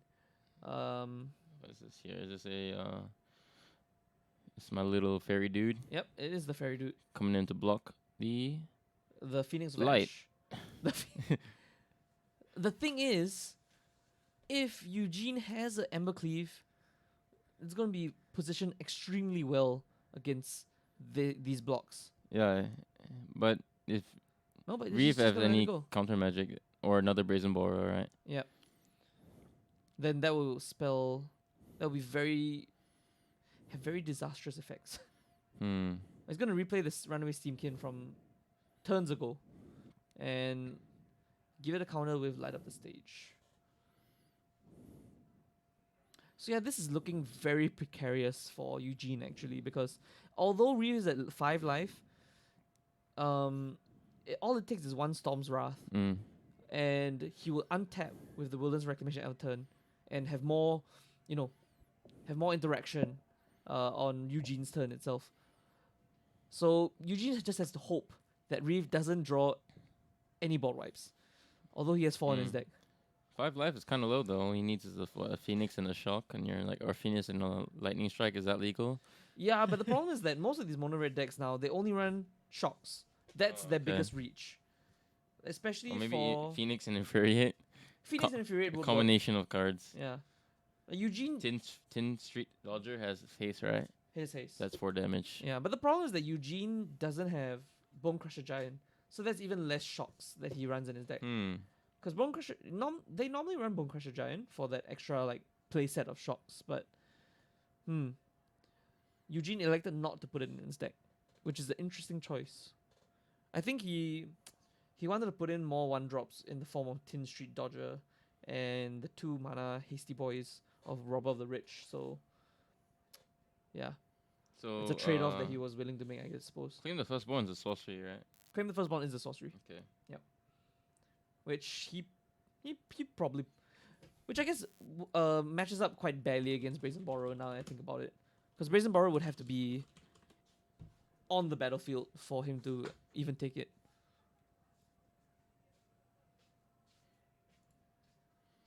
Oh, I think stream is frozen.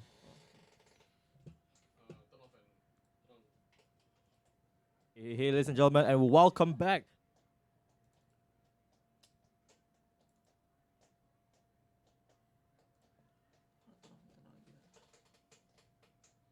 Do you know how to turn off and turn on again? Wait, no, okay, got it.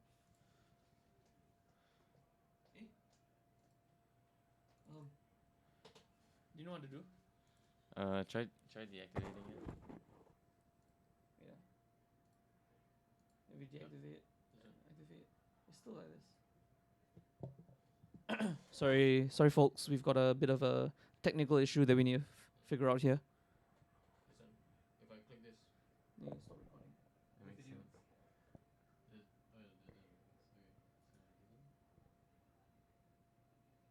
Try putting. It might be over at this point though. Try deactivate. Oh no, it ran out of battery.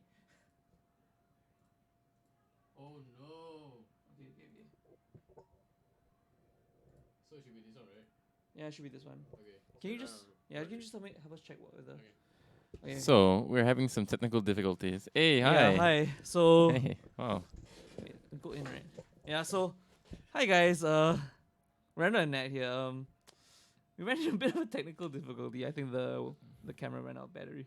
Yep. So the camera ran out of battery. Yeah. So we will get back to you real quick with who won if the game has ended yet. If not, we'll give you live updates until we finish the game. We'll be here until the game finishes. But I'm pretty sure Eugene probably stole that game in the end. Yeah, Not even stole the game, I guess. Yeah, I would put my money on Eugene if Yeah, he Eugene was- won. Yeah, I think even though Reeve had the wilderness reclamation, he didn't have much gas in hand. He was just trying to dig for answers the whole time, and that Brazen Borrowers, slowed Eugene down, but it didn't actually affect him very much. He just replayed the threats out. How many wraps did Reeve have in his 4 deck? actually. Just 4. Yeah, 4 Storm's Wrath, which is I think should be enough. It just didn't manage to draw any of them. Try. Is it on? Okay.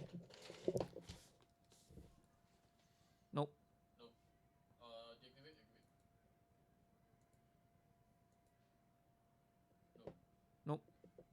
They're still playing, is it?